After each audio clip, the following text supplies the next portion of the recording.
Bismillahirrahmanirrahim. İslam aqida ensiklopediyasi 1-tom yegana yaratquchi. 4-qism Allohning yakkaganligining bayoni. 689-bet. Bismillahirrahmanirrahim. İslam aqida ensiklopediyasi 1-tom yegana yaratquchi. 4-qism Allohning yakkaganligining bayoni. 1-bab. Allah yakkaganidir. Kitabımızın aldığın kısımlarda Allah'ın mevcutluğunu delilligiçe aqli, naqli ve ilmi deliller bilen tanışıp çıktık. Aytqanimizdek Allah'ın mevcutluğu meselesi İslam aqidasidagi iki şahadet kelimesinin evveli bolgan Allah'tan başka hiçbir ilah yok degan söz öz içine algan iki çoğun asasının biri. Mezkur iki asasının yana biri bolsa Allah'ın yakkaganligi meselesidir. Allah haqqidagi bu bilish safarida uning mavjudiyatini dalillash va uning borligining shaksiz haqiqat ekanligini tunib yetish faqat bu safarda e'lonlangan natijalik bir qadam xolos. Biz keltirgan aqli, naqli dalillar va ilm-fan asosiga munosabatli yuritimlar mohiyatda nuqul Allohning borligini dalil bo'lgan emas. Balki u dalillar bizga o'z navbatida Allohning naqadar buyuk qudrat egasi ekanligini, uning moddiy olamning hech yeriga o'xshamaydigan va uningdan butunlay farqli ekanligini, uning mavjudiyatining azaliy bo'lganidek abadiy ekanligini, uning mutlaq va cheksiz bilimga, tangdasiz hikmat va tadbirga ega ekanligini, ilohlik maqomining faqat uningga mansub va tegishli ekanligini dalillab beradi.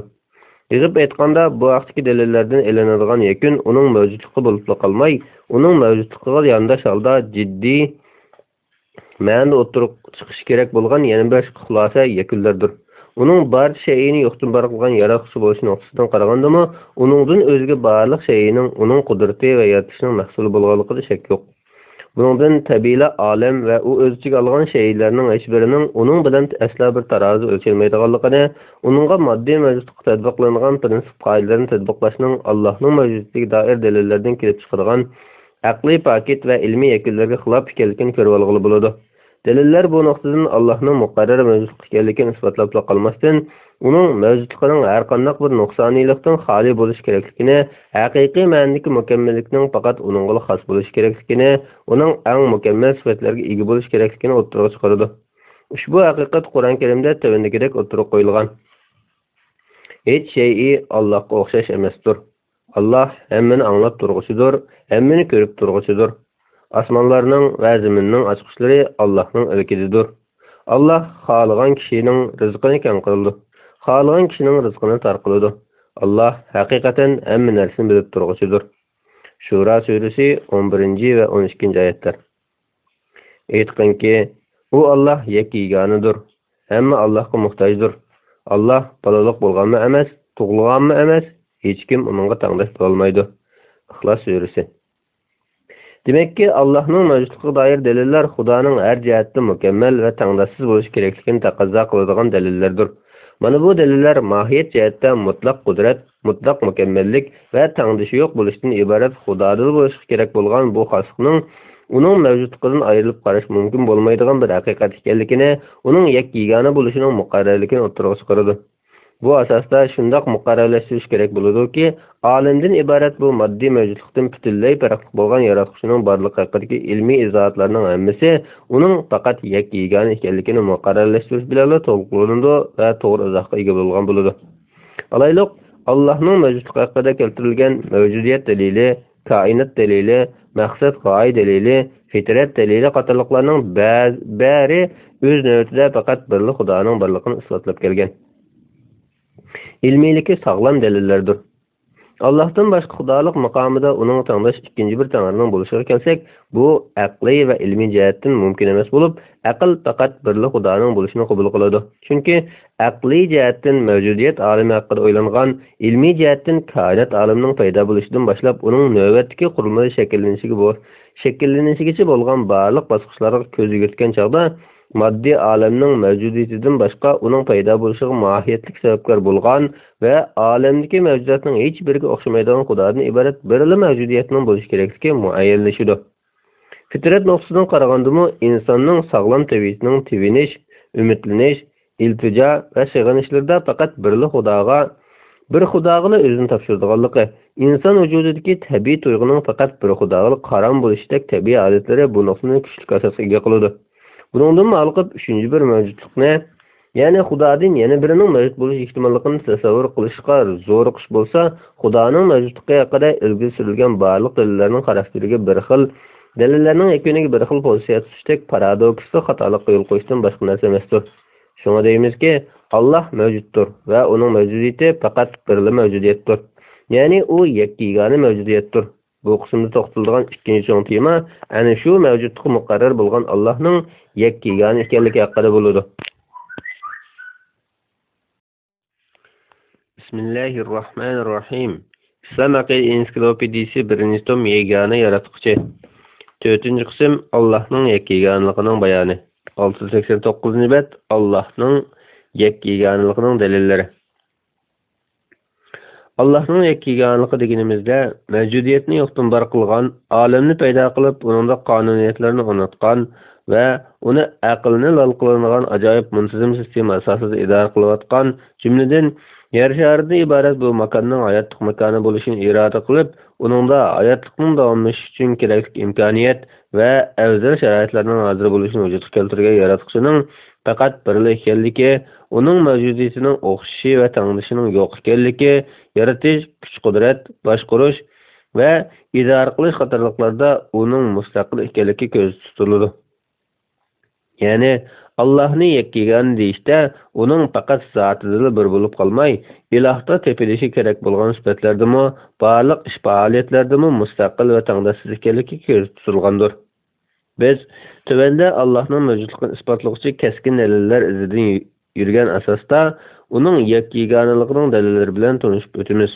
1. Muqarrar mövcudiyyət digani mövcudiyyətdir.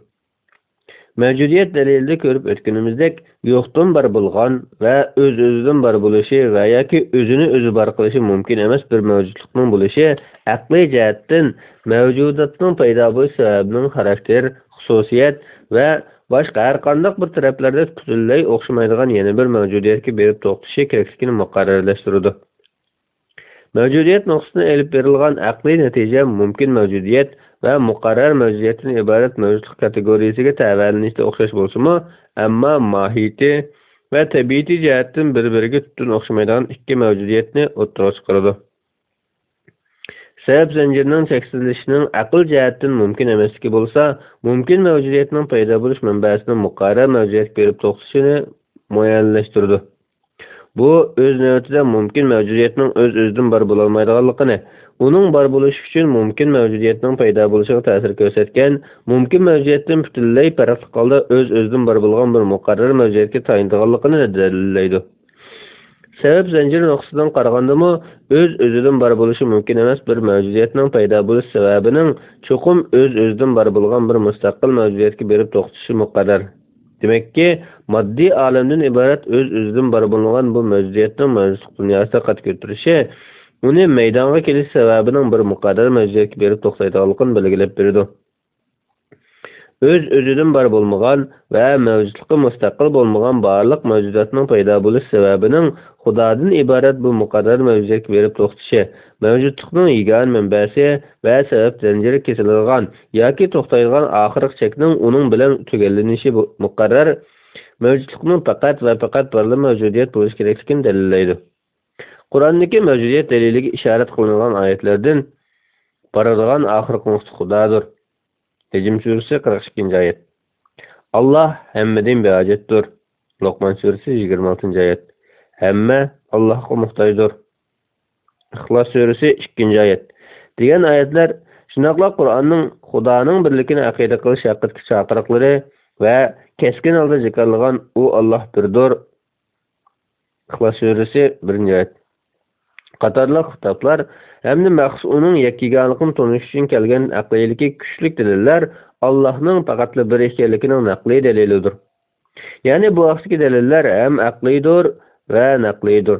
Biz yuqorqi oyatlarning aqliy jihatdagi izohatlarining nuqul Allohning mavjudiyatini emas, balki uning yakkiganligini dalillaydigan to'g'risida Qur'on va mavjudiyat dalili temasida tafsir va aqida olimlarining izohatlari asosida to'xtalib o'tgan bo'lg'ach, bu vaqtda ortiq to'xtalmaymiz.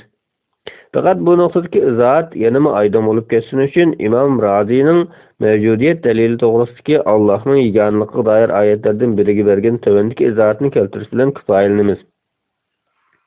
Imom Faxruddin Razi mundaq deydi: Alamni yaratquchining o'z-o'zidan bir muqarrar mavjudiyat bo'lishi, uningdek ikkinchi bir muqarrar mavjudiyatning bo'lishining mumkin emasligini belgilaydi.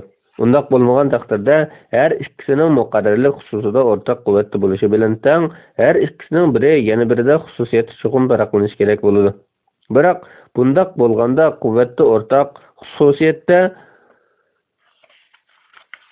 o'xshamas ikki muqarrar mavjudiyatning chuqur o'rtaqlik va o'xshamaslik taraflarida birikish yuz bergan bo'lishi kelib chiqadi. Albatta, bundaq birikish mumkin mavjudiyatning xususiyati bo'lib, muqarrarlik altidagi birikishmi biriktiruvchi omilga muhtoj bo'lmay qolmaydi. Navada bu yerda har birining mavjudligini yana biridan farqlantirib olib bo'ladigan, biroq har ikkisini muqarrar mavjudiyatlikda mumkin mavjudiyatni paydo qiluvchi sabab bo'lishda o'xshash desak, cho'qimki bu ikki mavjudiyatmi bir-biridan birikmay, ya'ni cho'qim ikkisidan biri yana biriga ta'sir ko'rsatmay mavjud bo'lmaydi. Bundaq ta'sir ko'rsatadigan ikki muqarrar mavjudiyat bor deganda, ikkisidan birining yana biriga mavjud bo'lishiga ta'sir ko'rsatgan bo'lishi kerak bo'ladi-da. Bundaq bo'lishimi sabab zanjirining kesilmay cheksizlashini keltirib chiqaradi. Shunga bundaq bo'lishimi aqlga zid. Mushundaq ahvolda mavjudiyatida mustaqil bo'lgan ikki muqarrar mavjudiyatning mavjud bo'lib turishi mumkin bo'lmagan ekan, mushg'ildagi mavjudiyatlarning ta'siridan paydo bo'lgan va yoki o'z mavjudiyati ashxil muqarrar mavjudiyatlarga muhtoj bo'ladigan mavjudiyatlarning muqarrar mavjudiyat bo'la olmaydiganligiga texnik gap ketmaydi. Mana bu muqarrarlik salohiyatiga ega mavjudlikning cho'qim bir bo'lish kerakligini, shu yagona muqarrar mavjudiyatdan boshqa hammaning mumkin mavjudiyat bo'lish kerakligini isbotlab beradi. Shayxul Islom Ibn Taymiyya Imom Razining muqarrar mavjudiyatning isbotlanganligini, uning birdan ko'p bo'lish ehtimolligini yo'q chiqaradi degan bayoni ustida to'xtalgan so'zida mazkur dalil metodini muayyanlashtirib mundaq deydi: Shubhasizki, Imom Razining bu vaqtdagi izohati orqali muqarrar mavjudiyatning mavjudligining birdan ko'p ilohning, birdan ko'p parvarishkorning, birdan ko'p yaratquchining, birdan ko'p ma'budning, birdan ko'p abadiy hayot zotning, birdan ko'p olamni idora qiluvchining, birdan ko'p mutlaq mukammallik egasining, birdan ko'p o'z-o'zidan bor mavjudlikning bo'lishini rad qilish maqsad qilingan ahvolda mazkur izohat to'liq joyini topgan bo'ladi. Xulos qilganda, o'z-o'zidan bor bo'lishi mumkin bo'lmagan mavjudiyatning bor bo'lishi sababi zarur holda muqarrar mavjudiyat berib taqiladi. Ya'ni muqarrar mavjudiyat bo'lmay turib, mumkin mavjudiyat o'z-o'zidan bor bo'la olmaydi, ham bor bo'lishi mumkin emas. Natijada o'z-o'zidan bor bo'la olmaydigan mumkin mavjudiyatning bor bo'lish sababining berib to'xtaydigan eng oxirgi nuqtasining muqarrar mavjudlik xudo bo'lishi va muqarrar mavjudlikning ikki bo'lishining mumkin emasligi qatorliq nuqtalar yaratquchining faqat va faqat bir ekanligini, birdan ortiq bo'lishining mumkin bo'lmaydiganligini ko'rsatib beradi.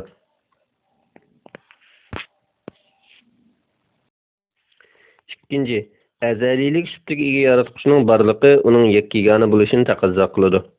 Kainat dalili olamning ojiz ekanligini, ya'ni uning yo'qdan bor bo'lganligini va bu ojizni paydo qilgan sababning Xudo ekanligini dalillaydigan kuchli dalillardan biri. Albatta, biz kainat dalili haqidagi temalarda nima uchun mazkur sababni Xudo deb bekitishimizning sababini, Xudodan boshqa sabab qilishning nima ish bo'lmaydiganligini aqliy paket va ilm-fan haqiqatlar asosida izohlab o'tdik. Darvaqa olam ojiz bo'lgan ekan, uni paydo qiluvchining ojiz bo'lishi mumkin emas. Chunki agar olamning sababi azaliy bo'lmay ojiz bo'lib qolganida, mazkur ojiz sifatiga ega bo'lganmi, ega sababni paydo qilgan yana bir sababning bo'lishi zarur bo'ladi va bu sabab zanjirning cheksiz davomlashini keltirib chiqaradi. Bundaq bir davomlashning aqliy asos va aksiomlik haqiqatlarga ko'ra mumkin bo'lmaydiganligi muqarrar.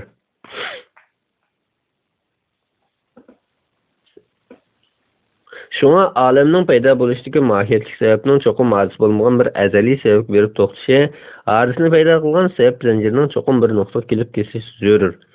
Olamning paydo bo'lish haqiqati mohiyatda uni yaratgan yaratquchining azaliy ekanligini ko'rsatib qolmay, yana azaliy sifatga ega yaratquchining faqat birla yaratquchi bo'lishini taqozo qiladi. Dalillardan ma'lumki, olam yaratilgan va yaralgandimi bosqichma-bosqich va tadrijilikda yaralgan.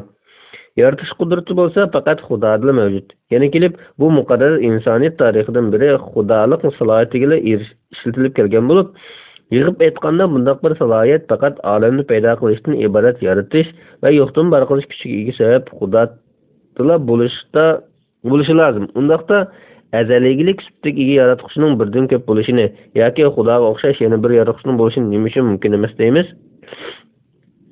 Buning javobi bundoq. Birinchi, yaratish demak yo'qdan bor qilish, uni vujudga keltirish demakdir. Bundoq bir ishning vujudga kelishi faqat birla yaratquchining ishi bo'lishi kerakligini belgilaydi. Agar yaratquchi ikki bo'lganda ma'lumki, bu xil tasavvur ikki Xudoning kuchda, qudratda, ish qilib Xudoda bo'lishidagi hamma jihatlarda tang va farqsiz bo'lishi yoki bo'lmasa ma'lum jihatdan tang bo'lmasligi va yoki ikkisidan biridan yana biridan darajasi to'g'riroq bo'lish qatorliq uch xil ehtimollikni keltirib chiqarmay qolmaydi. Biroq bu uch xil ehtimollikning hammasi aqlga ziddir. Alayliq, birinchi xil ehtimollik hamma jihatdan Xudo bilan o'xshash yana bir Xudoning bo'lishidir. Bu nuqtada oldi bilan shu aniq bo'lishi kerakki, ikki mavjudiyatni ayirib turadigan ikkilik degan ma'no mavjud bo'lish uchun bu ikkilik cho'qim farqli ikki mavjudiyatga qo'llanilishi lozim. Ya'ni ikki mavjudiyatni ayrim ikki deyish uchun har ikkisining mohiyati va haqiqati jihatda biri yana biridan farqlanadigan narsa bo'lishi kerak.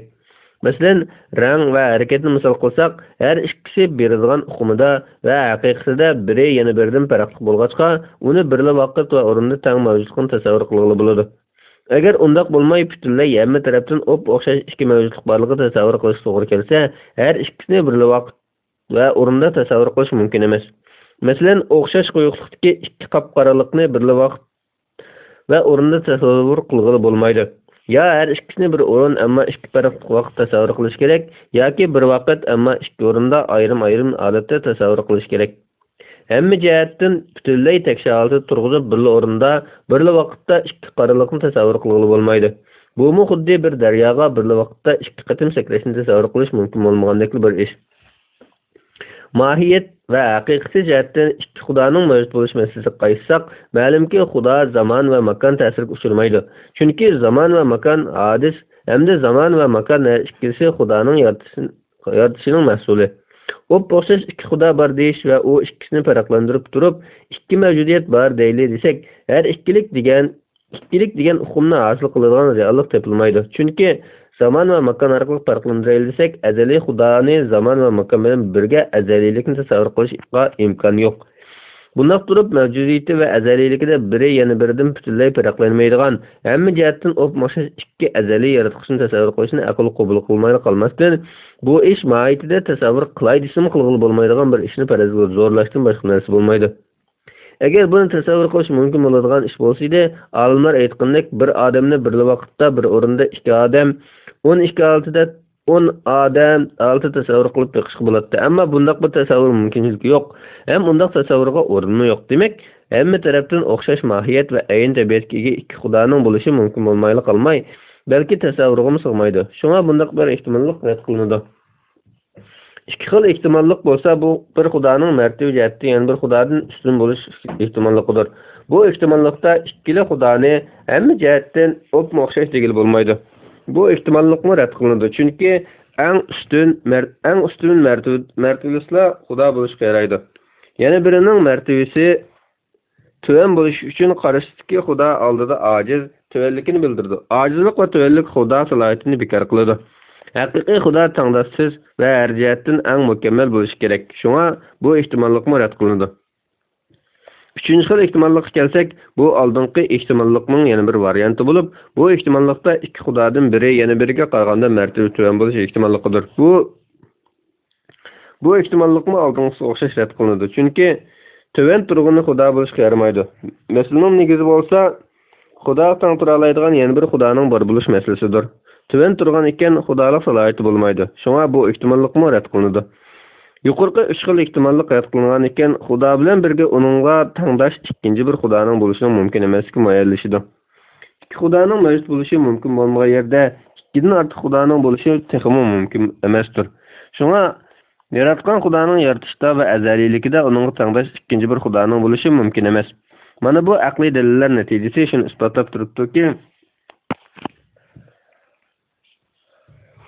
yaratgan Xudo ustunlik jihatdan bo'lsin, kuch-qudrat jihatdan bo'lsin, mavjudiyat va mohiyati jihatdan bo'lsin, uning faqat birlim bo'lishi aqlga uyg'un keladi. Hamda bu uning o'xshashi va tangdoshligini ko'rsatadi. Silishtirma din tadqiqotida ensiklopedik asar sohibi mashhur islom olimi Imom Ibn Hazm bu vaqtdagi bayonida bunday deydi. Alemni yaratgan Xudoning faqat birli bo'lishining pakitlaridan biri, navoda olam ikki yoki uningdan ko'p Xudoning yaratishi bo'lganida, u chaqda bu ikki Xudo chuqur bir-biriga o'xshaydigan yoki bir-biriga butunlay o'xshamaydigan bo'lish ehtimolligidan xoli bo'la olmaydi. Nima bo'lishidan qat'iy nazar, u ikkisida yoki ikkisining birida yana bir bilan o'xshashlik yoki farqlanish bo'lishidek bir ahvol chuqur muayyanlashi lozim. Agar ko'p xudolik da'vatchilari bu xil ahvolning har ikkisida bo'lishini inkor qilgan taqdirda, buningdan o'xshashlik va yoki farqlanishning har ikkisini inkor qilish kelib chiqadi. Holbuki, mazkur ikki ehtimollikning butunlay bo'lmasligi mumkin emas. Hamda bu xil ahvol Xudoning faqatla yo'qligini tasavvur qilishga elib boradi. Vaholanki, har ikki xil holatning birimi topilmasligiga ozroq imkon yo'q. Shunga bir mohiyatda butunlay o'xshamaydigan yoki butunlay o'xshaydigan ikki mavjud shayning birli vaqtda va o'rinda mavjud bo'lib turishi mumkin emas. Mavjud bo'lib turdi deganlik amaliyotda har ikkisi teng mavjud bo'lmagan, ya'ni yo'q deganlikka barobar. Yo'qlik bir sifat desak, u chaqda yo'qlik sifati yuklangichimi yo'q deganlik bo'ladi. Agar birdan ko'p Xudo borligini da'vo qiluvchilar yo'qlik deb sifat bor va bu sifatni Xudoga yuklash mumkin deb turib olsa, u chaqda bundaq bir farazdan birli vaqt va o'rinda yo'q bo'lgan bir mavjud bor deganlik kelib chiqadi. Bundaq bema'ni tasavvurni aql qabul qilmaydi.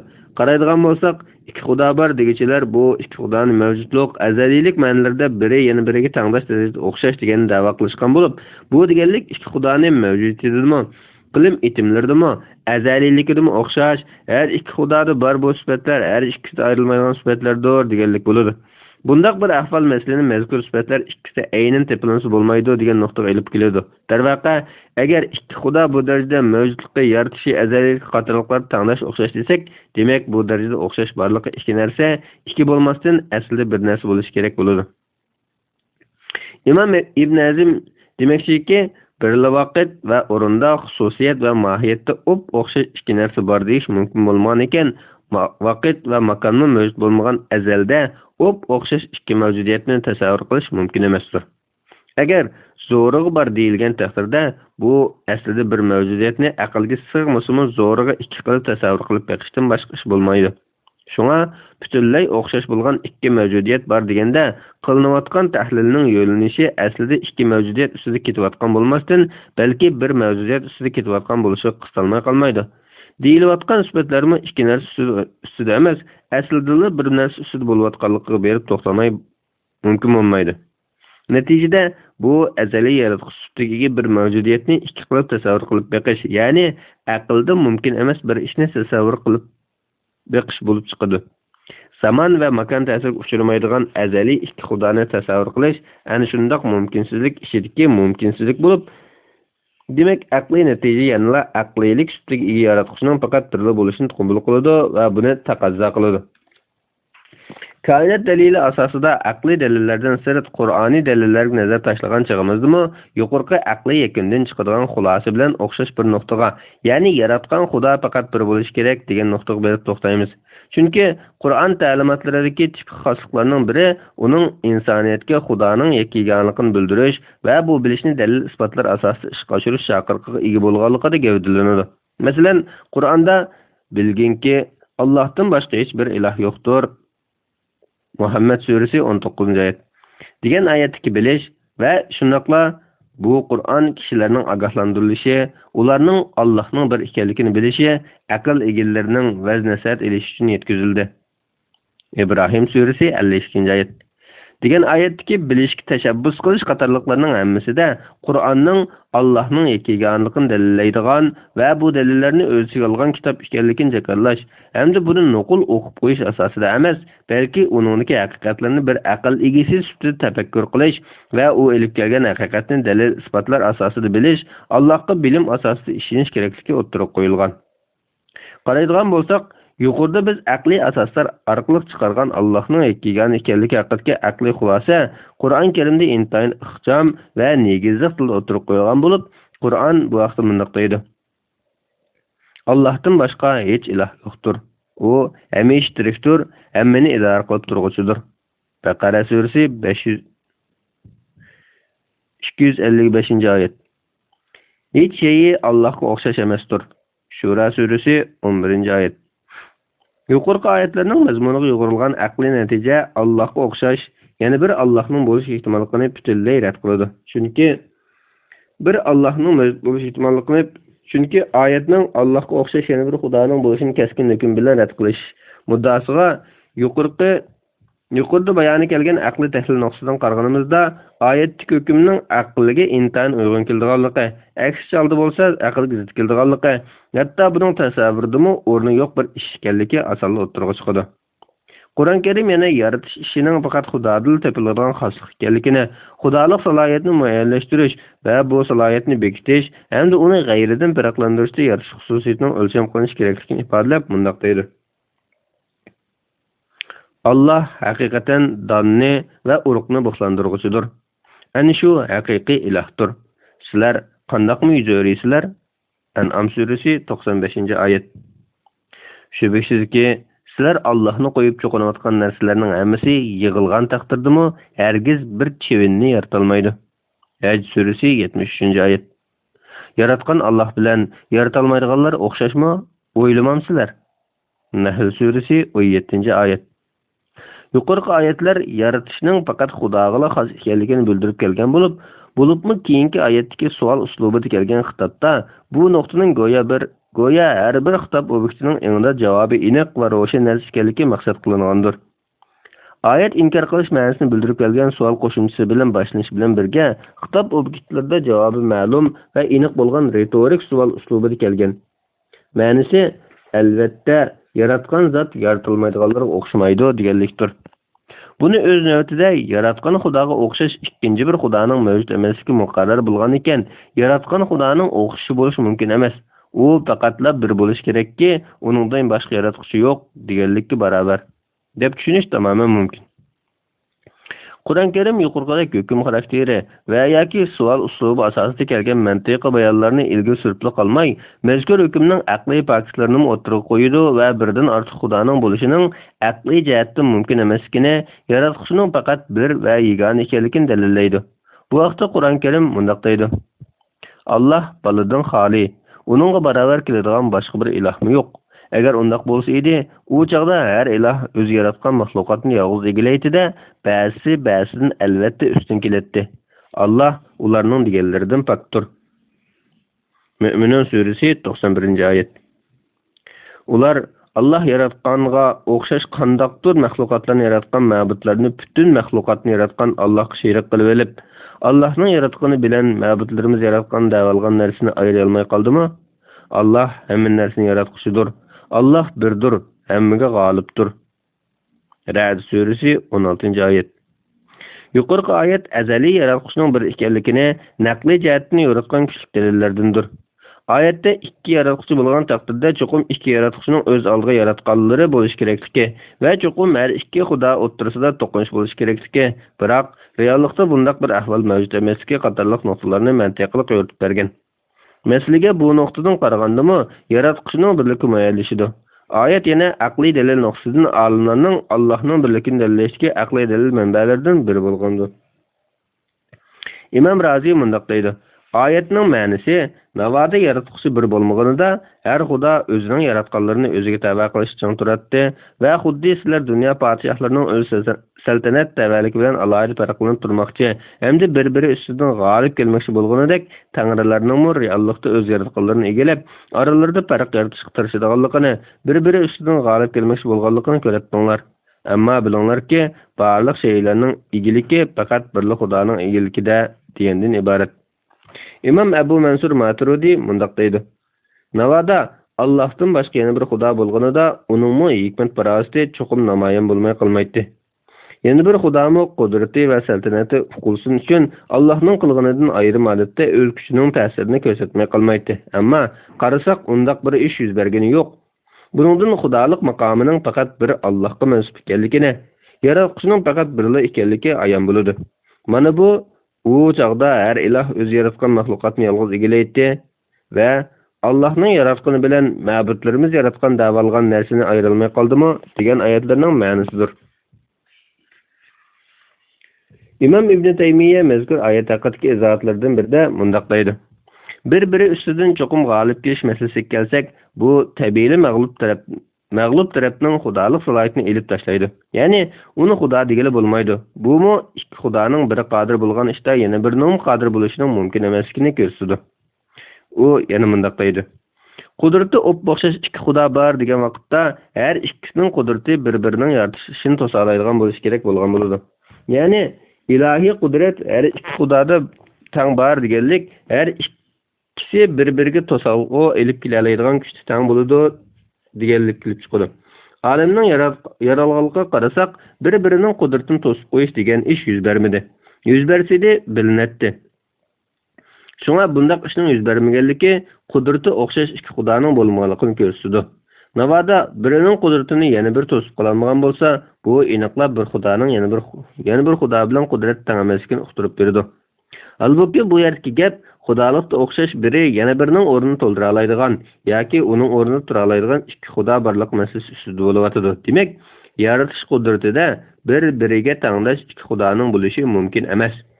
Bunun bilan qudrati eng g'olib kelgich xudoning qolgan hammasi ustidan g'olib kelganligi muayyanlashadi. Ya'ni eng g'olibningla xudo ekanligi, boshqalarning xudo emasligi aniq bo'ladi. Buningdan yaratquchining faqat birli ekanligi muayyanlashadi. Mana bu Qur'ondagi ba'zidan albatta ustun keladi degan oyatning ma'nosidir. Allama Shayx al-Harasi mazkur oyat haqida to'xtalib mundaq deydi. Oyatning dalil nuqtai nazari shuki, Xudo birdan ko'p bo'lgan taqdirda har bir xudoning o'ziga tava yaratishi va faoliyati bo'lishi chuqur. Buningda o'z oralarida hamkorlik o'rnatishig'imi yo'lga yo'q bo'lib, ma'lum bir yerda ular o'rtasida ixtilof ko'rish muqarrar. Navoda oralarida hamkorlik o'rnatdi desak, ayrim holatda bir-biriga hamkorlash ehtiyoji tufayli har birida ojizlik ko'rilgan bo'ladi. Aciz qilg'uchi taraf xudo bo'lishga yaramaydi. Undaqda chuqur har bir xudoning yaratishi va faoliyati ayrim bilinib turishi lozim. Bir bo'lsa bu xudolardan har biri boshqa xudolarni bo'ysundirib, ularni mag'lub qilish qudratida bir-biriga tengdosh xudolar bo'ladi. U chaqda xudo dunyo podsholariga o'xshash boshqa mamlakat podsholarini bo'ysundira olmaganda o'z fuqarolarini tutib ayrim taraqlanib turganidek, har biri o'zining yaratishiga tava maxluqotlarni egilib, ularni o'zininglar saltanat ostida ayrim tutdi. Yoki bo'lmasa bu xudolar ishidan biri boshqa xudolarga qaraganda qudrat eng ustun bo'lib, boshqa xudolarning hammani mag'lub qilib, ularni bo'ysundirdi va yaratish, idora qilish ishini bir qo'lliq o'z elib mangdi. Demak, navoda birdan ortiq yaratuvchi bor desak, bundaq ikki ahvoldan biri yuz berishi mumkin. Biri, har biri yaratganlar bilan ayrim bo'lish. Ikkinchisi, bir-biri ustidan g'olib kelish. Birinchi ahvolning yuz berishi reallikda mavjud emas. Chunki bundaq bo'lish yaralmish bu olamning juz'iylari o'rtasida uyushmaslik, parchalanish bo'lishini taqozo qiladi. Albatta reallik olamning har qaysi juz'iylari aro bir-biriga giralashgan bir jism misoli bir gavda holatida ekanligini isbotladi. Shunga olamning faqat birli Xudo tarafidan bitib chiqqan asar bo'lishidan boshqasi mumkin emas. Ikkinchi ahvoldagisi bir-biri ustidan g'olib kelish ahvoli bo'lib, natija yanada g'albi eng ustun bo'lganning oxirida faqat birli Xudo bo'lish kerakligini taqozo qiladi. Ko'rib o'tganimizdek, Qur'oniy dalil va uning izohatlari xuddi undan ilgari o'ttirib qo'yilgan aqliy dalillarga masalda azaliy yaratquchining faqat birli bo'lish kerakligini dalillaydi. Qur'on Karim yaratquchining hech bir ishda yordamchisi, sheriki, hamrohi qatorliq Xudoning xudoligiga o'rtoq bo'lish ehtimoli yo'qligini oyatlarda ana shunday takror qayd qilgan bo'lib, Qur'on Xudoning yakkagonligi masalasini Xudoning bor bo'lishidan kelib chiqilgan har bir natija hamda aqliy va ilmiy yakunlarning taqozosi va talabiga uyg'un bayonlarda asosi o'tirib qo'ygandir. Qur'on Karim yaratquchining mavjudligida ish faoliyati va sifatlarda uning yakkagonligini bildirib mundaq deydi. Allah osmonlarni va yerni o'rnaksiz yaratquchidir. Allohning jufti bo'lmasa, qandoqmi bolasi bo'lsin? Hamma narsani Alloh yaratgan. Hamma narsani Alloh bilguchidir. An'am surasi 101-oyat. Ey Muhammad sallallohu alayhi vasallam, aytqinki, sizlar Allohni qo'yib iloh davolgan nimanglarni chaqiringlar. Ular osmonlarda va zaminda zarra chog'liq narsaga ega bo'la olmaydi. Ularning osmon zaminning yaratilishida hech sherikchiligi yo'q. Ularning hech biri Allohga yordamchi emas. Sabah surasi 22-oyat. Osmonlarning va zaminning va ularning orasındagi narsalarning podshohligi ilkida bo'lgan zot Alloh pokdir. Zuhruf surasi 84-oyat. Alloh sizlarni onanglarning qo'rsqida bir holatdan yana bir holatga taraqqiy qildirib, uch qorong'ulik, ya'ni bola emroyi, bola yotqu va onaning qo'rsiq ichida yaratadi. Ana shu Alloh sizlarning parvardigoringlardir. Podshohlik Allohga xosdir. Uningdan boshqa hech iloh yo'qdir. Shundoq turuqliq qandoqmi burilib ketsalar? Zumar surasi 6-oyat. Yuqorqi oyatlar keskin holda yaratgan Allohning birligi, jonliq va jonsiz jami shayini yaratish qudratida uning mustaqil va yakkigona ekanligini bildirdi. Albatta bu nuqtani mazmun qilgan oyatlar intayin ko'p bo'lib, yuqorqilar faqat oyatlardan o'rnaklar xolos. Qur'on Karim ikki azaliy yaratquchining bo'lishining aqliy jihatdan mumkin emasligini ilgari surish bilan birga, yanama ilgilgan holda olamni yaratgan azaliy Xudoning faqat bir bo'lishining go'yo mantiqliq asoslar, aksiomlik haqiqatlar kabi o'z-o'zidan ma'lum ekanligini o'tirib qo'ydi.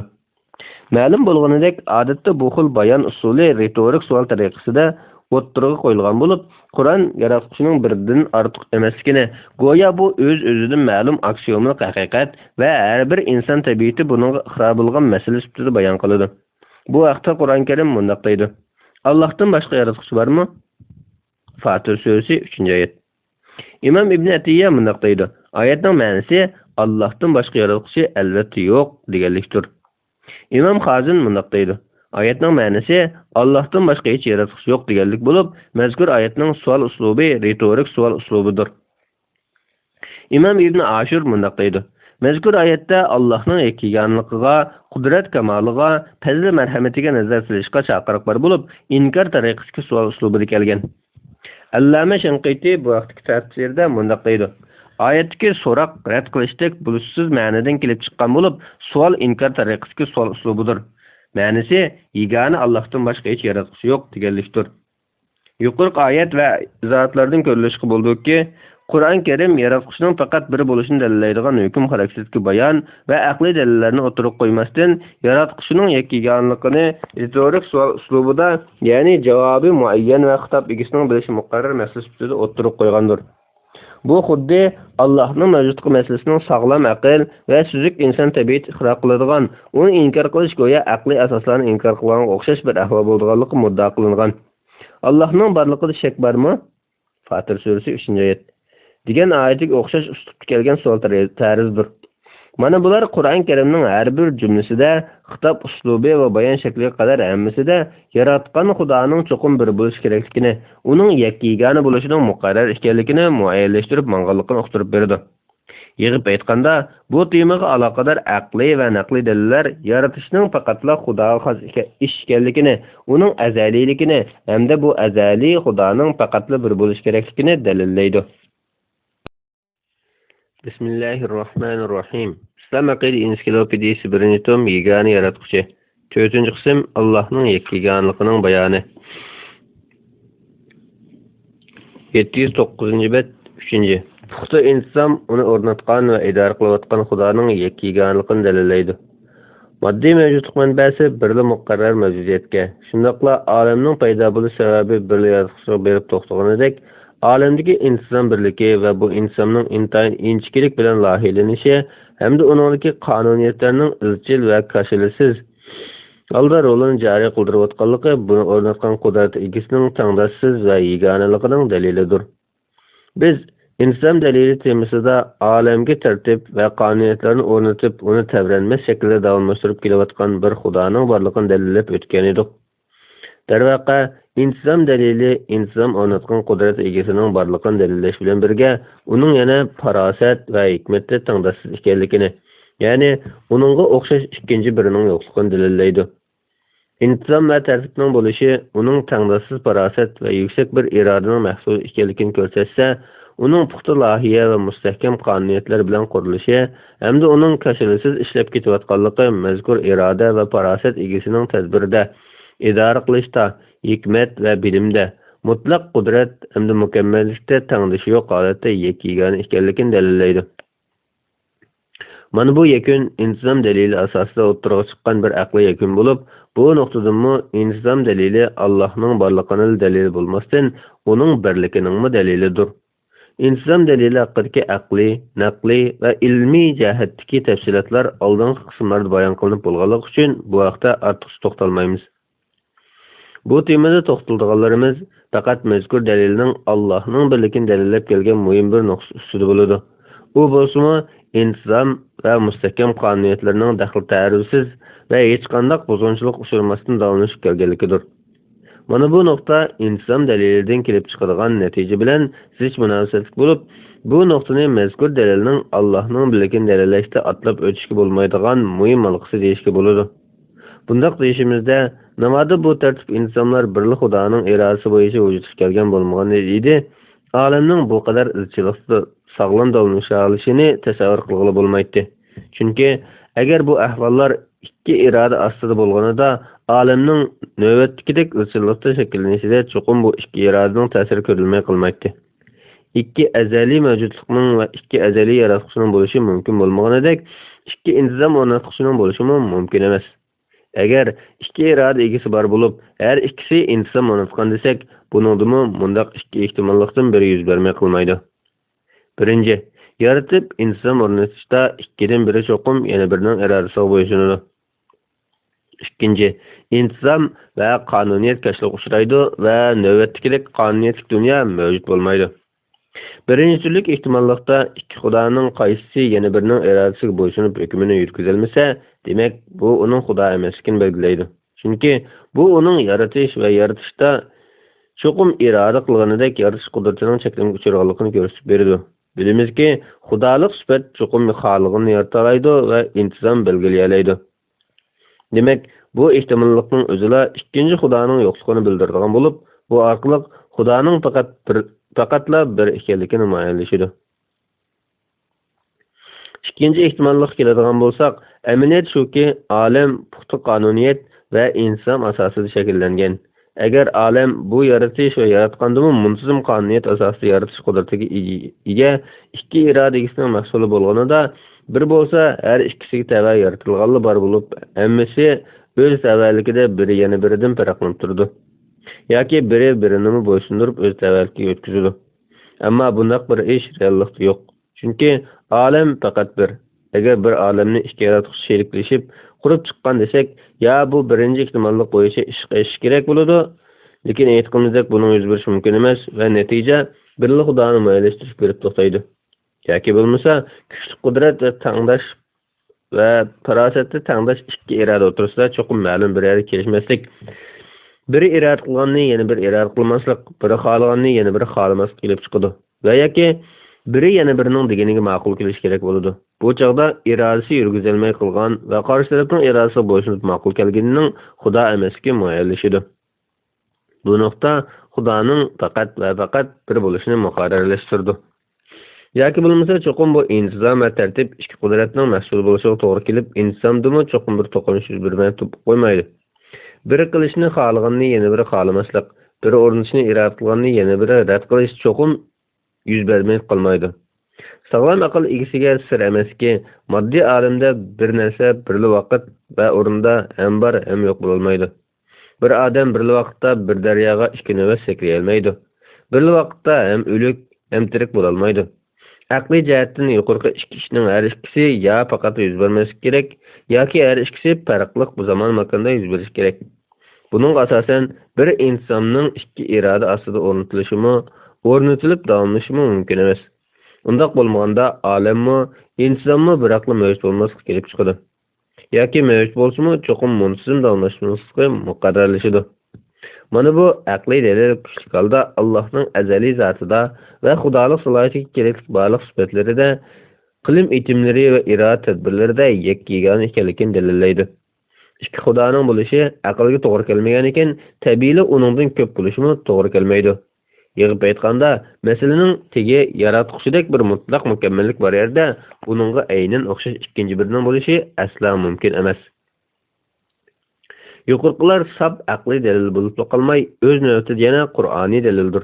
Ya'ni mazkur aqliy dalilning manbasi Qur'on ta'limotlaridan kelib chiqqan bo'lib, tövəndəki oyatlar ushbu dalilning manbasi va uludur. Qur'on Karim shunday bayon qiladi. Agar osmon zaminda Allohdan boshqa ilohlar bo'lsa edi, koinotning tartibi albatta buzilardi. Anbiya surasi 22-oyat. Allah baladan xoli, Onunğa baravar keladigan başqa bir ilahmi yo'q. Agar undaq bo'lsa edi, u chaqda har ilah o'zi yaratgan mahluqotni yolg'iz egelaydi-da, ba'zisi ba'zidan albatta ustun keladi. Allah ularning deganlaridan pokdir. Mü'minun surasi 91-oyat. Yuqorqi oyatlar Allohning birligini dalillaydigan aqliy asosi kuchli naqliy dalillardir. Keyingi naqldagi oyatni takror keltirishimiz bo'lsa, mazkur oyatning yuqorida yoritish nuqtasidan Allohning birligini dalillash bilan birga intizom o'rnatish va irodani yurgizish masalasi qatorliq jihatlardami Allohning birligini dalili bo'lganligidir. Navbatda yuqorqi oyatlarning Allohning birligini dalillashga aqliy asosi xususida olimlarning bayonlarini ko'rib o'tamiz. İmam Ebu Ayyan mundaq deydi. Oyatda ikki ishga dalil bor. Biri olamni idora qilayotgan Xudoning faqat bir ekanligi. Yana biri bu idora qilayotgan Xudoning yegona Allohdan boshqa biri emasligidir. Navoda siz nima uchun bu ikki ish muayyanlashish kerak deb so'rasangiz, javobim shuki, biz bilgan reallik ikki hukmdorning iroda qilish orasida qolgan avom, hukmdorlar orasidagi bir-biri ustiga g'oliblik talashish va bir-biridan yatlashish va yoki bir-biri bilan petisholmaslik tufayli aniqki zavollik uyushtirmay qolmaydi. İmam G'azzali mundaq deydi. Shuni bilish kerakki, Janobi Alloh birdir. Uning sheriki yo'qdir. Yeganalik uningga xos. Uning tangdishi yo'q. Puxtalik asosida yaratish, o'rnaksiz barliq keltirish, yo'qdan bar qilish faqat uningla ishidir. Uni besib tushadigan yoki uning bilan teng tura oladigan yana biri yo'q. Uni yengib xudolikni tortib oladigan biri muxolifatchisi yo'q. Buning dalili agar osmon zaminda Allohdan boshqa ilohlar bo'lsa edi, koinotning tipi albatta buziladi degan oyatdir. Mazkur oyatdan ilingan dalil shu. Navoda Xudo ikki bo'lganida biri ma'lum ishni vujudga keltirmoqchi bo'lib qoladi. U chaqda ikkinchisi qo'pib uning hamdallashsa, bu vaqtda ikkinchisi birinchisining irodasiga bo'ysungan ojizlik ko'rsatgan bo'ladi. Buning bilan uni hargizmi qudratli Xudo degan bo'lmaydi. Navoda u avval Xudoning irodasiga qarshi chiqib, uni qarordan voz kechira olsa, bu chaqda qudrati buyuk va har ishda g'olib Xudo ikkinchisi bo'ladi-da, birinchisi uning oldida ojiz, tun o'rinni qoladi va unimi qudratli Xudo degan bo'lmaydi. İmam İbn Qayyim al-Jawzi mundaq deydi. Qur'ondagi ixcham va ma'nosi aniq bo'lgan ro'shan dalil haqiqat haqida o'ylab ko'rgaysan. Shubhasizki, haqiqiy Xudo degan yo'qdan borlik keltirguchi, paydo qilguvchi bo'lishi, yaratgan bandasini foydaga erishtirib, ziyandan ner qila oladigan harakat egasi bo'lishi lozim. Agar bir Xudodan boshqa yana bir Xudo bor bo'lganida, uningmi o'z oldiga yaratganlari va qilgan harakatining natijasi bo'lishi kerak. Agar u ashunda Xudo bo'lgan taqdirda, aniqki o'zining xudoligiga yana birining sherikdorchilik qilishini ravo ko'rmaydi. Bu chaqda Navoda uning kuchi qarshisidagi Xudoni bo'ysundirib, o'zi mustaqil Xudo bo'lishga yetsa, aniqki shuna qiladi. Unda qilolmasa, xuddi dunyo podshohlarining ishiga o'xshash, o'zining yaratganlari bilan ayrim bo'lib saltanat ayriydi. Navoda ayrim bo'lib chiqib olgan u Tangri yana bir Tangrini bo'ysundirib, uningning g'olib kelganda qudrati bo'lmay qolsa, demak, bundaq ahvolda 3 ishning biri bo'lishi bu cho'qim. Birinchi, har Xudo o'zining xalqini egilib hukmronlik qiladi. Ikkinchi, biri ustidan g'alaba qilib mangadi. Uchinchi, yoki hammasi birli Xudoning saltanati ostida kelib, bo'ysunuzda ashu bir Xudo ularning ichida idora egisi bo'ladi. Boshqalar bo'la olmaydi. Ularning hukmi u bir Xudo o'tmaydi. Ammo ashu g'olib Xudoning hukmi ularga o'tadi. Natijada haqiqiy Xudo yakkigani bo'lib mo'yallashidi. Ular bo'lsa ashu yakkigani Xudo tomonidan bo'ysundirilgan, yaratquchi degili bo'lmaydigan qul ekanliklari oydinlashidi. Qaraydigan bo'lsak, olamning barliq taraflari inson bilan o'ralgan bo'lishi, uningdagi insonning buzilib ketmasligi uchun bir-biriga chejitilgan bo'lishi va buning bir puxta inson masosida davomlashishi, arada biror to'qinish yoki buzilish bo'lmay davomlashib kelganligi, uning idora qilg'uchisining aslida bir ekanligini, uningdan boshqa hech iloh yo'q ekanligini eng ro'shan va yorqin shaklda dalillab beradi. İmam G'aznaviy mundaq deydi. Biz olamni yaratgan Xudo bir deb aqida qilamiz. Navoda ikki yaratquchi bo'lganida aralarida cho'qim birining yana biriga to'salg'i bo'lishi kelib chiqadi. Bu ya har ikkisining azaliy amasasi bo'lishini yoki ikkisining birining hozir bo'lishini keltirib chiqardi. Chunki ikki Xudodan biri ma'lum birining yashashini iroda qilib, yana biri uning o'limini iroda qilib qolsa, har ikkisining iroda qilgan ishining teng vujudga kelishi mumkin emas. Chunki birli vaqtda ikki zid narsa teng mavjud bo'lib tura olmaydi. Her ikkisining vujudga keltirishni maqsad qilgan ishi amalga oshmagan taqdirda har ikki ojizga xulosa chiqadi. yoki bo'lmasa ikkisining biri iroda qilgan ish vujudga kelib, yana birining irodasi amalga oshmaydi. İrade hükmünün ötküzülmegini onun acizliğinin ispatı.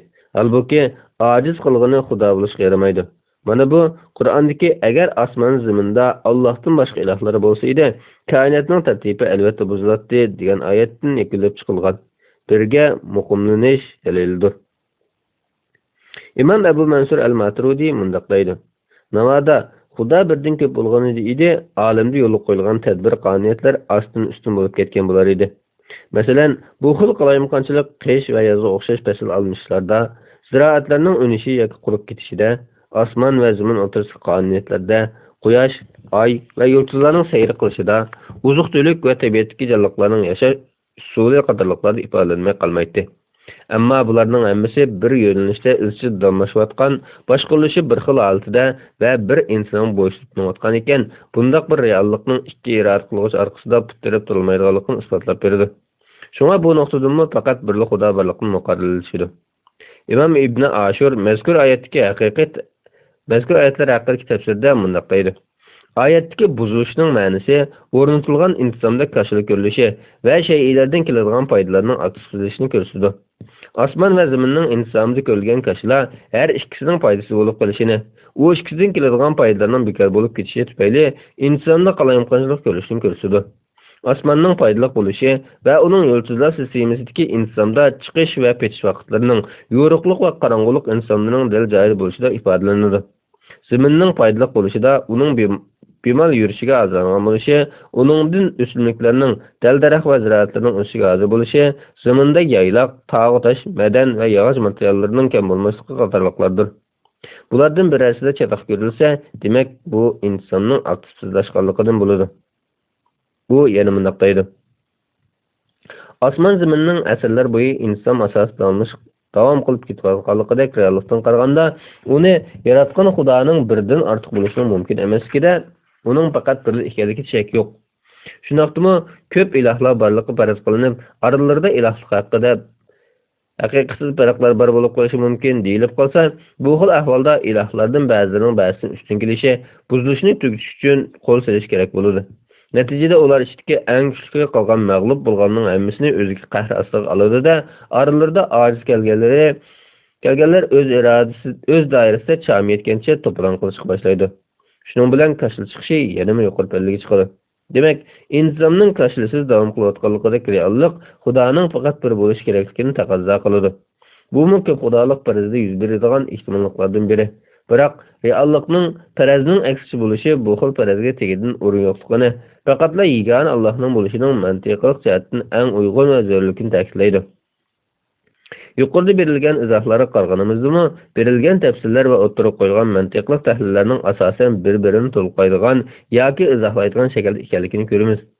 Izohat va dalillarda o'tirib qo'yilgan natijalar birdan ortiq Xudoga bo'lgan taqdirda oralarida yaratish va iroda jihatdan cho'qim bir to'qinish kelib chiqmay qolmaydiganligini yoki Tangri deyilayotganlarning birining qolganlari ustidan g'olib kelishidek va yoki bir-biri bilan tirkish tugmay intizom buzishdek oqibatlardan kelib chiqishining muqarrarligini tushuntirib berdi.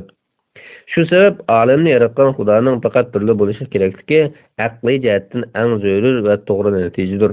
Halbuki mazkur dalil tafsilotida iroda yoki idora qilishda chiqisholmaslik ahvoli ko'proq tillangan bo'lib, kelishilish ehtimoli ancha nazarga ilinib ketmagan. Shunga bir bo'lik olimlar dalilga aloqador hech bir gumoniy nuqta qilib qolmasligi uchun mazkur dalilda o'tirib qo'yilgan ehtimolliklar qatorida kelishilish ehtimolini tilga olish lozimligini ta'kidlagan.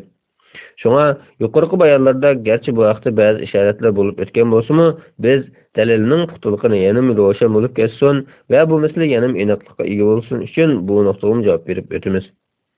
Undaqda savol shu: ikki Xudoning iroda va idora jihatdan to'qinish bo'lib, bir-biri ustidan g'olib kelish yuz bermaganligi yoki mavjud tartibda intizom va qonuniyatlarda buzilish ko'rilmaganligi nuqtasidan Xudo faqat bir degan yakunga bordik. Desak, navoda u ikkisi yaratgan va idora qilayotgan narsalarda biri yana birining fikriga qo'shilgan va yoki har ikkisi birli qarorda o'xshash bir-biriga ma'qul kelib, o'rtaq hosil qilgan kelishib olgan bo'lsa-chi, bu vaqtda Imom Razi mundaq deydi: navoda ikki Xudo bor deb faraz qilsak, bu ikkisi yo kelisha oladi yoki kelisha olmaydi. Bir iş her ikkisining qudrati, irodasi doirasida bo'lib, har ikkisi u ish ustida kelishib olgan bo'lsa, har ikkisining irodasining bir vaqtda amalga oshishi lozim kelib qoladi. Biroq har ikki irodaning bir vaqtda bir ish ustida teng ro'yobga chiqishi mumkin emas. Navoda kelishilmasa, ehtimollik nuqtasidan bu ikkisining qarori teng o'rnatilishi kerak bo'ladi. Yoki bo'lmaydi. Yoki birining bo'lib, yana birining bo'lmaydi. Albatta, bundaq ehtimolliklarning hammasi aqlga uyg'un emas. Şuna neticede Allah'ın bir ekanligidan boshqa nima paraz o'tirib chiqsin, baribir tartibning buzilishi kelib chiqib kerak bo'lib qoladi. İmam Tattazani mundaq deydi. Navoda ikki xudo mahluqotni birga yaratishga kelishdi desak, cho'qimqi har ikkisining qo'li bor narsada har ikki qudratning mahsul bo'lganligi uchun birining orqasidan yana biri maydonga kelishi kerak bo'ladi. Navoda kelisholmay to'qinishsa, u chog'da biri yana biriga to'sqin bo'lishi o'lchami bo'yicha oralarida buzilish kelib chiqqan bo'ladi. Demakchimanki, ya bu to'qinishda har ikkisining ojiz bo'lishi kelib chiqadi, yoki ikkisidan biri ojizlik ko'rsatgan bo'ladi. Natijada kelishilish haqidagi da'vo asossiz bo'lib chiqadi. İmam İbni al-Bayadi bundaq deydi. Her ikki xudo mustaqil qudrat egalari turib, bir-biriga yo'l qo'yishi, kelishib bilishi mumkin emas. Chunki har biridagi irodaning yurgizilishi o'xshash darajada yetarlik turib kelishib bilishgan bo'lsa, ikki to'liq qudrat bir shayni yaratishni birlikda amalga oshirishdek aql qabul qilmaydigan ish yuz berishi kelib chiqadi. Undaq bo'lmadi desak, biri yana biriga yo'l qo'yib kelishgan bo'ladi-da, buningda xudolik salohiyatining zidlanishi kelib chiqadi. Yig'ib aytganda, masalaning tegi yaratquchidek bir mutlaq mukammallik bor yerda, uningga kelishib bilish orqali xudolikqa sherik bo'ladigan yana birining bo'lishi mumkin bo'lmaydi. Bu xuddi ustoz Abbos Aqqat aytgandek, xudo mutlaq mukammal bo'lgan ekan, bu yerda ikki mutlaq mukammallikning mavjud bo'lishi mumkin emas. Bu xuddi abadiylik desak, ikki abadiylik mavjud bo'lishi ehtimolligi bo'lishini o'ttirib qo'yishga bo'lmaganidek bir ish. Hammani o'lchab bekitishda, hammani qaror qilishda boshdan oxirigacha kelishib o'tgan, biroz ustida farqlanib ketmaydigan yoki mushuninga o'xshash xudolik salohiyati kerakli bir zurriyatning farqi yo'q ikki xudo bor deganlik, amaliyotda mavjudlikda ikki xudo bor emas, balki oralarini zoti jihatdan ayirib farqlantirishga yo'l qolmagan va ikki taraf ayirishga ehtimol qolmagan bir xudo bor deganlikdir. Professor doktor Muhammad Muyassar kelishilish ma'nosiga ega ehtimolliklarga bir javob berib, bunday deydi. Navoda xudo ikki deb faraz qilsak va bu ikki si obyektni borliqqa keltirishga kelishgan taqdirda kelishilish xususida aqlga kechadigan bunday bir qator ehtimolliklar o'tirib chiqadi. Albatta, bu ehtimolliklarning hammasi safsata bo'lish bilan natijalanadi. Mazkur ehtimollar: birinchi, navoda ikki xudo si obyektni bir vaqtda o'z oldiga ayrim-ayrim yaratishga, ya'ni birli obyektni har ikkisi birli vaqtda va o'z oldiga ayrim-ayrim barliq keltirishga kelishgan deb o'ylasak, bu xil kelishilish aqlga xilof. Chunki bir narsa bir obyektga ikki ta'sir kuchining ayrim-ayrim holatida turib, birli vaqtda ta'sir ko'rsatishi mumkin emas. Har ilohning o'ziga xos ta'sir kuchi bor bo'lgan ekan, ta'sirning birdan ko'p bo'lishi ta'sirlangan obyektlarning ko'p bo'lishini keltirib chiqaradi. Biroq reallikda ko'rayotganimiz birla ta'sir, u birla narsa bo'lsa, biz si belgisida ishoratlagan obyekt shu. Bu nuqta yana ikki qudrat bor turib, birla qudratning ta'sir ko'rilishi ikki qudratning borligini inkor qilib tashlaydi degan ibora bilan izohlanadi. Ikkinchi, navoda ikki xudo si obyektni o'z oldiga navbat bo'yicha yaratishga kelishgan deb tursak, bu faraz bo'yicha ikki xudoning har biri ikki vaqtda navbat bilan yaratadi. Buningda avval birinchisi ishni boshlab tugatadi, ondan ikkinchisi yana bir qatim boshlab tugatadi. Bundaq kelishilish ehtimollimi safsatadir. Chunki birinchisining yaratishi bilan si obyekt mavjud bo'lib bo'ldi. Ikkinchisining takrorlashining nima ahamiyati bor? Yana kelib bu asl bo'lib bo'lgan ishni yana qaytadan asl qilish beyo'dlikdir. Shunga bundaq ehtimoldikimi kelishilishmi safsatadir. Uchinchi, navoda ikki xudo o'tirisidagi bu kelishilish bir ishni vujudga keltirishda ish taqsimot qilib turib yaratishga kelishib olgan desak, bu faraz bo'yicha har ikkisi kelishgan ishni bo'lishib turib bitirdi. Bundaq yo'sinda kelishish ojizlikning ifodasi bo'lib, ilohning mukammalligiga zid keladi. Chunki bu xil sheriklashish va bo'lishib yaratishlar qabul qilgan tarafning qudratining cheklikligini va irodasining tuvalligini bir qilgan ishda yana birining qilishi cheklimga uchirganligini bildiradi. Shunga bu nuqtada har ikkisi xudo bo'lishga yaramaydi. To'rtinchi, navoda ikki xudo bir ishni o'zaro hamdamlashib, qo'l-qo'lchi qilishga kelishib oldi deb qarasak, Bu faraz fojiadan boshqa narsa bo'lmaydi. Chunki bu hamdamlikni qabul qilgan tarafning butun ishlarni idora qila oladigan darajada qobil bo'lmasligini ojiz ekanligini ko'rsatib beradi. 5. Yana bir ehtimollik shuki, farazdagi bu ikki xudoning biri yaratishdan voz kechib beradi-da, butunlay ish tashlaydi. Yana bir xudo nima qilsa, uningga rozilik bildirdi. Mana bu xil faraz safsatlikda uchib chiqqan bo'lib, bunday ehtimollikda xudoni uning sutidan va xudoga xos mashg'uliyatdan ayirib tashlash kelib chiqadi. Shunga bunday xudo bo'lishi tasavvur qilinmaydi.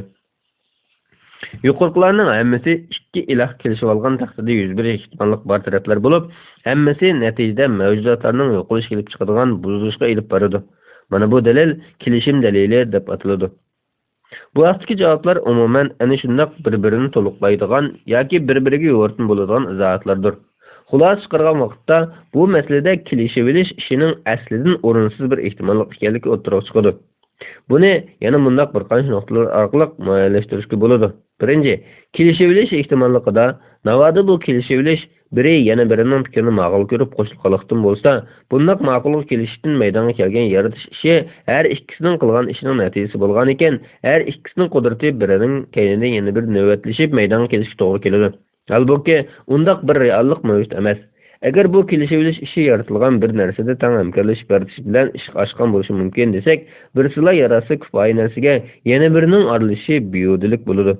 Biyudilik xudolik salohiyatiga uyg'un emas. Yana bir jihatdan qaraganda, hamkorlashib yaratilgan bir narsada qaysi xudoning quli bor yoki qaysi xudo yaratgan deydigan bu farq bilinmay qoladi. Bilinmagan farq yo'qning o'rnida. Yo'q bo'lgan ekan, bir xudo kifoya turib, yana bir xudoning bo'lishini va uning kelishi natijasida hamkorlashgan bo'lib, ehtimolligini ko'tarib chiqish bema'nilik va o'rinsiz bo'ladi. Buningdan bunday qo'shimni kelishib bilish ehtimolligining o'rinsiz va mumkin emasligi o'tirg'i chiqadi. 2. O'zaro kelishib yaratish mazgillik ahvolga nisbatan o'rinliqdek ko'rinsimi, ammo buning izchil davomlashi mumkin emas. Chunki biz da'vatgan xudo nuqul yaratish bilan kifoyalangan xudo emas. Balki u yaratishda erkin qaror chiqarish irodasiga, mukammal hikmat va yuksak aql farosatga ega bir xudo. Masalan, olam yaralgan lahzani ilib aytsak, zamon uning bilan tang yaralgan olamning paydo bo'lishi va paydo bo'lishining boshlanishini bekitish cho'qimli bir mustaqil qaror talab qiladi. Bu qaror natijasida yaralish maydonga keladi. Ilm-fan tili bilan aytganda, faqat shu cho'ng portlash yuz berishi bilan vaqt maydonga kelgan. Olimning paydo bo'lishini hosil qilgan cho'ng portlashni vaqtning boshlanish lahzasi desak, izchil g'ayri nuqta oltida turgan narsaning birdilla portlashi nima uchun boldirma emas, keyinma emas, faqat shu lahzada yuz berib qoldi? Bu aniqli bir qaror bo'lgandimi portlashdan kengayish va shakllanish jarayoni deganlarning qilch xatosiz ilgirlashini kafolatga ega qilgan qaror egasining mutlaq mustaqil irodaga ekanligini ko'rsatib beradi. Alamdagi intizom va qonuniyatlar bo'lsa, yaratuvchining zoti bir bo'lganidek, parasining mustaqil va tangdasiz bo'lishini taqozo qiladi. Bundaq ahvolda uning olamni yaratish va uning intizom ishida qonuniyatlarga rioya qilgan asosda bir qo'lliq idora qilish qudratiga ega bo'lib turib, yana bir o'ziga o'xshash mustaqil qaror va qudratga ega yaratuvchi bilan to'qinishsiz, ixtilofsiz kelishim ishida bir olamni idora qilishda sherikchilik qurishni tasavvur qilish bir behudalik xolos. Bu faqat Tangridek buyuk qudrat va farosat egasi uchun hikmatsizlik va bema'nilikdan boshqa narsa emas. Albatta, bu qadar qudrat egasining hikmatsizlik va behudalikni ma'qul ko'rishi aqlga uyg'un kelmaydi va uning ulug' qudrati va yuksak hikmatini ziydilaydi. Bu aniqli uningga tanglash, yana bir yaratuvchi bilan kelishilish ehtimolining o'rinsiz ekanligini ko'rsatadi. 3. Olamni yaratishdan iborat bu qudrat kifoya turib, ikki azaliy qudratli yaratuvchining kelishi bo'lib yaratishi yoki uning yaratishda sherikchilik qilishi o'rinsiz ehtimoldan boshqa narsa emas. Chunki olamdan iborat yaralmishning ikki xudoning ish ekanligiga doir hech qanday iz mavjud emas. Chunki xudoda yaratishga qodir qudrat bor ekan, yaratishga faqat birli qudrat yetib oshadi. Ikkinchisi ortiqcha. Yana kelib biz olamdagi qonuniyatning hammasining bir manbalik ekanligini bildik. Bugungi ilm-fan olimlar tilida aytgandimi, olamni shakllantirgan elementlarning umum jo'g'lanmasining olamning shakllanishining asosi ulu bo'lgan haliqi g'ayri nuqtada borligi, atom zarrachilarining turi har xil bo'lishiga qaramay, hammasining manbasining bir asosiy zarrachaga berib to'xtaydiganligi payqab chiqildi. Buningda kishini hayron qoldirdigani olamning sovishi asnosida uningdagi barliq mavjudotni tutib va harakatlantirib turadigan tabiatdagi 4 asosiy kuchning haliqi g'ayri nuqsada bir kuch ichiga yig'ilib holati mavjud bo'lib turishidir. Mana bu olamning bir manbadan opilil bo'lish va birlik qudrat tarafidan o'rnatilgan insonning talabi asosida kashilsiz va buzilmasdan shakllanishidek bir amaliyotning birli yaratquchining tarafidan qurib chiqilganligini o'tirib chiqaradi. Xuddi doktor Amri Sharif aytgandek, mavjudlikning rangi, shakli turlik tuman bo'lishiga qaramay, bugungi ilm-fan atmosferasida uning aslida bir fabrikaning mahsuli ekanligi, uni harakat keltirgan kuchmi, uning hukm surayotgan qonuniyatlarimi aslida bir manbalik ekanligi isbotlandi.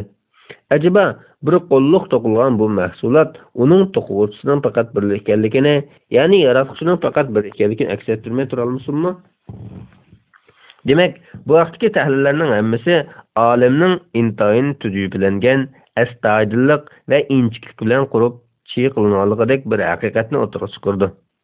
Shundaqla bularning hammasining faqat birla Xudoning yaratishining natijasi ekanligini ko'rsatdi.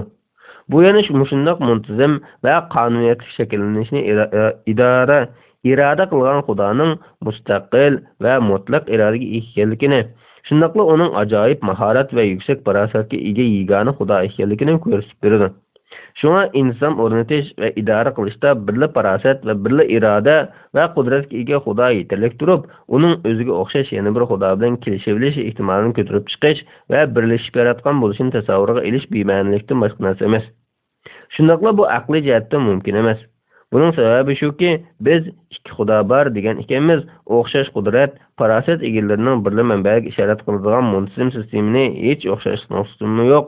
Kelishuvli yaratib va insonlashtirgan bo'lishi, inson va qonuniyatlarning bir manbalarida izsiz davomlashishi, har ikki Xudoning qudrati va farosatining bir-biriga ta'sir bo'lmay, yoki yaralmish koinotga ta'sir ifodalanmay davomlashishi va yoki ikkisiga ishoratlaydigan izning olamda hech ko'rilmay davom qilaverishi asla mumkin emas.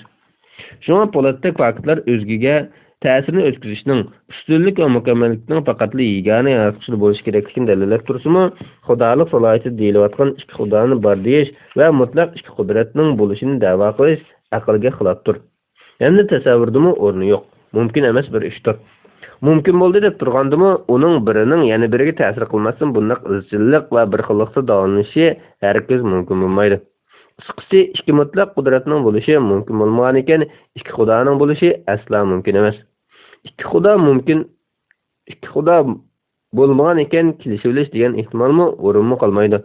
Agar taraz bilan kelishilish ehtimollik doirasiga ilinsimi, qatma-qat mumkin bo'lmas natijasi tufayli aql buni keskin rad qiladi. 4. Ma'lumki, olam paydo bo'lmasda zamon va makon mavjud emas edi. Zaman va makon yo'qligiga qaramay ustilab o'xshash ikki qudratning olamiy ta'siri bo'lganligini tasavvur qilish, xuddi ikki azaliy mavjudiyatni tasavvur qilishdek mumkin emasdir. Ikki Xudoning kelishilishi ehtimolligi bosqichiga kelmay turib, ikki azaliy qudratning bo'lishi mumkin bo'lmagan ekan, ikki Xudo bo'lishimi, bo'lgan chaqda kelishilishimi mumkinsizliklar ichidagi eng mumkin emas bir ishga aylanib qoladi. Bu ehtimollikning birpat ehtimollik ekanligi muayyanlashgan ekan, faqat bu yerda birla yo'l aqlgimi, faktga uyg'unlashidir. U bo'lsa-mu, yaratuvchining o'xshashi, tangdish yo'qligi va faqatli bir ekanligidir. 5. Kelishilish degan chig'imizda bir taraf o'z fikridan voz kechishga to'g'ri kelib, yana birining fikrini oldi degan ma'noni bildirdi. Bu ahvolda o'z irodasini qo'yib turib, yana birining fikrini olishga majbur bo'lish kayfiyati kelib chiqadi. Ikki Xudo bor degan taqdirda qaror chiqarish, yaratish va intizom belgilash xususida muqarrarki, aql har ikkisining farosat va mustaqil qudratga ega bo'lish kerakligini taqozo qiladi. Bundaq bo'lganda har ikkisida cho'qim birini yana biridan mustaqil va farqli qilayotgan erkin iroda bo'lishi kerak. Navoda bu kelishilish o'zining irodasi va fikri bor turib, yana birininkini ilik elishga majbur qilib ma'qul kelgan kelishilish bo'lib qolsa, bundaq bir ojiz mavqeda qolg'ishining Xudo emaski o'tirib chiqadi. Balki buni Xudo qatori sanab tasavvur qilishmi bir bema'nilik bo'ladi.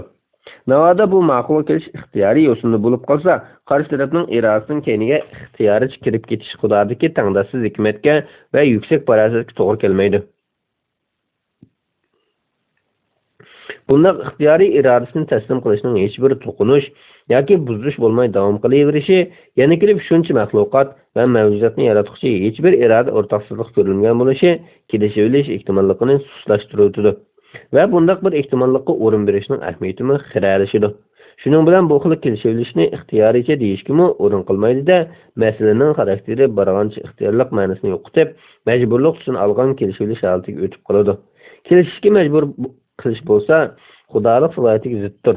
Natijada shunday xulosa chiqadiki, kelishilishning ixtiyoriy turdagi bo'lsin yoki majburlik tusidagi bo'lsin, hech biri puttirab turilmaydi. Buning bilan yanala Xudoning faqat birli bo'lishining zarurligi, aksiya ehtimolliklarning barining asossiz va o'rinsizligi muayyanlashidi.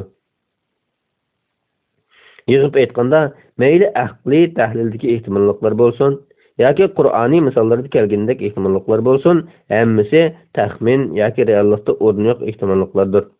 Farazlarni dadil qo'yib tahlil qilishning ahamiyati bo'lsa, Xudoning bir bo'lishining muqarrarligidan boshqa ehtimolliklarga yo'l qo'yib beqish natija e'tibori bilan aylanib Xudoning birligidan iborat asosiy yakunning aqlga eng uyg'un va tavranmas haqiqatligini gavdalantirish hamda buning ikkinchi bir shubhi yoki shakka yo'l qoldirmaydigan bir masala ekanligini oydinlashtirishda ma'lum bo'ladi.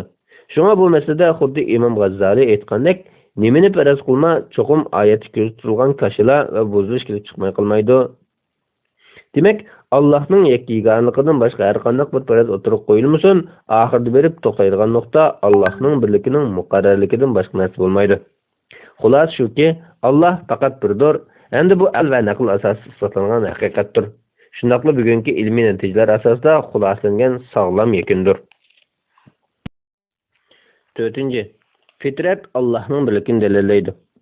Aql keskin holda Xudoning birligini dalillaganidek, inson vujudining ayrılmas parchasi, tabiiy xarakter, tuyg'u va ishonchning qarorgohi bo'lgan qalbmi Xudoning birligini guvohlaydi. Aql asosida elib berilgan izlanishlar Xudoning birligini muqarrarlashtirganidek, ishonch, sig'inish, umidvorlik, bag'ishlash, tilak va munojatlarning markazi bo'lgan qalbmi Xudoning birligini tasdiqlaydi. Bunday aytganda, qalb aqlning Allohning birligi haqidagi qarorini taraddudsiz ma'qullaydi. Mana bu tabiiy holda fitratning Allohning borligini tunish bilan tang, uning birligiga shohid ekanligini ko'rsatadi. Bu mu o'z navbatida Xudoning birligining dalillaridan biridir.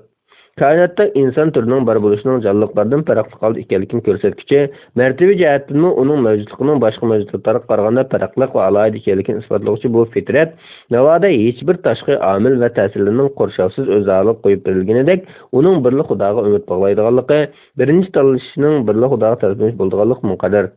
Shunga navoda fitrat har turli omillarning qo'rshovishida o'z tabiati moyilligidan buritilgan taqdirdami, aqlning izlanish natijalari orqali qalbda yo'qolmagan eng ichki, cho'nqur va beg'ubar tuyg'ular orqali o'z aslini topa oladi. Chunki dalillar insonning aslida nimaga ishonish kerakligini va nimaga ishonishning to'g'ri bo'lganligini, ko'ngil qanoatining qaysi bilan taskin topadiganligini asas solg'uchi, ogohlantiruvchi, uni tushib qo'yayotgan g'aflat uyqusini uyg'otuvchi omillik rolini o'tab kelgandir. Qur'ondagi diqqat, ko'ngillarni faqat Allohning yo'qqa ilishlar taskin topqizadi. Oyati o'z ichiga olgan ma'no obyektlarining birimi mushudir. Ra'd surasi 28-oyat. Iman tarixiga nazar soladigan bo'lsakmi, insonlarning dastlabki o'rin ajdodlarining ishonish obyektining ko'p xudolik bo'lmasdan bir xudolik aqidadan boshlanganligini, bir xudolik e'tiqodining asos ko'p xudolikning kelgundi narsa ekanligini ko'rib yetamiz. Kitobimizning muqaddimasida to'xtalib o'tganimizdek, insoniyatning aqida iman tarixi masalasiga muayyanlashtirishimizda shu ma'lum bo'ldiki, bir xudolik e'tiqod insonlar tarixida ularning dastlabki dini bo'lib kelgan, xuddi xudosizlik kelgan narsa bo'lganidek, ko'p xudolik e'tiqod bir xudolik aqida oldida kelgan narsa bo'lgandir. Bu nuqtadanmi sog'lom fitratning xudosizlikdan ko'ra Xudoning borligini tanlash tabiatiga ega bo'lganidek, ko'p xudolikdan ko'ra birla Xudoning haqiqat ekanligini tanlash tabiatiga moyil ekanligini muayyanlashtirish mumkin. To'g'rilik, haqqoniyat, adolat qatorliq insoniy qiymatlarga moyil bo'lish bilan tabiatlangan inson fitrati haqiqatning bir bo'lishiga ishonish bilan tabiatlangan. Bu nuqtadanmi fitrat sog'lom holatda turgan chog'da haqiqiy Xudoning faqat bir bo'lishi kerakligini tanlaydiganligini va buning insoniy tabiatga eng munosib tanlash ekanligini ko'rib yetkazib bo'ladi. Qur'onning inson qalbidagi eng beg'ubar va suzuk tabiatning yagona Allohni tunish ekanligini muayyanlashtirishdimi, fitratning Allohning birligiga guvoh bo'luvchi omil ekanligini inson eslatish va uni sop suzuk tabiatiga qaytib chaqir qilishdan boshqa narsa emasligidandir. Fitratning birlik Xudoga moyil bo'lish va talpinishdek tabiiy inkosning mohiyati islom ta'kidlab kelgan bir Xudoda aqida bilan birdek ekanligi fitrat oyatida mundaq bayon qilingan. To'g'ri dinga Allohning dini o'zlanganki, Alloh insonlarni shu dinda yaratgan. Allohning yaratganini o'zgartirishga bo'lmaydi. Ana shu to'g'ri dindir. Ra'd surasi 28-oyat. Ma'lumki, fitrat oyatidagi Fitratullohi degan so'z Qur'onning Uyg'ur tarjimalarida Allohning dini deb ilingan. Amaliyotda fitratning din deb tarjima qilinishi va tafsirlarda shunday izohlanishida islom elib kelgan tavhid dinining fitrat bilan birliklik hosil qilganligi chiqish qilingandir. Chunki islom elib kelgan aqida Xudoning yakkigaligi asosida shuar qilindi. Qur'on mana bu shuarning birdan-bir to'g'ri haqiqatligini aqliylikka kuchli dalil isbot bilan yechib izohlaydi. İslamның bir xudolik dini bo'lishi va bu dinning faqat birli Xudoga bandilik qilishini asosiy yadro qilgan bo'lishi, uning xuddi sog'lom aql bilan birdaklikni saqlaganidek, inson ruhiyatining tipik obrazi bo'lgan saqlam fitrat bilan bir gavdalikni saqlaydiganligidir. Shunga islomning yadrosi bo'lgan bir xudolik dinining fitrat deb atalishi mantiqiy munosabat jihatdan uyg'un. Qur'on nuqtasidan eng munosib atash bo'lgan. Bu nuqtadan Qur'on elib kelgan to'g'ri dinning yadroliq chaqiriqi bo'lgan bir xudolik aqidaning fitrat guvohlaydigan aqida ekanligi muayyanlashidir. Buningdimi fitratning Qur'on chaqirayotgan to'g'ri din va to'g'ri aqida bilan bir gavdalikni saqlaydigan ifora qilingandir. Fitratning Allohning borligiga dalil bo'lish bilan bir vaqtda Allohning birligini tasdiqlaydiganligi uning Alloh bor deganligi tabiiy iqrorining taqozosi va obyektiv ekanligiga qilsig'maydi. Qur'on Karim bu vaqtdagi bayonlarda bir tarafdan aqlga va bir tarafdan qalbga xitob qiladigan iboralar orqali fitratning tabiiy taqozosini insonga aslish metodini ishlatgan. Masalan, Qur'on bu vaqtda bunday bir xitobni savol tariqasida o'tirib qo'ydi. Ko'p xil ma'budlar yaxshimi yoki hammani bo'ysundiruvchi bir Alloh yaxshimi? Yusuf surasi 39-oyat. Imom Abu Mansur Maturidi oyat haqida bunday deydi. Oyatda deyilayotgan shuki, o'zidan boshqa Xudo qilinayotganlarning hammani o'ziga bo'ysundirdig'ini yegona Allohdir. Undaq bo'lgan ekan, bir Xudoga ibodat qilish bo'ysundirilgan ko'pga ibodat qilishdan a'lodir. Imom Alusi bunday deydi. Oyatning ma'nosi o'zinglar Xudo deb at qo'yib olgan va mavjudiyatda mustaqil bo'lmaganlar yaxshimi yoki har qanday nuqtadan uning ko'p bo'lish mumkinligi bo'lmagan yoki yakkigana hamda yakkigan degan ulug'vor sifatning egasi bo'lgan mavjudliklar bo'ladigan uning qahri qudrati oldida taslim bo'lmay qolmaydigan ham uning ilkida bo'lgan yegan Alloh yaxshimi deganlikdir. Oyat mantiq jihatdan hammani bo'ysundirish qudratiga ega birli Xudo borligi muqarrar ekan, uning xudoligiga boshqani Xudoga qatori sherik qilishning qilch xaylik maqamasini o'tirib qo'ydi. Oyatni yana xitob nuqtasidan go'yo hammani bo'ysundiruvchi birli Xudo bor yerda uning xudoligiga boshqani sherik qilib cho'qilishning bema'niligini va buni aql egasining yurkiga qo'l silib turib o'ylanib ko'rishini chaqiriq qilgan deb tushunishkim bo'ladi. Shunga bu jihatdan tushunganda oyatdagi savol tarzi Rasululloh Alloh va boshqa Xudo deydigan ikki taraf bor bo'lib, birla Allohni Xudo tutib sap ayirishning aqlanlik bo'lganligini ilgari surish maqsad qilingan emas. Chunki undaq bir reallik aslida mavjud emas. Shunga mazkur oyatdan keyingi oyatda uning tangrilarning otilingan ismlaridan boshqa zoti va mavjudi yo'qligi faqat yegan Allohning borligi eskartilib mundaq deyilgan. Sizlarning Allohni qo'yib ibodat qilayotganinglar faqat sizlar o'zlaringlar va ota-bobonglar atib olgan ismlardan iborat. Yusuf surasi 40-oyat. Ko'rilishqi bo'ldiki, mazkur oyat tafakkur nuqtasidan aqlga xitob qilayotgan bo'lsa, samimiyat nuqtasidan inson qalbiga xitob qilayotdi. Bundaq bo'lishida inson qalbiga bir o'y silish, ko'ngil tarin chekish maqsad qilingandir. Bu turdagi oyatlarning muddaosimi birda aqlni g'adaqlash bo'lsa, yana birda sog'lom fitratga va samimiyatga qaytishga chaqiriq qilishdir. Qur'on bu oyat bilan emas, yana boshqa oyatlardami yuqorqi uslub asosida xitob qilgan bo'lib, savollar go'yo aqlga qaratib qo'yilgan, ammo uning yana bir yuzida inson fitratini harakatga keltirish, uningga asli tabiatini aslatish maqsad qilingan. Masalan, buning tövendagi oyatlarni misol qilib ko'rish mumkin. Naml surasi 61-oyatda bunday deyilgan. Zaminni turag'i qilgan, uning turli chetlarida daryolarni oqizgan, uning ustida tavrab ketmaslik uchun tog'larni o'rnatgan, ikki dengiz orasida, ya'ni tatliq suv bilan sho'rliq suv orasida aralashib ketmaslik uchun to'saqlarni qilgan kim? Allohdan boshqa iloh bormi? Naml surasi 62 oyatda bunday deyilgan. Beshiga kun tushgan odam duo qilsa, uning duosini ijobat qiladigan, uning beshiga kelgan ig'islikni ko'tarib o'tadigan va sizlarni zaminning o'rinbosarlari qilgan kim? Allohdan boshqa iloh bormi?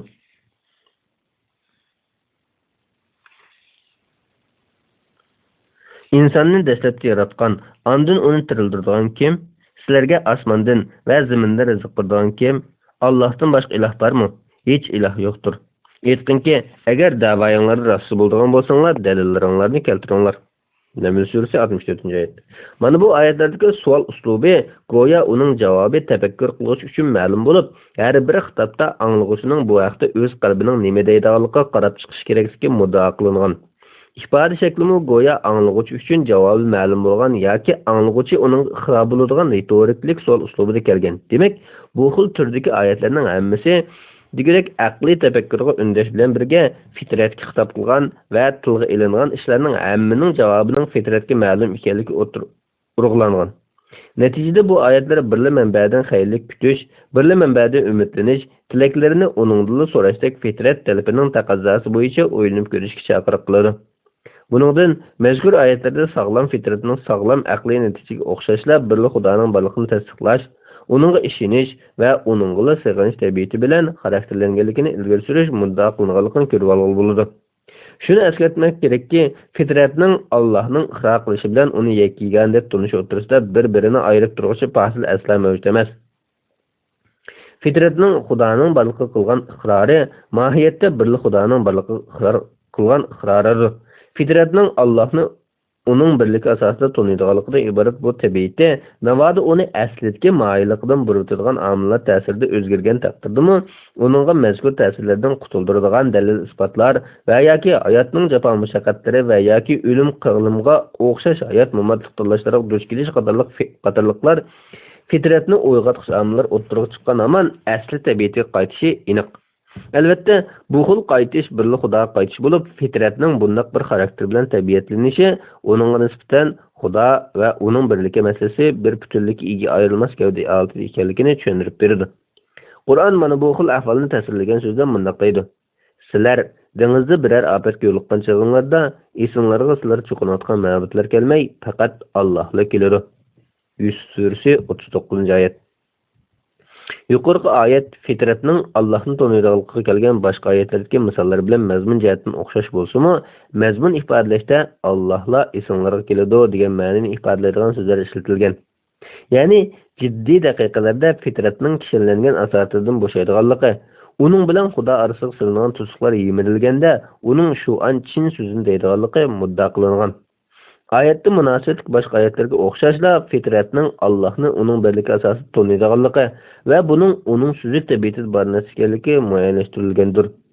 Xulos qilganda, fitratning yaratquchini uning birligi asosida taniydiganligi bir reallik. Mana bu reallik insonning fitratining Allohning borligi va birligini tasdiqlashining uningdagi tabiiy ong va xarakter ustida mavjud ekanligini ko'rsatib beradi. Bismillahirrohmanirrohim. İslam aqida ensiklopediyasi 1-tom yegani yaratquchi. 4-qism Allohning yakkiganligining bayoni. 2-bob tavhid aqidasining bayoni.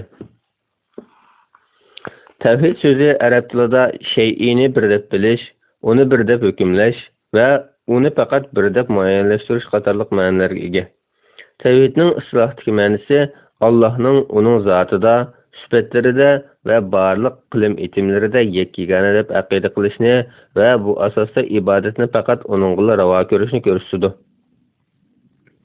Tavhid Allohning bor va birligidan iborat muqarrar haqiqatdan chiqqan bir butun gavdaning ma'nolar olamidagi obrazidir. U islomning javhiri va islom madaniyatidan iborat buyuk chinorning g'uli va yiltizidir. Navoda islom madaniyatiga timsol bo'ladigan bir kimlik bor deyilsa, u kimlik dal tavhiddir.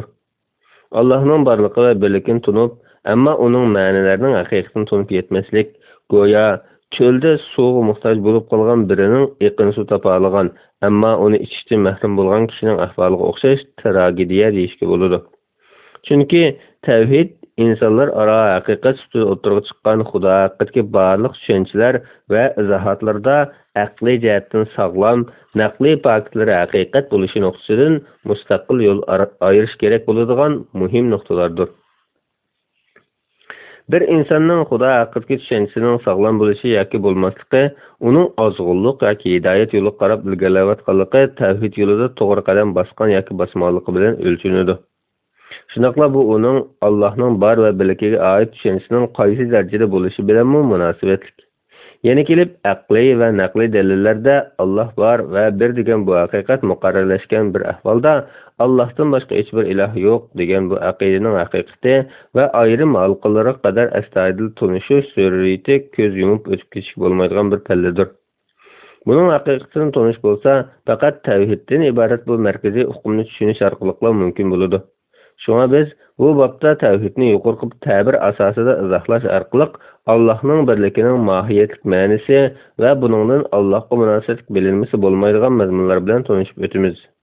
Albatta, tavhid bir dinning ul asosi bo'lgan ekan, uning chetilish doirasining dinning barliq sohalariga qadar keng va umum bo'lishi tabiiy. Tavhid haqida to'xtalish navoda bu nuqtadan chiqish qilinganida buningga munosabat mazmunlarni kitobning biror bobiga sig'dirish mumkin bo'lmaydi albatta. Shunga bu bobda tavhid haqida yuqorqi ta'birini chiqish qilgan asosda Allohning yakkagonligiga chetiladigan munosabat mazmunlarni bayon qilish bilan kifoyalanamiz. Darvaqa tavhid hukmi Allohning borligi va yakkagonligidan iborat buyuk haqiqatga yuqorilgan ma'nolar hamda buning taqozzolarini o'z ichiga olgan umum hukm. Bu hukmning shakllanishi biz bu kitobda izohlab o'tgan Allohdan boshqa bir iloh yo'q degan iymon kalimasida mujassamlangan. Biz aqliy va naqliy dalillar asosida Allohning yakkagonligini dalillagan bo'lsak-mu, ammo bu dalillangan yakkagonlikning nimalarni o'z ichiga olganligi haqida konkret bayonlar yo'q. Shunga biz dalillar asosida Allohni yakkagona degan ekanmiz, yakkagona degan bu hukmning qaysi jihatlarini o'z ichiga olganligini va nimalarni ko'z tutadiganligini bilishimizga to'g'ri keladi. Chunki tilimizda tavhidning eng yuqori pallasiga ishorat bo'ladigan yakka va yegona degan ikki so'zdan birikkan bir atalg'u ishlatilgan bo'lib, yakka so'zida Xudoning zotida bir ekanligi ifodalangan bo'lsa, yegona so'zida uning bir bo'lishining zoti va sifatlarini o'z ichiga olgan barliq jihatlarda bir ekanligi, uning hech bir o'xshashi va sheriki yo'qligi, tangdoshsiz va birdan-bir ekanligi qatorliq ma'nolar mujassamlangan. Bu xuddi muqarrar mavjudiyat ma'nosi mujassamlangan Xudo hukmiga olamning paydo bo'lganligi va har ishning birdilla paydo bo'lishining cho'qim bir sabab bilan bo'lganligi ma'nosi mujassamlangan olam hadis hukmi qatorliqlarga o'xshash. Yakkagona so'zidimi Allohni ta'riflashda uning eng to'g'ri ta'rifini va eng suzuk ta'birini ifodalaydigan so'zlar tanlanib ishlatilgan. Mushundaq intayin ixcham va ma'nosi cho'nqur bo'lgan birikma so'zning lug'at safimizdan o'rin olishi, keng umumlashishi hamda mushundaq bir hukmga ega so'zlarning 1000 yildan ortiq madaniyatimizning yillik sufida til odatimizda davomlashib kelishi bugungi avlodlarning bu mirosini ajdodlari kabi sog'lom va suzuk tushunishning naqadar muhim va zo'r ekanligini ko'rsatib berdi.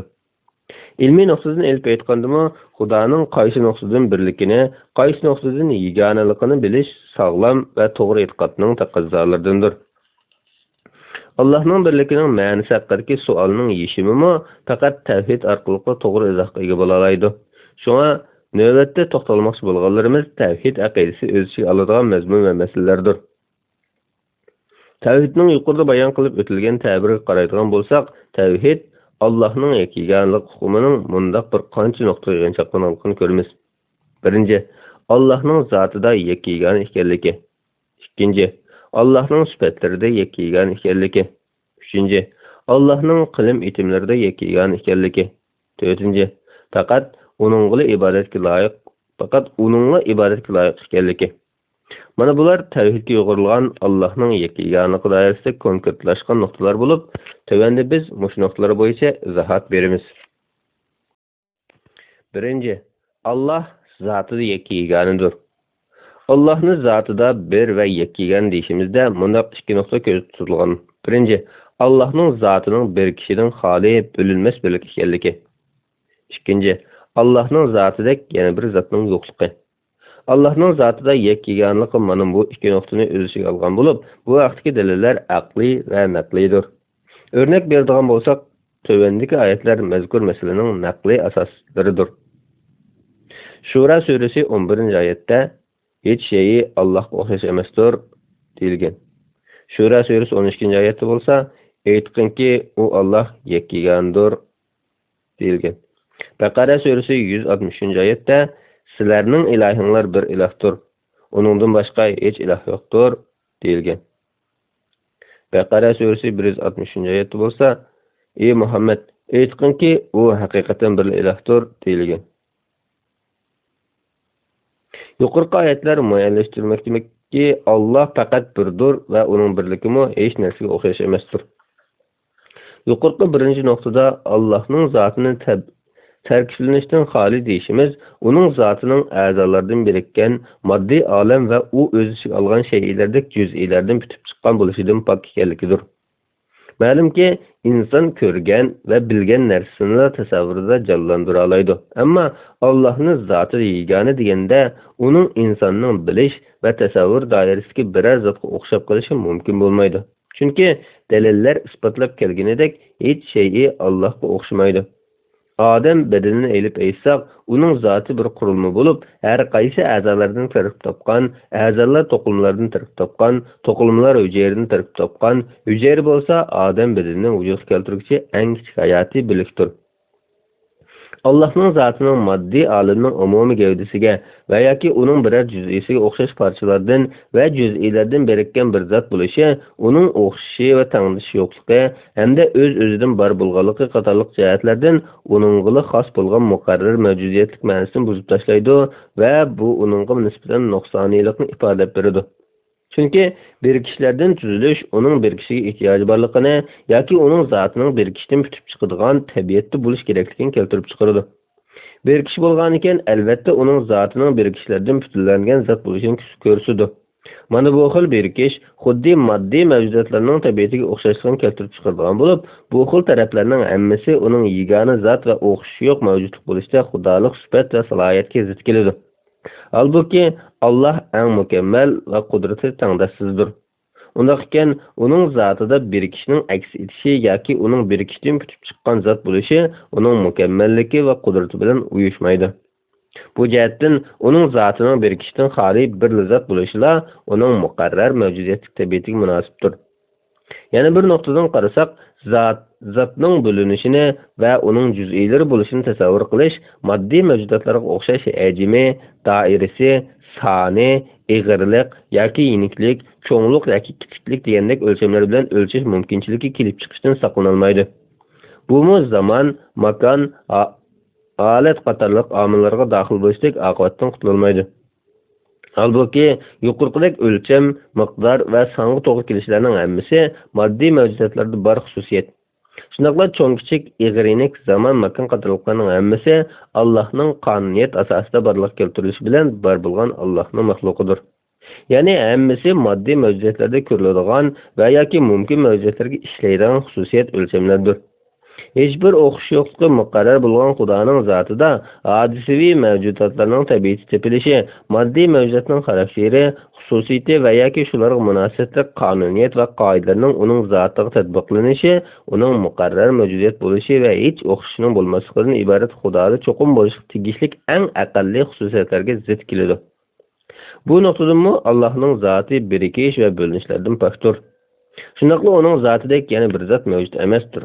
Uningdek yana bir zotning bo'lishi demak, uningdek yana bir mavjudiyat borligini, uningdek yana bir Xudo borligini da'vo qilish bo'lib, aqliy va naqliy dalillar Xudodek yana bir Xudoning bo'lishining mumkin emasligini dalillaydi. Shunga uning zotidagi tabiati bo'linmas birlik bo'lib qolmay, o'xshashi yo'qligi va yeganaligidanmi birdir. Hech shay'i Alloh o'xshamaydi deyishning aqliy asosi mana budir. Allohning zoti boshqa har qanday mavjudiyatning zotiga o'xshamaydi. Bo'libmi uning bizning bilish doiramizga mavjudotlarga o'xshash juz'iylardan, parchalar va bo'laklardan bitgan bir zot bo'lib qilishi uning azaliy mavjudiyatiga va xudolik salohiyatiga ziddir. Bu vaqtda Imom Razi mundoq deydi: zotining bo'linmas bir bo'lishi shuningdekki, navoda Xudoning zoti birikishlardan bitgan bo'lganida, birikishning butunlanishda har bir juz'ining tal bo'lishini taqozo qiladi. Har bir juz'iy ayrim-ayrim desak, aniqki bu juz'iylarning biri yana bir juz'iga o'xshamaydi. Bu shuni natija berdirki, har qanday birikishlarni tashkil qiluvchi juz'iylarga muhtoj. Mavjudiyati o'zidan boshqa ikkinchi biriga muhtoj bo'lgan har qanday shay'i bitib chiqishda yana bir narsaning ta'siri yoki mavjudiyatiga qarashli bo'lishi jihatdan mumkin mavjudiyatdir.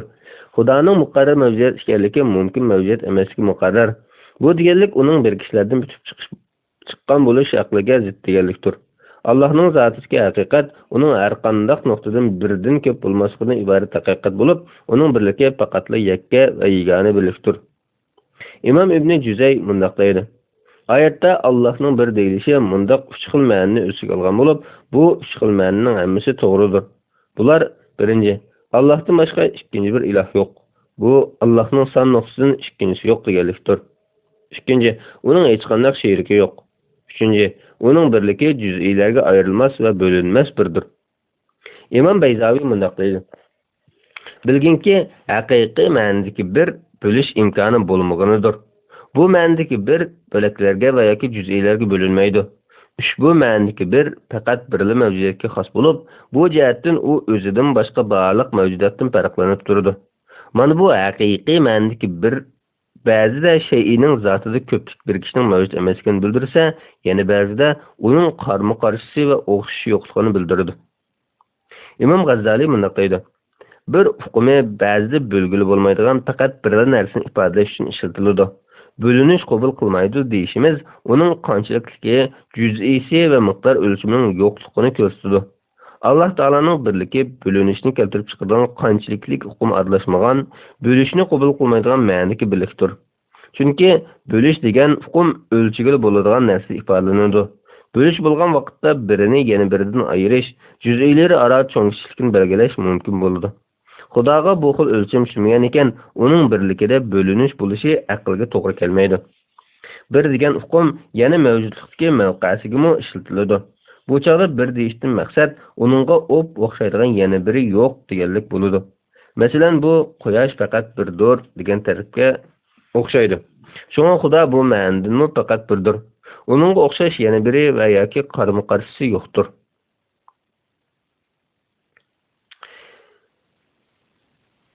Qarama-qarshisi yo'q deyishning ma'nosi shundoq. Masalan, bizning mavjudligimiz mumkin mavjudiyat, ya'ni yo'qlikdan bor bo'lgan.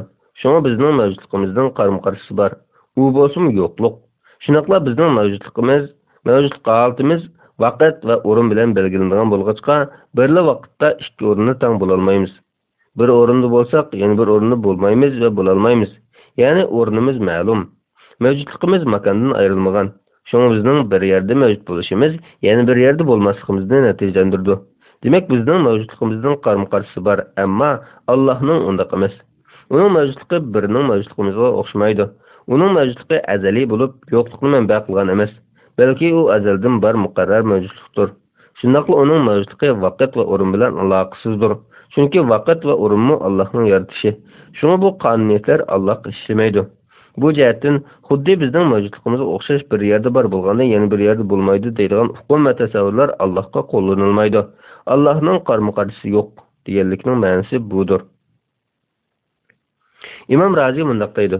Allah yakkigandir degan oyatning ma'nosi birinchi, Alloh qarama-qarshi yo'qligi va o'xshi mavjud emasligi birdir.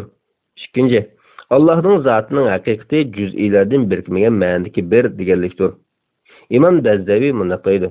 Allohni bir deyishning ma'nosi Alloh zotida bo'linmas, zotining o'xshi yo'q va zotida sheriki yo'q deganlikdir. İmam Ahmad ad-Dardir mundaq deydi. Allohning zotida yagona bo'lishi, uning zotiga tutishib ketgan yoki zotida ajrab turadigan ko'plik holatning mavjud emasligini ko'rsatdi. Shunga Allohning zotida birikish mavjud emas. Shuning bilan birga uning tangdoshsiz zotiga o'xshaydigan yana bir zotning bo'lishi mumkin emas. Demakki, Allohning zoti bir-biriga birikkan juz'iylardan bitib chiqqan emas. Undaq bo'lmaganda, birikish jihatda hodisaviy shaylarga o'xshash bo'lib qoladi-da, uni biriktirgan yana biriga muhtoj bo'lishi kelib chiqadi. Ammo bundaq bo'lishi mumkin emas. Alloma Mahmud Abu Daqiqa mundaq deydi.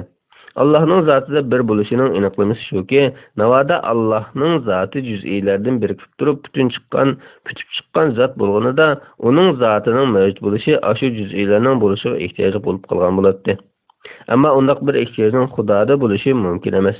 Bundaq bo'lishining mumkin emasligi uning zatining juz'iylardan birikkan bo'lishining mumkinchiligini yo'qqa chiqaradi. Bu xil mumkinchilik yo'qqa chiqqan ekan, uning birikishlardan bitib chiqqan bo'lishining aksi bo'lgan zati hech narsaga o'xshamagan haqiqiy ma'nodagi bir ekanligini muayyanlashtirdi. Imom Safaroni al-Hanbali aytadi: Allohning zati hech qanday nuqtadan bo'linmaydi. Uning sifatlarimi uning zatidan ayrim sifatlar emas. Uning sifatlari mahluqotlarning sifatlariga o'xshamaydi. Shundaqla uning qilim etimlariga birarsining sherik tarchiligi aralashib qolgan emas. Yuqorqi bayonlar Allohning zotida yakkigani deyishning aqliy va naqliy asosi hamda izohlaridir. Ko'rilishga bo'ladiki, dalillar Allohning zotida bir ekanligini, uning zotining bo'linishining aqlga zid ekanligini ko'rsatadi. Bu nuqtada islom elib kelgan tavhid Allohni inson tasvirida tasvirlashdan xoli bo'lmagan yahudiy firqalardan yo'l ayiradi. Shundaqla bu xil tavhid Xudoni bir mohiyatning 3 xil tajallisi sifatida uning zotining parchalanishini yo'lga qaraydigan, uning balasi bo'lishidek bir nuqsoniylikni hamda mavjudligi muqarrar bo'lgan bir mavjudiyatning hadis mavjudotlar kabi bo'linishini ma'qul ko'radigan, shundaqla Xudoning zotining bu xil bo'linishining aqliga zid bo'lishiga qaramay, uningga aql tarafini emas, ko'ngil to'yg'u nuqsini to'g'ri tushunib tashabbuskorlar bo'lgan xristian firqalardan shaksiz holda yo'l ayiradi.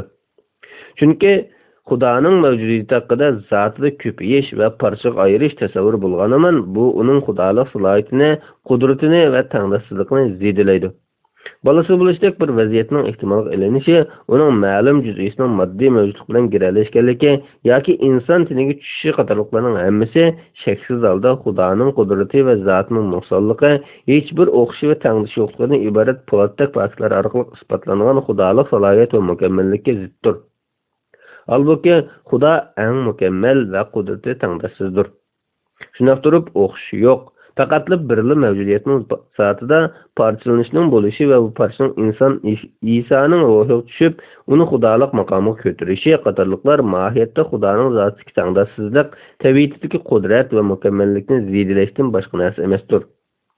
Zidilangan mavjudiyatga ega Tangrining xudolik salohiyati nuqsonidir. Shundaqla bundaq bir tasavvur aqlga ziddir.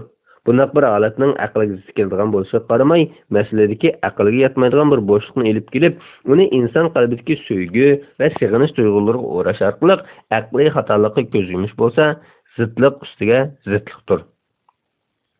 Xristian chaqiriqlaridagi bu xil mantiqsizlikni Xudoni sevgi deb obyektlashtirish orqali yapmoqchi bo'lishga kelsak, mohiyatda bu Xudoning zoti bor mavjudiyat bo'lmasdan tasavvurda bor xiyoliy narsa bo'lish ehtimolini o'tirib chiqarib qo'ydi. Uning zotining bo'linishini qabul qilish orqali uni ruh yoki shuning o'xshash abstrakt tasavvurlardan bitgan bir narsa sifatida izohlash bo'lsa, aqlni qayg'urmoqchi bo'lish va bema'nilikdan boshqa narsa emas. Halbuki olam va uningdagi barliq mavjudotni barliq keltirgan, mavjudiyati muqarrar va mukammal ekanligi muayyanlashgan, aql lol qiluvchi intizom va tartibni barliq keltirgan yuksak farosat egasi ekanligi haqiqatlangan, uning qudrati va hikmatining tangdoshsizligi bilingan bir yaratquchining barligi shaksiz holda uning zotining bir real mavjudiyat ekanligining dalilidir. Bundaq ahvolda aqlga zid, nuqul tasavvurlardan bitgan abstraktlikni aqlga ravo ko'rgandan zotida mutlaq mukammal qudrat va bilim hikmatida tangdoshsiz mavjudiyati aniq bo'lgan bir muqarrar mavjudiyatni aqlmu naqlmu muayyanlashtirgan yegona Xudoni qabul qilish mantiqliq va o'rinliqdir. Shunga bu jihatdan mayli Yahudi aqidasidek Xudoning zotini moddiy suratlash va uning shay'iylar tasavvuriga o'xshatish orqali uning xudoligiga nuqson keltirish bo'lsin, yoki xristian aqidasidek uning zotining juz'iylashiga yo'l qo'yish, uning juz'iysining insonga tushishini, soatining bo'linishini, mayli bu bo'linish atalmish ruhiy bo'linish deyilgan taqdirdami, da'vo qilishlar mantiqsizlik va aqlga ziddir. Xudoni faqat zehnidagi tasavvur sifatida sevgi yoki muhabbat qatorliq abstrakt hukmlar bilan ta'riflash bilan cheklanish, uning mavjudiyatini faqatli zehn ichiga, xiyollar doirasida qamab qo'yish, natijada uni tasavvurdan bitgan xiyollar doirasiga aylantirib qo'yish qatorliqlar bo'lsa, Xudo uchun butunlay bema'nilik hamda uning borligiga doir aqliy, naqliy va ilmiy dalillarga ziddir. Allohning birligi son nuqtasidan emas. Allohning zotida bir ekanligi haqidagi izohatlardan biri uning bir bo'lishining son nuqtasidan emasligidir. Albatta bu xil tushuncha aqlni darhol g'idiqlashi va undaqda qaysi nuqtadan bir degan savolga javob berishga qistishi tabiiy.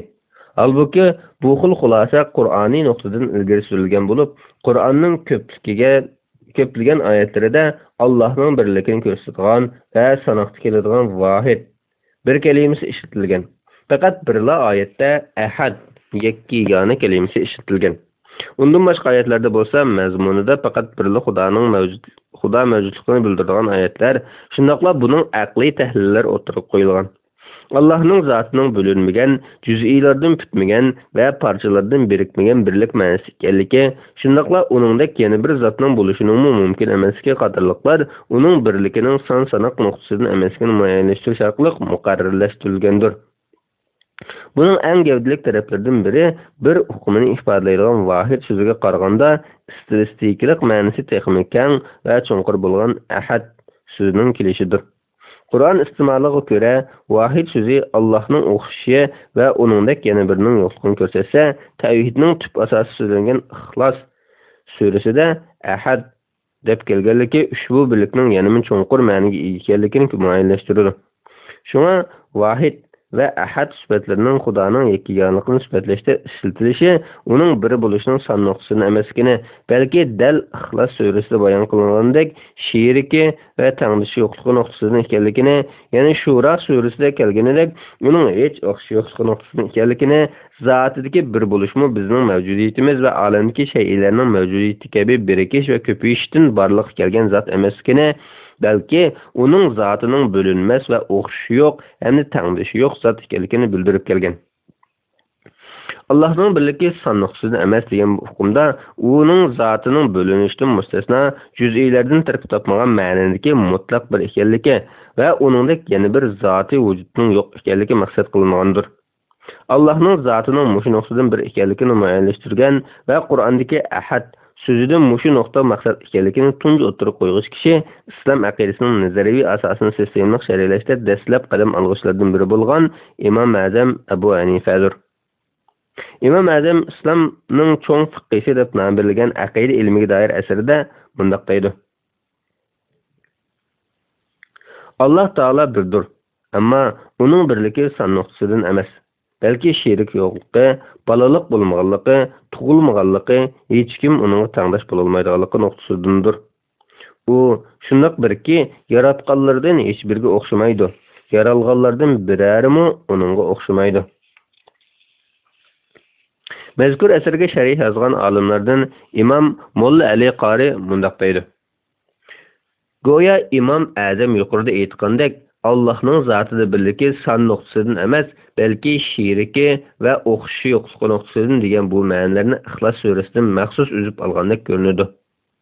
Bu yerdagi son nuqtasidan bir emasligini o'tirib qo'yish darvaqa Allohning zotining bir bo'lishida moddiy mavjudotlardan va mumkin mavjudotlarning tabiati kabi juz'iylardan jism yoki bir hukmi doirasiga kirgizgili, o'lchigili va miqdorli bo'ladigan har qanday xususiyatlarning uning zotida yo'qligi, balki uning zoti faqat uningga ma'lum bo'lib, mavjudot va maxluqotlarning hech birining uning o'xshamaydiganligi ko'z tutilgandir. Bilimizki, shay'ini bir deb son bilan belgilagan bo'lsak, uning son nuqtasidan bir bo'lishi uning zotining juz'iylaridan tarkib topgan bo'lishini chetga qolmaydi. Masalan, bu faqat bir bino degan bo'lsak, bino degan obyekt deb son nuqtasidan biri bo'lib, bu bir doirasiga shu binoning bir butunligini qurashtirib turgan, uni bir gavdatida tutib turgan juz'iylari, uning bino bo'lib bitib chiqishga ketarlik barliq xom materiallarni o'ziga olgan holdagi biridir. Ammo bizning Allohni bir deyishimiz bu nuqtadagi bir emas. Ya'ni songa olg'ili, moddiy ko'zdan ko'rish obyekti qilg'ili, uning zotining hajmini o'lchab, doirasini belgilab olg'ili bo'ladigan, ya'ni songa o'ltiradigan ma'nodagi bir emas. Chunki bu ma'nodagi bir doirasiga kiradigan shaylar hammasi uning yaratganlariga tatbiqlanadigan, balki shu shaylarning o'zimi Xudoning yaratishi bilan bar bo'lgan narsalardir. Shunga uning zotida bir deganimiz songa olg'ili bo'ladigan bir bo'lmasdan, uning zotidek yana bir zotning yo'qligi, uningdek yana bir Xudoning yo'qligi nuqtasidan birdir. İmam İbn Al-Bayadi İmam Azamning yuqorqi so'ziga bergan izohatida mundaq deydi: İmam Azamning Allohni son nuqtasidan biri deyishida, uning zotining muqarrar mavjudiyatlikda, zot qudrati va mukammal hikmat parasti qatorliqlarga o'xshash taraflarda hamda mohiyat va xususiyat qatorliq jihatlarda uningdek yana birining bo'lishidan pok ekanligi ko'zda tutilgan. Shuningdek yana Allohning zotining birikishlardan, ko'payishlardan bitgan zot bo'lishi va bu ikki xil xususiyat keltirib chiqadigan jismoniylik va yoki bo'shliq egallash qatorliq xususiyatlardan pok ekanligimi ko'zda tutilgan.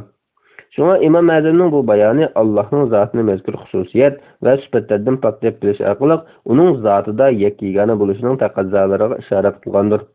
Buni yana tövendeki nuqtalar orqali tushunish mumkin. Birinchi, son nuqtasidan biri deyilganda, bu bir faqat uningga xos bo'lgan birlikni ko'rsatib berolmaydi. Chunki son nuqtasidan hisoblangan birlik juz'iylikka ega har bir narsaning ayrilmas taqozzolaridandir. Şuna İmam Azamning bu so'zi son nuqtasini tushuniladigan birlik bo'lmasdan, uning zotida juz'iylashish borligi muddaosini chiqarib tashlaydigan birlikdir. Şuna u Allohning qaysi nuqtadan bir deyish mumkinligiga ishorat qilgan so'zida Alloh son nuqtasidan emas, balki sheriki yo'q nuqtasidan birdir deb ko'rsatgan.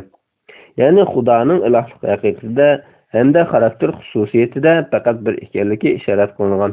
Chunki Xudoning bu nuqtalarda sheriki bo'lishi aqlgimi va xudolik salohiyatgimi to'g'ri kelmaydi. Navoda o'xshash ikki zot bor degandimi, birini yana biridan ayirib turadigan farq yo'q bo'lgani bo'lib, farqlantirish mumkin bo'lmaydigan o'xshashlikning tang mavjud bo'lishining ilohlik salohiyatda zo'ri taqozo sifatida bo'lsin va yoki ehtimolliklardan biri sifatida bo'lsin, puttirab turolmaydiganligi oshkoridir. Puttirab tursa edi, ikki zotni farqlantirish mumkin bo'lib qoladi. Ammo farqlantirish mumkin bo'lmadi. Natijada ikkilik degan narsaning bo'lishimi imkon qilmaydi. Zodi imkon bor deyilsa, shu ikki deyilayotgan zotning birlashishidan maydonga kelgan bir zot bor bo'lish ehtimoli kelib chiqishi mumkin. Ammo bumi bundaq birlashish va birikish qatorliqlar moddiy mavjudiyatning xususiyati bo'lgach, uning bundaq birikishlardan maydonga kelgan bir zot bo'lishi mumkin emasdir. Ikkinchi, İmam Azamning Allohni balaliq bo'lmoqlik nuqtasidan bir deyish kelsak, Allohdan bola maydonga kelishi mumkin emas. Chunki hech narsa uningga turdosh bo'la olmaydi. Shunday ekan, uning tubti yoki bolasi bo'lishi mumkin emas. Chunki u istaklarini qamdashga yoki o'ziga o'rinbosar tiklashga hojat yo'q. Bola demak o'z juz'iyasining o'zidan ayrilib ikkinchi juz'iyasida aktivlanishi demakdir. Halbuki Allah barliq şeyini örneksiz yaratquchi, mutlaq barpo qilg'uchidir. Shunga bundaq bir zot bolani natijalantiradigan ta'sirlashni ishga oshirishdan pastdir. Tug'ilmagan bo'lishi nuqtasidan bir deyish kelsak, bu Allohning bor bo'lishining biror manbani arxivlanish qilmaganlik nuqtasidan deyilgandir. Chunki Allah o'z-o'zidan bor, muqarrar mavjud bo'lib, tug'ilgan har qanday narsa hojisdir. Shunaqla ikki manbaning parchalaridan birikkan bo'lishi hojislikdir. Halbuki birikish mumkin mavjudiyatning tabiati va ehtiyojning taqozosi bo'lganlikdan Allohning zotida birikish bo'lishi mumkin emas. Chunki har qanday birikkan shayning tutib chiqishi birikimlardagi har bir juz'ining yana bir juz'iga birikish ehtiyojining kafolatlanishi asosida vujudga keladi. Vujudga kelishida g'ayriga ehtiyoji bo'lish mumkin mavjudiyatning xususiyatidir. Navoda mumkin mavjudiyatning g'ayriga bo'lgan muhtojlikni zotning o'zida emas, balki zotdan tashqari edi degan taqdirdami o'xshashdir. Chunki mumkin mavjudiyatga juz'iylardagi birikish ish oshmasa, uningga zot degan uqumni belgilab bo'lmaydi. Uchinchi, hech kim uningga tanglash bo'la olmaydiganligi nuqtasidan birdir deyish kelsak, ma'nosi hech nima uningga tang bo'la olmaydi. Mohiyatida u faqat birdir deganni ko'rsatadi. Chunki mohiyatda o'xshash yana bir xudo bor desak, navoda ikkisi bir shayni borliq keltirishda tanglashib yaratgan taqdirda har ikkisining yaratishi ekanligi bilinish uchun navbat bilan yaratish kelib chiqadi. Biroq bu mumkin emas va yuz bergani yo'q. Agar bir shayi ustida ikki mustaqil qudrat egalari kelisholmagan, yaratish yoki yaratmaslik to'qinish bo'lgan taqdirda, ya har ikkisi bir-birini qildirmaydi va bu ikkisini ojiz mavqega qilishni keltirib chiqaradi.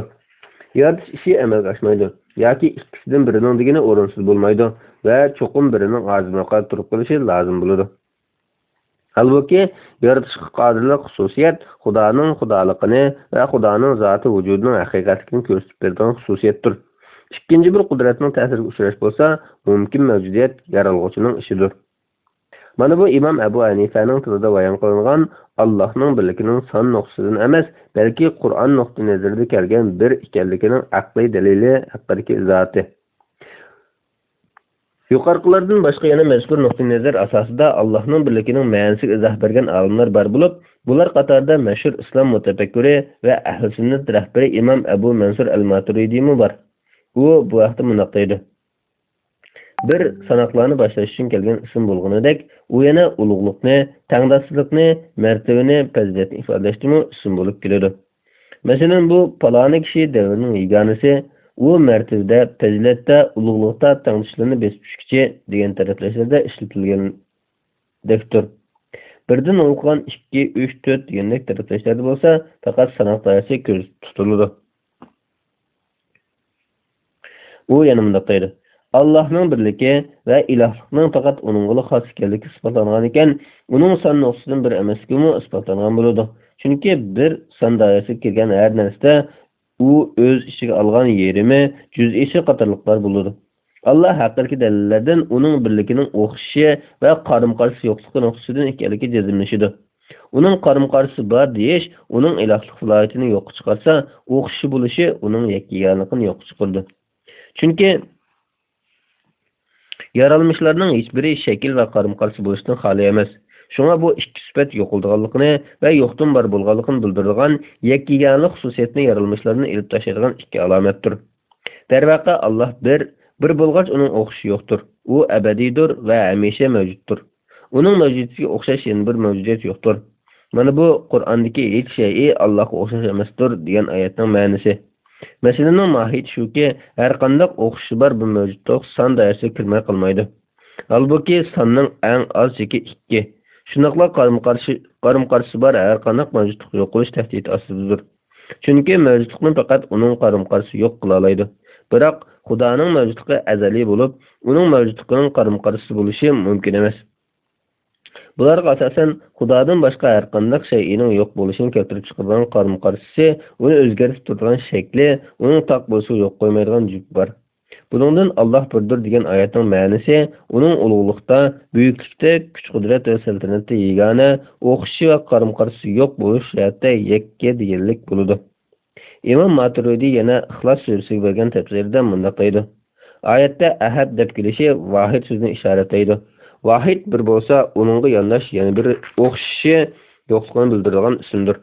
Xuddi paloni davrining yeganisi kishilar orasida faqat birlar deb ishlatilganga o'xshash. Vahid deb ishlatilishi uning yonishib keladigan yana bir o'xshishining yo'qligini bildirib kelgandir. Bir ma'nosini bildiradigan vahid so'zi yana matematikada sanoq nuqtasidan sonning boshlanishi bo'lib keladi. Ya'ni sanoq yegona ma'nosiga ahad so'zi bilan emas, sanoqdagi bir vahid so'zi bilan boshlanadi. Demak, Ixlos surasida oyatning ahad kalimasi bilan kelishi uning birligining son nuqtasidan emas, balki oyatda bayon qilingan mazmunlar nuqtasidan ekanligini ko'rsatib beradi. Shunga ahad yegona degan so'zda o'xshash u ifodalaydigan qaysi nuqta bayon qilingan bo'lsa, u o'sha nuqtada yegonadir. Bu nuqtadan Alloh har qanday nuqtadan uning ikkinchisi bo'lish ehtimolini rad qildigan, faqatla bir ma'nosiga yegonadir. Sanoqlar ma'nosiga yoki o'xshishi bor ma'nosiga bir deb sifatlanishdan pokdir va haqiqiy ma'nosiga bir ilahdir. U yana mundoq deydi: Alloh shundoq birki, u hamma, ba'zi, oz, ko'p qatorliq sifatlashlardan ustundir. Bir vahid deganda uning juz'iylari asosida bir bo'lganligi yoki hammadan bo'lganlikdan bir bo'lganligi, ozlik va ko'plik jihatdan bir bo'lganligi ma'nolarini o'z ichiga olib qoladi. Ammo ulug' Alloh buningdan pokdir. Yuqoridagi sifatlarning hammasining yaratquchisidir. Shunga u yuqorida tilga har bir sifatga uning qarim-qarshini yaratgan va har birining jufti bor qilgan haqiqiy ma'nodagi yakkaganlik faqat Allohga mansubdir. Yig'ib aytganda, Allohning birligining son nuqtasini emasligi ilgari surilgan bu bayonlar umuman undan ilgariki temalarda muayyanlashtirilgan ma'nolar bilan o'rtaq yakun hosil qiladi. Bu orqali Allohning zotida bir bo'lishining mayli zotining o'zida bo'lsin, qudrati, xususiyati va mavjudiyati jihatdan bo'lsin, o'xshishi va tangdishi yo'q, yakkagani ma'nosiga birlik ekanligi yana aniqlik topadi. Bu o'rinda shuni tilga olmay bo'lmaydiki, tilimizda Allohning birligining son nuqtasidan bir emasligini, balki uning o'xshishi va tangdishi yo'qligi jihatdan yakkaganligi, qisqasi Allohning tavhidi xususida eng fasohatlik, eng go'zal va shirin iboralardan yo'ritib berganligini eslashga to'g'ri kelsa, ulug' mutafakkir Yusuf Asajib buning eng tipik namoyandalaridan deb aytish bo'ladi. Yusuf Asajib bu haqda shunday qollarni yozadi: Bu barcha yaralgan muhtojdir sana. Egamsan behojat, yo'q qamrah sana. Ey qodir va mangu behojat bayat, seningdan belakka yarashmas bu at. Ulug'luq sana, ham buyuklik sana, seningdan belak yo'q sana tustama. Ey bir sen, birikmez sana başka bir, burun sen cimidin ahir. Sanaqqa qetilmaz sening birliking, bütün narsaga yetdi qudratliking. Guman yo'qki, bir sen ey mengu xudo, o'zing har nechuk sanaq sirtida. İçi taş bilgiçi ey haqqul layiqin. Ko'zimdan yiroqsan ko'ngilga yaqin. Erur barlig'ing kun va oydak yo'ruq. Teginga yetkichi ko'ngil aql yo'q. Yuqorqilarning xulosasi shuki, Alloh zotida birdir. Uning zotida birligi faqat uning sheriki, o'xshishi, qarama-qarshisi va yoki tangdisi yo'qligini uqsidan bo'lib, Allohning zoti haqidagi tavhid mana budir. Bismillahirrohmanirrohim. İslam aqida ensiklopediyasi 1-tom yegani yaratquchi. 763-bet 2. Allah sifatlarida yakka yeganidir. Biz yuqorida Allohning zotida yakka yeganiligining qaysi nuqtalarda ifoda etilganligi va bu yakka yeganilikning ma'nolari, aqliy va naqliy asoslari qatorliq mazmunlar haqida to'xtalib o'tdik. Navbatdagisi bo'lsa tavhid hukmida aks etgan ikkinchi mazmun, ya'ni Allohning sifatlarida yakka yeganiligi haqidagi mazmunlardir. Ma'lumki, Xudoning borligi haqidagi aqliy, naqliy dalillar va bu dalillarni quvvatlaguchi ilm-fan natijalari shaksiz holda yaratquchining borligini o'ttirib chiqarib qolmay, uning yana xudolik maqomiga loyiq sifatlarga ega ekanligini o'ttirib chiqaradi. Shunga Alloh zotida o'xshashi va tangdishi yo'qligi jihatdan bir bo'lgandek, sifatlaridami yakka yeganidir. Allohning sifatlarida yegani ekanligini mundaq bir qancha nuqtadan tushunishga to'g'ri keladi. Birinchi, Alloh mukammal ulug'lik sifatlariga egadir.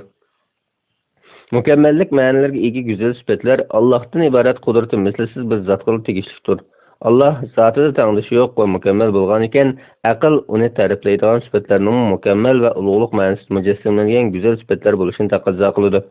Chunki mukammal bo'lmagan ekan, uning mukammalsiz bo'lishi cho'qim. Mukammalsizlik va nuqsoniylik yaratquchining sifati bo'la olmaydi.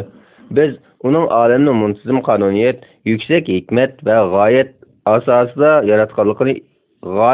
yaratganligidan iborat ilmiy haqiqat orqali shuni bildikki, uning yaratishi mukammaldir. Mukammal yaratish faqat haqiqiy mukammal yaratquchi tarafidan ishga oshadi. Nuqsoniylik bo'lsa ojizlikning ifodasi bo'lib, ojizlik xudolik salohiyat kizitdir. Shunga uning zoti mukammal, qudrati mukammal bo'lganidek, uning sifatlari mukammallik va ulug'lik ma'nolariga egadir. Qur'on ta'biriga ko'ra Alloh eng oliy sifatlarga egadir. Nahl surasi 60-oyat. İmam İbn Taymiye yuqorqi oyat haqidagi bayonida mundaq deydi: "Darvaqa eng ustun afzallik va mukammallik faqat Allohga mansubdir.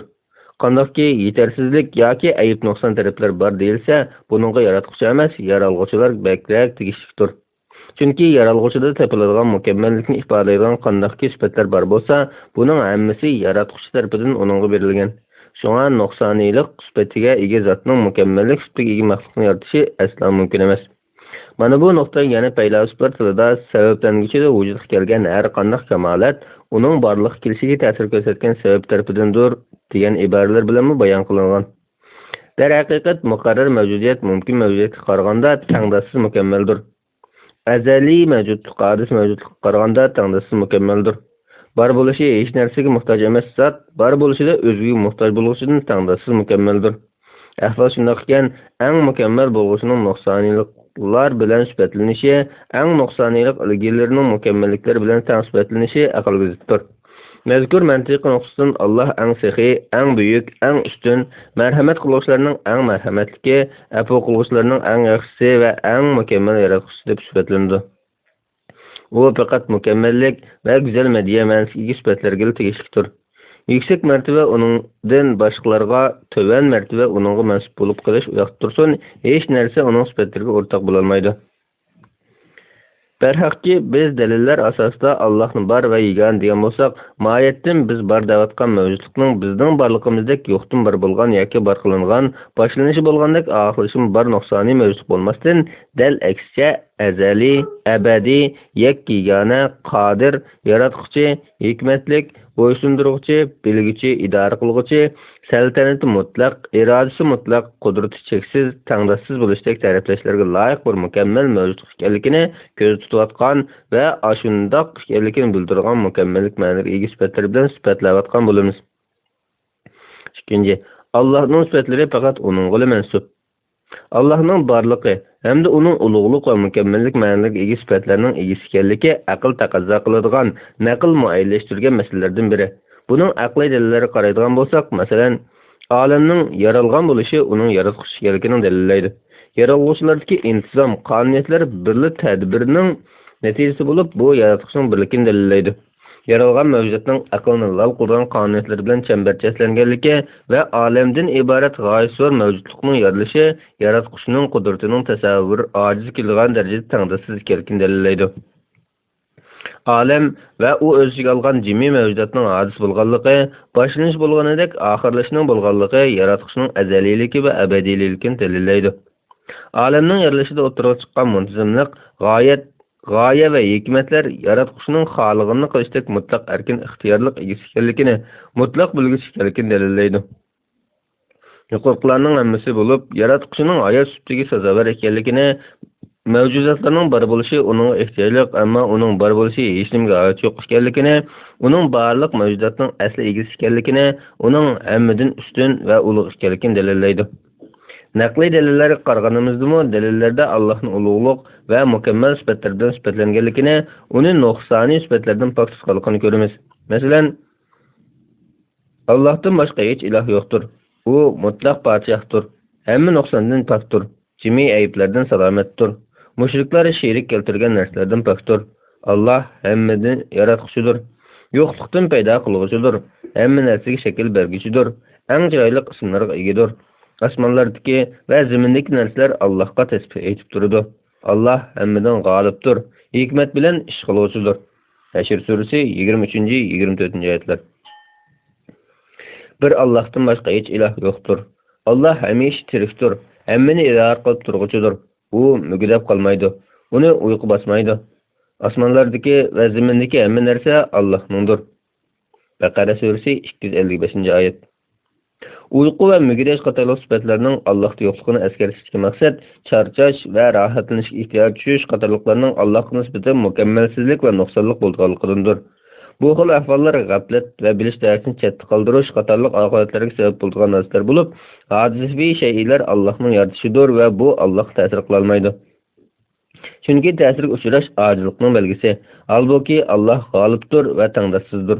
Uyqu va mugidashni misol qilishi Allohning sifatlarining o'xshash yo'qligi va uning mukammallik ma'nosi bo'lmagan sifatlar bilan sifatlanmaydiganligini bildirishdir.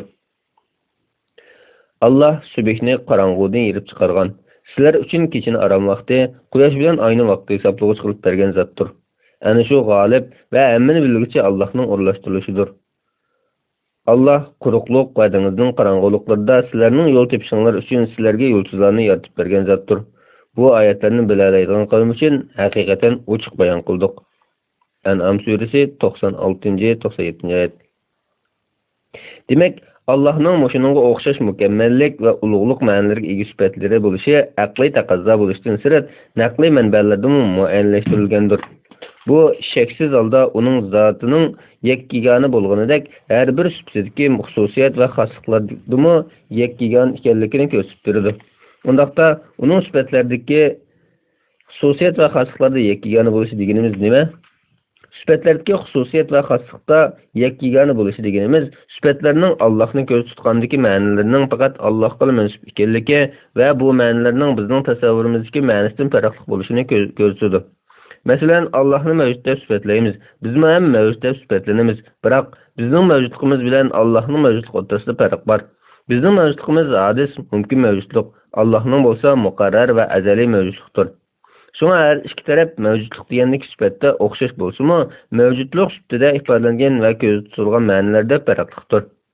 Aqida olimlari Allohning sifatlari hadisaviy sifatlar bilan sifatlanmaydi degan bo'lsa, buningdan mana shu nuqtalarni ko'zda tutilgandir. Buningga yana mundaq o'rnaklarni ko'rsatish mumkin. Ilm sifatini misol qilsak, Alloh bilgichdir, insonni bilgichi deb sifatlash mumkin. Biroq insonning bilishi mutlaq bilish emas. Yana kelib insonning bilish sifatiga ega bo'lishi nurg'un jarayonlarning mas'uli. Shundaqla insonning bilishi cheklik. Ammo Allohning bilishi cheksiz. Insonning bilishi mohiyatlik bilish emas, ammo Allohning bilishi mohiyatlik bilishdir.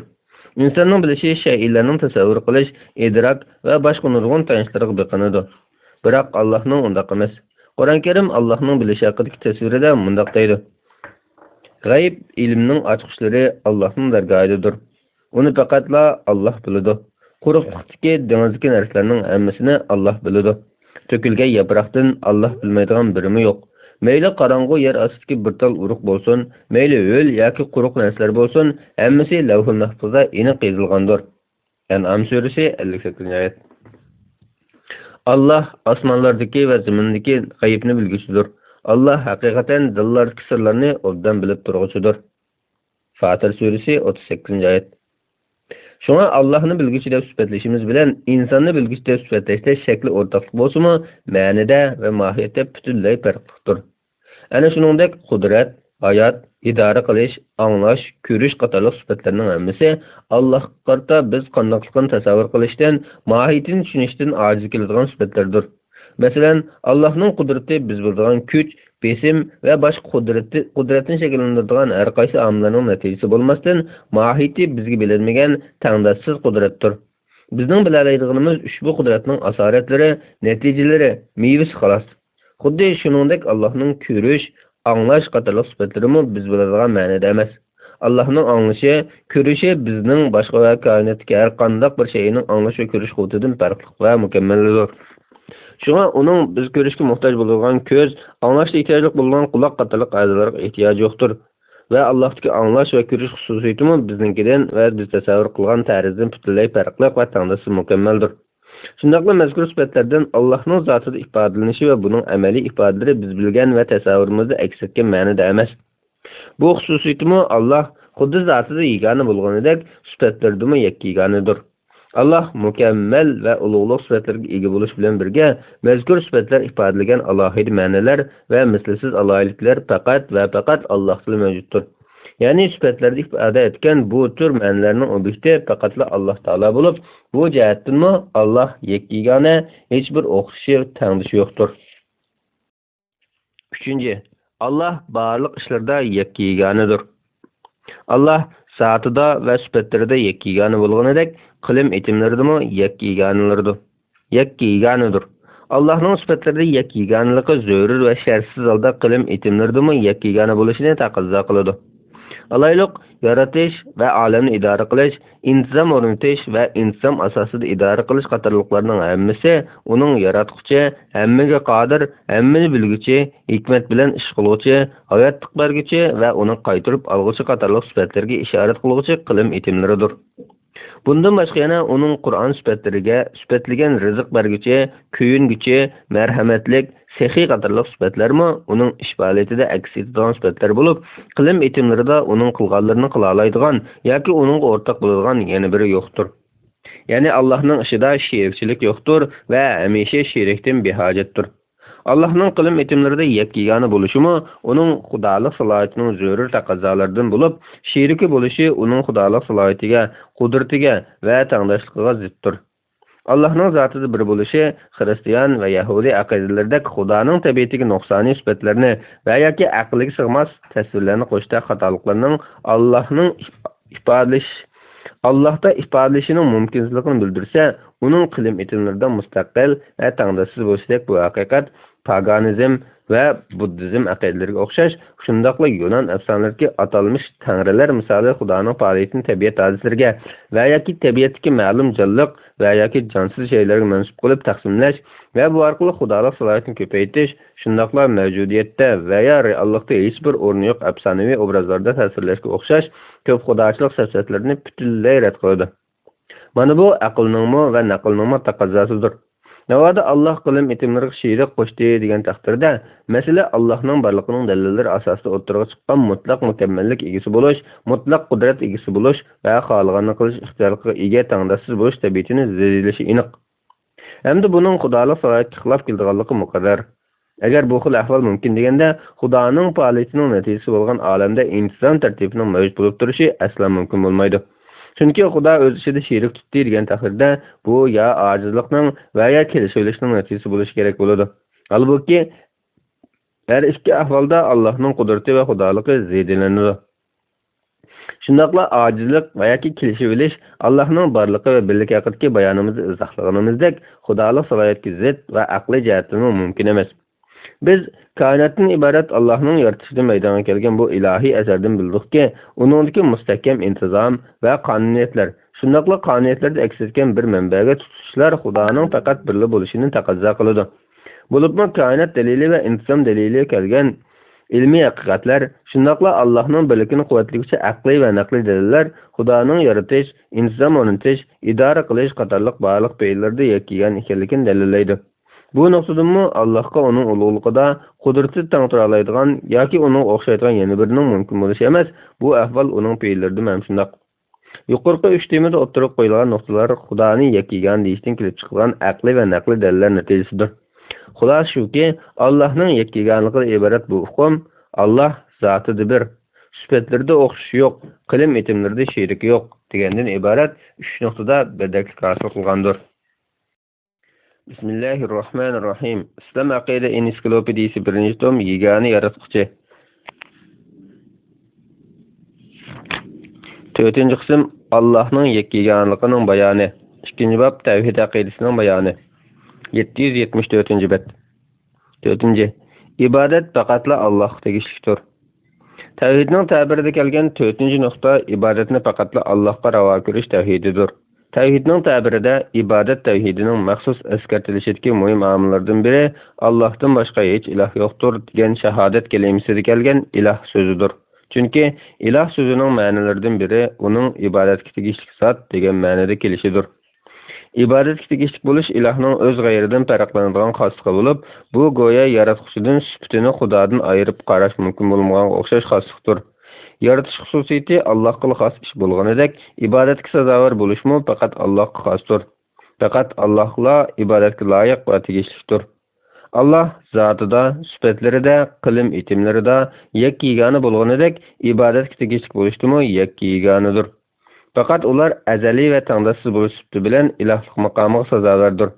Bu xil tavhid bir qism olimlar tomonidan tavhidul uluhiyya, ilohlikda yakkiganlik tavhidi degan nomlar bilan atalgan bo'lib, bu yana ibodat tavhidi, iroda tavhidi, g'oya tavhidi deganga o'xshash bir qator ismlar bilan ataladi.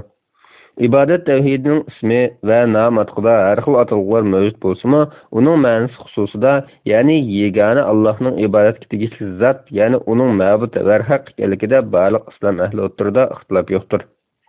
Alemning intayin sistemlik yaratilishi va uning astoydil ravishda parvarishlanganligi hamda buning insondan iborat bir alohida mehmonni kutib iborat g'oyani oq ko'rinish qilganligi aqli va naqli dalillar bilan muayyanlashtirilgan ilm-fan olimlarining ilmiy xulosalari o'ttirib chiqqan haqiqatlarning biri.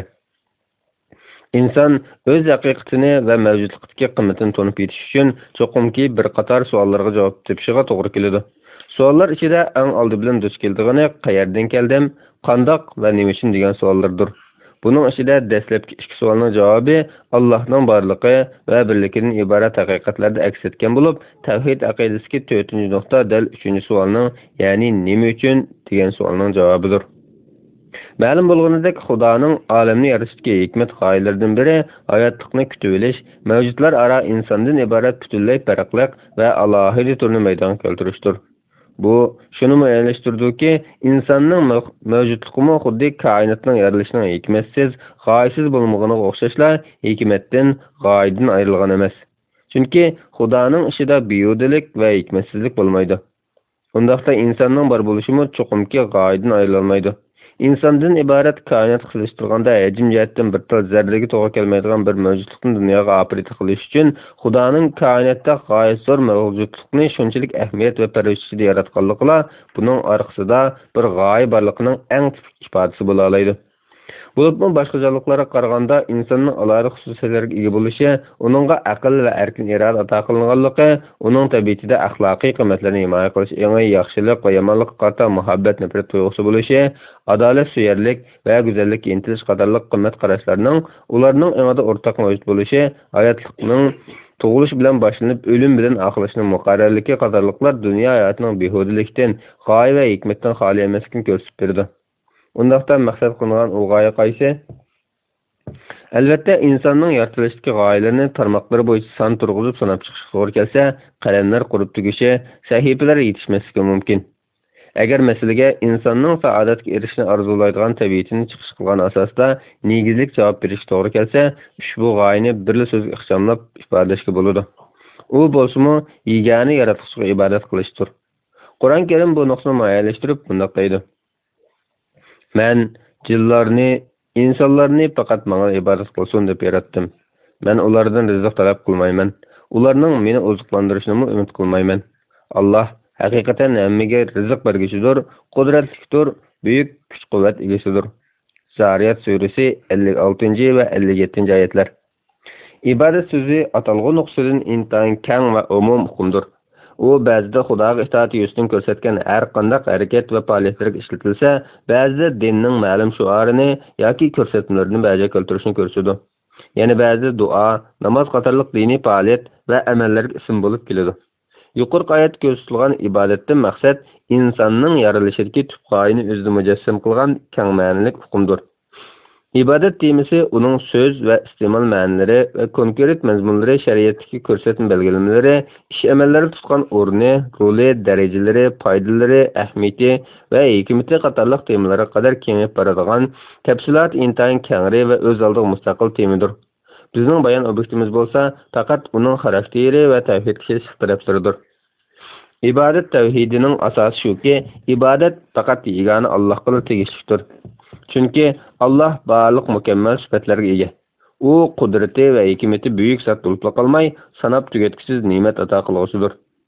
Olimning g'oya asosida yaralganligidan iborat bu haqiqat mohiyatda Allohning insonni yer yuzida alohida imtiyozlarga ega qilgan nurg'un afzal sharoitlardan bahramlanish uchun imkoniyatlarni sunganligidek yana bir reallikni ko'z oldimizga tashlaydi. Mana bular Allohni eng oliy shaklda ulug'lashdagi zot ekanligining sabablaridan bo'lib, ibodat Allohni ulug'lashning yuqori chekidir. Insonning aql egasi bo'lib yaralganligi va sanab tugatkisiz ne'matdan baholanguvchi bo'lish sifati bilan Xudoga bo'lgan shukronasini ifodalashi hamda Xudoning mutlaq ustun va mutlaq mukammalligi oldida o'zining ojiz va tuvalligini ibodat asosi bildirishi intayin mantiqli va tabiiy hodisadir. Imom Razi Allohning ibodatga tegishlik ekanligi va uningga ibodatga loyiq ekanligi xususida to'xtalgan so'zida mundaq deydi: "Bilginki, Alloh ibodatga tegishli zotdir. Chunki Alloh moddiy va ma'naviy ne'matlarning hammani ato qiluvchiga ega. Allohning ibodatga loyiq bo'lishining dalili shuki, mavjudot ya muqarrar mavjudiyat yoki mumkin mavjudiyat bo'ladi. Muqarrar mavjudiyat faqat birdir. Shunday ekan, muqarrar mavjudiyatdan tashqari barliq narsalar mumkin mavjudiyatdir. Mumkin mavjudiyatning bar bo'lishi uning barliqqa kelishiga ta'sir ko'rsatgan sabab qarashliqdir. Shunga mumkin mavjudiyatning hammasi vositalik yoki bevosita barliqqa kelgan bo'lishidan qat'iy nazar, hammasi muqarrar mavjudiyatning sababi bilan bar bo'lgan va shakllangan. Bandaning ilkidagi barliq ne'matlarmi mohiyatda Xudoning hosil qilib berishi bilan qo'lga kelgan bo'lib, demak yaratibni tashlab qo'ymasdan atrofdagi sanab tugatkisiz narsalardan bahramlanishga qadar imkoniyat berishdek, ne'matni bu darajada chekiga yetkazib ato qilish faqat Xudodan yuz beradi.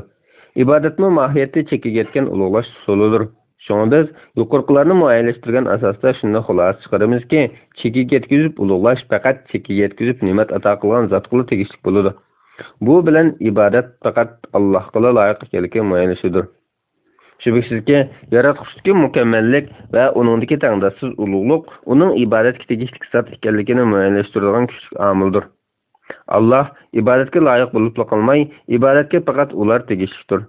Yaratquchning ibodatga tegishli ekanligini tushunib yetish uchun ibodatning xarakteri, ahamiyati va muddaosi haqidagi tushuncha aniq va sog'lom bo'lishi, uning usul qoidalari din ko'rsatmalari bo'yicha to'g'ri shaklda elib berilishi lozim keladi. Buning uchunmi oldi bilan ibodatning xarakterini, ahamiyatini va uningdagi ma'no qimmatini to'g'ri tunishda cho'nqurlash lozim albatta. Ibodat o'z navbatida yaratquchga loyiq banda bo'lishdir. Qur'on nuqtai nazariga ko'ra inson yer yuzini gullantirish, uni obodlashtirish, buzuqchilik va zulmdan xoli asosda uningda ilohiy adolatni barpo qilish qatorliqlar bilan vazifalangan. Qur'on tilida bu go'yo bir omonat misoli bo'lib, omonatga ega chiqish uning insonlik hamda bandalik vazifalaridan biri. Vazife mesuliyet demektir. Bendelik mesuliyet ve salahiyetlerinin emmesi mahiyeti ibadet hukumu dairesideki işler bulup, biz bu noktalarını tövendeki ayetlerden küsüp alalayımız. Öz vaqtida Perverdigarın periştilerge, men yeryüzüde bir halife yaratimen degen idi. Bakara suresi 30. ayet. Allah'tan başka hiç mabut berhak yoktur. O sizlerini tupraqda yarattı. Sizlerini zeminni avatlaştırgıç kıldı. Hud suresi 61. ayet. Mutlaq hükümranlık egesi bolgan Allah en büyüktür. O hemen nersege qadirdir. O sizlerini qaysınlarının amelinin en yaxşı işkenligini sınaş üçün ölümni ve hayatlıkni yaratkan zatdır. Mülk suresi 1. ve 2. ayetler. Şübhisiz ki biz amanetni asmanlarga, zımınga ve tağlarga tanladık. Ular onu üstüge iliştin başlattı. Onundan korktu. İnsan bolsa onu zimmesiga aldı. Ahzab suresi 72. ayet. Şübhisiz ki Allah sizlerini amanetlerini egisi qaytırışqa, kişiler arsada hüküm kılganda adil hüküm kılışqı buyuruydu. Nisa suresi 58. ayet. Ey insanlar, taqvadarlardan bolşanlar üçün sizlerini ve sizlerden burunqular, yani ötkenki ümmetlerini yaratkan Perverdigarlarga ibadet kılınlar. Bakara suresi 22. ayet. İbadet gerçi birer dini belgilimlerde yoki birer şer'i buyruqning taqozosi asosida ishga oshirilishi bilan maydonga keladigan harakat faoliyatlarga ishlatiladigan bo'lsa-mu, biroq u singib bora oladigan doira nuqul belgilama va ko'rsatmalar asosidagi amallarga cheklanib qolgan emas. Mahiyet jihatdan elib aytganda ibodat inson hayotining barliq taraflarini o'z ichiga ola oladi. Haqiqiy ma'nodagi ibodat Xudoga bo'lgan yuksak tunishdan, ishonch va sevgidan kelib chiqqan va inson faoliyatida ixtiyoriy shaklda aks etgan barliq harakat amallarining yig'indisidir. Bu yana o'z navbatida Xudodan iborat buyuk haqiqat o'ttirisidagi rishtini kuchaytirish va uningla mamnunlikni qozonish ko'zlangan ulug'vor itoatdir. Imom Ibn Taymiyya ibodat haqidagi bayonida mundaq deydi: İbadet ma'nosiga Allohga bo'lgan chunqur muhabbat va yuqori darajada ko'rsatilgan itoat yo'g'rilgandir. Muhabbatning oxirgi cheki butunlay mahbubga bo'lgan cho'qinishdir. Muhabbatning dastlabki bosqichi bog'lanishdir. Ya'ni qalbning mahbubga bog'lanishidir. Undan keyingisi ishtiyoqdir. Ya'ni qalbning mahbubga intilib turishidir. Undan keyingisi savdolikdir. Ya'ni sevgining butunlay qalbni qoplashidir. Undan keyingisi ishqdir. Uningmi eng oxirgi cheki bo'lsa, mahbubga cho'qinishdir. U yana mundaq deydi: İnsanның nafratlanadigan biriga butunlay taslim bo'lishi uningga ibodat qilgan hisoblanmaydi. Shundaqla suyib, ammo uningga butunlay taslim bo'lmasa, yanada uningga ibodat qilgan hisoblanmaydi. Bu xuddi birovning farzandiga do'stlik bo'lgan sevgisiga o'xshaydi. Butunlay bo'ysunish va muhabbatdan iborat ikki narsaning birili bo'lishi haqiqiy ibodatda kifoya qilmaydi. Balki banda uchun Alloh taolo jami narsalardan suyimlik bo'lishi, nazarida faqat Allohla hamma narsadan eng ustun bo'lishi, haqiqiy muhabbat va butunlay o'zini bag'ishlashga faqat Allohga loyiq bo'lishi kerak. Ibodat yana yaratquchi bo'lgan haqiqiy ulug'lash va cheksiz hurmatning amaliy ifodalanishi bo'lib, bo'lish bilan birga haqiqiy qo'lchilik ko'rsatishning faqat Allohga tegishli va arziydiganligini tunib yetishdan kelgan yuksak angdir. Imom Yusuf al-Qardaviy mundaq deydi: Allah qilib butunlay taslim bo'lishning tub asosi uning yakkiganligiga, mavjudlikdagi hamma narsaning uning bo'ysundirilishi ostida ekanligi, mavjudlikda nimiki bo'lsa hammaning uning bandasi va mas'ul ekanligi, hammaning uning qudrati va saltanati ostida ekanligi qatorliqlarga bo'lgan onglik bir tuyg'uning inkosidir. Ibodat yana inson hayotidagi har bir harakatga, hatto olgan har bir nafasga qadar ma'no qatadigan yoshirin kuchdir. İnsan faoliyatining tashqi ko'rinishlaridan sirat ichki muddasini, niyat iqbolini, maqsad g'oyalarini o'z ichiga oladi. Hayotning har bir inchik halqalari qadar singib boradi. Shunga uning simolarini din elib kelgan barliq ko'rsatmalarda harakat faoliyatlari tepish mumkin. Din inson hayotini ilohiy nizom asosida tartibga solish, inson bilan inson o'rtasidagi, Xudo bilan inson o'rtasidagi munosabatni to'g'ri shaklda qurib chiqish va saodat yo'liga yetaklash uchun kelgan ilohiy sistema desak, ibodat mazkur sistemaning hayotiy kuchidir. Harakat keltiruvchi ruhidir. Ibodatning xarakteri shuki, u insonga Xudo haqida uningga loyiq pozitsiya tutishni, yaralg'ishlarga uningga loyiq maydon tutishni ta'lim beradi. Mana bu ma'nodagi ibodat dal Qur'on o'ttirib qo'ygan insonning yaratılishidagi g'oyaning obrazidir. Ibodat Xudoning haqiqiy ulug'ligiga va tangdasiz qudratiga bo'lgan chunqur qanoat, sevgi va itoatning real hamda amaliy ifodasidir. U yana Xudoning insonni barliq keltirish bilan birga uningga sungan sanoqsiz ne'matlariga va mehri shafqatiga qilingan yuksak oliy ehtiromidir. Imom Qardaviy mundoq deydi: Allohni suyishning yiltizi uning insonga qilgan marhamati, in'omi, kuyinishi va mehri shafqatiga bo'lgan tuyg'udir. Uning go'zalligi va mukammalligiga bo'lgan cho'nqur tunishdir. Shunga kim xayrlikni yaxshi ko'rgan bo'lsa, Alloh uning ato qiluvchisi va egasidir. Kim go'zallikni so'ygan bo'lsa, Alloh go'zallik manbasidir. Kim mukammallikni so'ygan bo'lsa, haqiqiy mukammallik faqat Allohning mukammalligidir. Kim o'zini yaxshi ko'rsa, Alloh uning yaratuvchisidir. Kimki Allohni taniydi ekan, u Allohni yaxshi ko'rmay qolmaydi. Allohni yaxshi ko'rishning darajasi bo'lsa, uningga bo'lgan tunishning qaysi darajada bo'lishiga bog'liq. İbadet yana insonni o'z bo'yinturuqi ostiga olib oladigan nafs xohishdan tortib, toki o'ziga o'xshash yaralish tabiatiga ega barliq narsalarga tiz cho'kish, bosh egish, cho'qinish va uning roziqini qo'lga keltirishga urinish qatorliq moddiy yoki ma'naviy qulluqdan hamda uning asoratlaridan qutulishning o'r va azod bo'lishining yagona yo'lidir. Konkretlashtirib aytganda, yaralg'uvchilarning hech biri haqiqiy ma'nodagi ulug'lashga va ta'zim bajo keltirishga arzimaydi. Chunki ularning hammasi yaralgan bo'lish va mavjudlikka kelishning muqarrar mavjudiyat tarafidan kelgan qarorning natijasi bo'lish jihatlarida inson bilan farqsiz. Shunga tuzib-kuchga, qudrati va saltanati oldida o'zini tuvan va ojiz tutishga eng tegishli faqat yegona Allohdir. Ibodat ana shunday yaratuvchi va yaralg'uvchi orasidagi bog'ni tutashtirish va kuchaytirish rolini o'taydi. U insonga mayli u qanday ahvol ustida bo'lmasin, mavjudlikdagi o'rnini tunutadi. Onunğa onun yaralmış mavjudotlar arasidagi maqomini ko'rsatib beradi. Onunğa maxluqotlar ichida birdan-bir alohida imtiyozlar bilan farqlantirilgan hurmat va izzatga sazovor, hur va mas'uliyatkor mavjudlik ekanligini tunutadi. Onunğa onun maqomining insonlik maqomi ekanligini, xudolik maqomining faqat Xudoga mansubligini eslatib turadi. Shu muqarrarki, xudolik maqom mutlaq mukammallik, mutlaq ustunlik va ulug'lik maqomidir. Chunki u yaratuvchi. Bu nuqtada kibir, saltanat, cho'ngchilik qatorliqlar Allohga nisbatan mukammallikni gavlandiradi. İnson ishida bo'lsa ahvol aksicha. Chunki inson yaralg'uchi. Uningda gavdalanadigan mukammallik va fazilat uning kamtarligida. Ilohiy qudrat va buyuklik oldida ojiz sanaladiganligini, haddini bilishi va o'zini tuvan tutish kerakligini tunib yetishda gavdalanadi. İnson navoiy va sarqisga kelib, o'zini qancha cho'ng tutgan, o'zini eng buyuk ko'rishga uringan, vujudini takabburlik to'ni bilan o'rib olgan taqdirdami, u yanada Xudo oldida Xudo ato qilgan insonlik maqomidan alqimaydi va alqilay olmaydi. Chunki u o'zini har qancha cho'ng o'ylab olgan taqdirdami, baribir uningga oid narsalarning hammasi Xudodan kelgan. Uning ta'va narsalarning egilik huquqini uning qo'liga tutqizganmi, mohiyatda Xudodir. Ba'zida inson tabiatning qisman qonuniyatlarini bayqab chiqqanligi va buning soyasida bir qadar kashfiyot va ixtirolarni o'tirib olib chiqqanligi uchun o'zini olamning xo'jasi chaqlab qilishi, o'zini mislsiz va tangdasiz o'ylab qolishi mumkin. Ammo shu aniq bo'lishi kerakki, inson hech qachon biror narsani yo'qdan bor qilib yaratgani yoki navbatdagi mavjudlikdan yana biriga bo'sib chiqargani yo'q.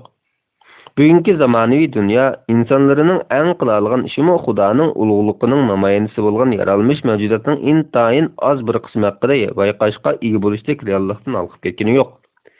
Inson aqlining bilib ketgan narsaning eng yuqori chekimi koinot kitobining bir qancha kalimasini to'g'ri o'qish bo'ladi. Bundaq bir reallik oldida aql insonga yarashadigini o'zining insonlik o'rnini tonishi, bu asosda Xudoga bo'lgan kamtarlikni eslab kuchaytirishi, koinotning yaratishining buyukligini tunib yetganidek, uning yaratuvchisining uningdan buyuk va tangdasiz ekanligini tunib yetishidir. Ibodat ana shundaq inson bilan Xudo o'rtasidagi mavjudlik va munosabat farqlarini keskin va ro'shan ayiradigan fasildir. Bu ma'nolarning hammasi haqiqiy ulug'lashga, bandichilikni va mas'uliyatni bajo keltirishga tegishli zotning faqatla yagona Alloh bo'lishi kerakligini o'tirib chiqaradi. Ibodatning tavhid aqidasining bir parchasi bo'lishining aqliy va naqliy bayoni mazkur nuqtalarda ana shunday ro'shan gavlangandir. Ibodatni Xudoning xudolik uchun qilish uningdagi ahamiyat va qimmatlar ichida eng alqiliq va muhim bo'lgan tarafdir. Bu ma'nodagi ibodat bo'lsa, Xudoning ulug'ligining taqozosi, Xudoga bo'lgan sevgining amaliy ko'rinishi va uni to'nig'anlikning real faktisidir. Shuningmi, uning qimmati va foydalari tugal savobga erishishni mohiyat qilish va jannat bilan mukofotlanishlik ilohiy taqdirlashga sazovor bo'lish bilan cheklanib qolgan emas. Balki uning ahamiyati va qimmati moddiylikdan olqon bo'lishda ifodalangan. Ibodatda Allohning o'zini bevosita g'oya qilish va uning roziligini ko'zlash ana shu alqilgan qimmat va bebaho yuksaklikning yuqori cho'qqisidir. Samimiyet yo'g'rilgan amallarning, ixloslik ajr mehnatlarning mevasi bo'lgan moddiy va ma'naviy natijalar Alloh huzuridan oldigan fayz, uningdan kelgan saodat, sharaf va zafarlar hammasi ana shu inson vujudiga yirtiz tortgan ibodatgo'ylik ruh, amaliy ibodatlik hayot orqali qo'lga kelgusidir. Mana bular Qur'ondagi ular faqat dinni Allohga xos qilgan, haq diniga e'tiqod qilgan holdala Allohga xolis ibodat qilish buyurildi degan oyat ko'z tutilgan ma'nolardan biri. Beyina surasi 5-oyat. Bu tushunchalar bizga ibodatning qimmatining uning g'oyasi manbalanganligini, uning ahamiyatini oldi bilan yegona yaratqushni haqiqiy tanishdan kelgandila ondan ma'no topadiganligini tushuntirib beradi. Tavhidning ta'biriga ibodatni Allohga tegishli ko'rish masalasini qo'shishga yana bir sabab shuki, Allohning zotida, sifat va qilm etimlarida yakkigani ekanligi haqidagi barliq mazmunlar faqat uningga ibodat loyiq ekanligi masalasini aniqlikqa ega qilish bilan ondan haqiqiy turda o'z ma'nosini topgan bo'ladi. Chunki ibodat inson bilan Xudo o'rtasidagi muomala vositasi bo'lib qolmay, balki Allohga qarata inson tabiatida bor bo'lgan tabiiy yuzlanishdir. Bilmek kerakki, insonlarning Xudoga bo'lgan iymon va aqida tarixi nuqul nazariylikdan olqamaydigan quruq tarix emas. Balki u Alloh va inson o'rtasini bog'lab turuvchi ibodat masalasini o'z ichiga olgan amaliy harakat va jarayonlarning tarixidir. Ko'p xudolik aqidasi markaz qilgan dillardagi kashilimi asosan degidek Xudo haqidagi xato tushuncha va bu xato tushunchadan kelib chiqqan ibodatga xurofotliklardan aks etgan. Tarixdagi barliq payg'ambarlarning chaqiriqlaridagi tipik o'rtoqlikning yagona Allohga ibodat qilish bo'lishimi bu nuqtani quvvatlaydi. Bu haqda Imom Yusuf al-Qardaviy mundaq deydi. Darvaqa bundan 2000 yil avval mashhur tarixchi Plutark mundaq bir tekshirish natijasini muayyanlashtirgan edi. Tarixda sipilsiz shaharlar, podshohlarsiz, boyliqsiz, madaniyat va teatr mavjud bo'lmagan yurtlar bo'lgan bo'lishi mumkin. Ammo inson avlodi mushtoqqa kelib ibodatxonasiz shaharni yoki ibodat ahli bo'lmagan bir xalqni ko'rib boqmadi. Amaliyat shuki, tarix mushundaq bir reallikni xotirlab keldi. Chunki tangdoshsiz Xudoga bo'lgan bu yuzlanish inson tabiatida yer olgan va uning vujudining eng chunqur qismidan urg'ib chiqqan narsa edi. Shunisi Xudo haqidagi bu saf tuyg'u ko'pincha vaqtlarda haqiqiy ibodatga loyiq zotga, ya'ni Allohga ibodat qilish masalasida xatoga yo'l qo'yib keldi. İnsonni bu xatoga nodonlik, g'aflat va ozg'un aqllar so'rab kirgan bo'lib, inson birda Allohdan boshqa ibodat qilsa, birda Allohga boshqa atalmish ilohlarni sherik qilib ibodat qildi. Yoki bo'lmasa ibodatni Xudo belgilab bermagan va yoki uning roziligi bo'lmagan turli ibodat shakllari asosida qilishga boshladi. Peygamberlerinin vazifesi fitretini to'g'ridan to'g'ri Allohga yuzlandirish, toki u Allohga hech narsa sherik keltirmagan, Allohni qo'yib yaralmış mahluqotlardan Xudo tikilib olmagan, faqat birla Allohga ibodat qilgan qadar uningki shu sap tuyg'uni burmilinib ketishdan muhofazat qilish bo'lgan edi. Shundoq, Xudo va inson munosabati haqidagi tarix bir ma'nidan ibodat tarixi bo'lgan edi. Peygamberler elib kelgan chaqiriq kuchi vaqt uzargancha ojizlashdan saqlanmagan bo'lib, davrlarning almishi va turli davolg'osh, o'zgarishlarning yuz berishi inson avlodining to'g'ri yo'ldan chekinish qadamini tiziltib o'tgan edi. Allohga sherik keltirishning tipik ifodasi bo'lgan Allohning g'ayriga ibodat qilish xohishi har xil tus va har xil ma'nolarga ega bo'lishga boshladi. Qur'on tushgan davrni elib aytsak, davr xudosizlik davri bo'lmasdan ko'p ilohlik aqidasi keng umumlashgan bir davr bo'lgan edi. Ular xuddi Qur'on xabar berganidek osmon va zaminni kim yaratgan degan savollarga Alloh deb javob bersimi, ibodatga kelganda ko'p Xudoga ibodat qilgan qavmlardan edi. Ya'ni, masala Xudoning qudratini tonimaslik bo'lmasdan, Xudo haqidagi tonish bilan uningga tutgan pozitsiyasiga uyushmaslik va mantiqsizlik edi. Shunga ulardagi kashilar yaratish va idora qilishda, rizq berishda Allohni yegan deb turib ibodat kelganda o'zlari ism qo'yib olgan va o'z qo'lida o'yib yasagan butlarga cho'qinish, ya'ni sherik keltirish bo'lgan edi. Yig'ib aytganda, yegan Allohni ibodatga loyiq deb tunish tavhidning ayrilmas parchasidir. Buningga binoan mayli qaysi nuqtadan bo'lmasin, Xudoga qilinish kerak bo'lgan ulug'lash, cho'qinish va muqaddaslashtirish ma'nosiga ega ibodat ruhi yoki tusini olgan har qanday bir amal yoki harakatni uning mahluqotlaridan birarsiga ravo ko'rish Xudoning ibodatga tegishli bo'lishda yakkigan ekanligi haqidagi aqidaga xilof yo'l tutishni natijalantiradi. Masalaning mohiyatiga qaragandimi, bundaq bir qilmish eng oldi bilan aqlga qilingan masxaradir. Shunaqla bu yaratgan va tabiatni uning manfaati uchun bo'ysundiran ulug' Xudo qilgan osiylik va xiyonatdir. Prinsip jihatdan elib aytganda, ibodatni uningdan boshqa ravo ko'rish dalillar muayyanlashtirganidek Allohning hamma jihatdan yegana bo'lish o'lchimini buzib tashlaydigan muhim halqadir. Chunki Allohning sheriki bo'lishi dalillarda ko'rsatib o'tilgandek har jihatdan mumkin emas va tavhid taqozolariga ziddir. İbadetning tavhid ta'birida o'rin elishining zaruriyatlaridan biri mush nuqtadandir. İslamning tub asosi va negizi bo'lgan Allohdan boshqa hech bir iloh yo'q degan sab aqidaning insoniyatning tunji va to'g'ri dini bo'lgan tavhiddan iborat ilohiy aqidaning bayoni ana shulardan iborat. Bismillahirrohmanirrohim.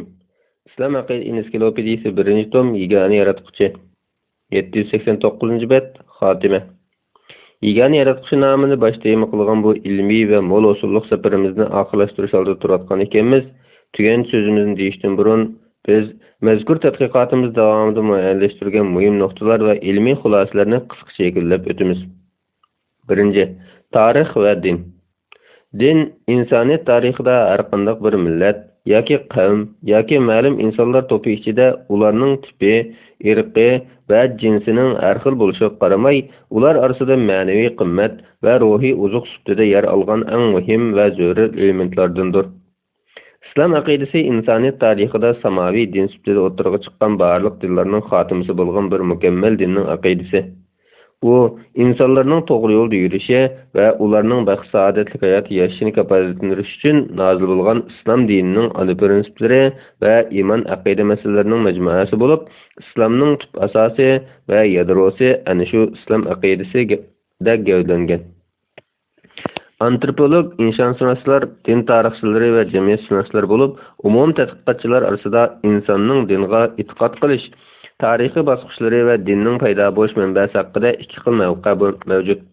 Materializm va atizm yo'nalishlari insonlarning dastlabki e'tiqodini ko'p xudolikdan bir xudolikqa qarab ilgirlagan deganni o'tirib qo'ygan bo'lsa, tadqiqotchilar mazkur da'vo qarshi holda qabilalar va eng qadimiy insonlarning aslida bir xudolik e'tiqodga aqida qilib kelganligini, bir xudolik dinining ko'p xudolik dinlaridan ilgili bor ekanligini, oldingilarning pokitlarini rad qildigan va o'z qarashlarini muayyanlashtirgan pokitlar asosida isbotlagan. Keyingilar yaqilgan bu ilmiy mavqe bo'lsa, vahiy haqiqatlarida muayyanlashgan bir xudolik diniy aqidaning insonlarning dastlabki diniy e'tiqodi bo'lganligini, ko'p xudolik e'tiqod hodisining aslidagi sap e'tiqodga so'qinib kirgan kalkunda narsa ekanligini muayyanlashtiruvchi naqliy dalillar bilan birdeklik ega. Dinning manbasi Allohdir. Din insonlarning ijodiy degan da'vo bo'lsa, barliq variantlari qo'shilib asossiz va quruq da'vodan boshqa narsa emas. Chunki eng qadimiy insonlarning bir xudolik aqidasida ekanligi haqidagi ilmiy voqealar hamda vahiy haqiqatlarida kelgan asoslar dinning inson bilan teng mavjud ekanligini, dinning manbasining inson emasligini dalillaydi.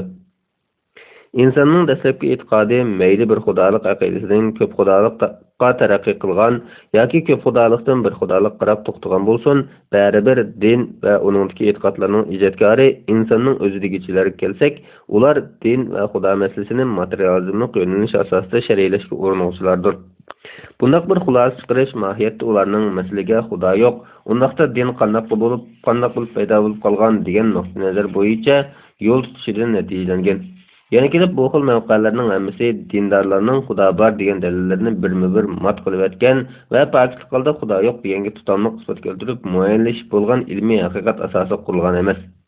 Aksicha xudoning yo'qligi go'yo munozir talab qilmaydigan masaladak pokitsiz bir da'voni tutib qilishdan kelib chiqqan dogma mavqedir. İnsanның dinni ijod qila oladiganligini muayyanlashtirish orqali dinning insonning ijodiyati ekanligini da'vo qilish aqliy va ilmiy jihatdan qoyil qilarligi yo'q da'vodir. Chunki insonda din o'ydirib chiqish iqtidori bo'lishi insonning rostli dinni ijod qilib chiqqanligini ko'rsatib bermaydi. Mayli psixologlar, mayli faylasuflar yoki insonshunoslar bo'lsin, hammasi tadqiq qilish orqali insonda ma'lum bir dinni to'qib chiqa oladigan iqtidor bor degan natijaga bora olishi mumkin.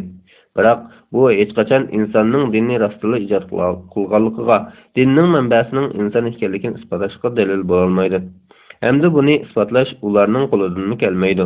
Bu xuddi bir insonda qotillikni ishga oshirish iqtidori bo'lishini ko'z tutibla uning cho'qim odam o'ldirgan bo'lishi kerakligini da'vo qilishdek bema'nilikdir. Chunki insonning qotillik qilish qobiliyati bo'lishi ayrim masala. Uning reallikda rostli qotillik qilgan yoki qilmaganligini isbotlash ayrim masala. Şuna Xudo yo'q degan nuqtadan chiqib turib, dinning ijodkori inson deyish ilmiylikdanmi, aqliy jihatdanmi tutamliq da'vo emas.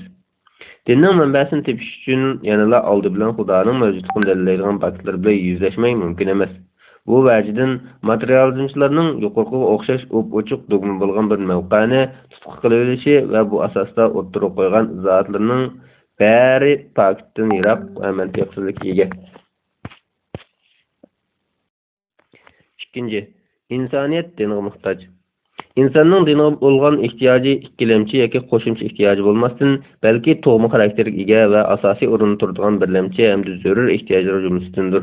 Bu xil ehtiyojni mundaq bir qancha turli omilga bog'lash mumkin. Birinchi, aql mavjudlikdagi buyuk haqiqatlarni bilishga muhtoj. Chunki aql Allohning insonga ato qilgan eng buyuk ne'matlardan biri. U orqali inson koinotga barliq shaylardan hurmat va izzat ikromda ustun bo'lgan, aql insondagi idrokiy quvvatdan iborat muhim salohiyat egasi bo'lish bilan hamisha o'z quvvatini kuchaytirish va uni to'yindirishni asosiy qilgan. U bilim ma'rifatini beyitishga eng yuqori darajada muhtoj bo'lib, tabiiy xususiyatlar har vaqt uni o'zi va atrofdagi shaylarni bilishga, mavjud haqiqatlar ustida izlanishga, masalaning tegi-taktini bilib bitishga rag'batlantirib turadi. Mavjudlikning siri, manbasi va g'oyasi haqida izlanishga undaydi. U mavjudiyat haqidagi inson nima uchun bor, nima uchun uningga aql va erkin iroda berildi, nima uchun uningga hayvon va boshqa jonlilardan farq imtiyozlar berildi, nima uchun koinotdagi nurg'un narsalar uning manfaati uchun xizmat qiladi degan savollarga, shundaqla o'z mavjudligi haqidagi qayerdan keldim, qayerga boraman, nima uchun qatorliq savollarga javob topish kerak. Din insonning mavjudligi haqidagi barliq savollarga ko'ngil taskin topqudak va qanoatlanarlik javob beradigan yagona manbadir. Ikkinchi, sog'lom fitrat dinga muhtoj. Chunki inson faqat aql bilan inson emas, u yana qalbga, ruhga, vijdonga, tuyg'uga ega. Inson yuqoriqilarning hammasi birlashgan vujud egasidir. Uning insonlik salohiyatimi ana shu xil vujud egasi bo'lishidan natijalangan. Fitrat Alloh taolaning insonga o'zini tonishi va aqlini qabul qilish uchun ato qilgan tug'ma va tabiiy xususiyatdir.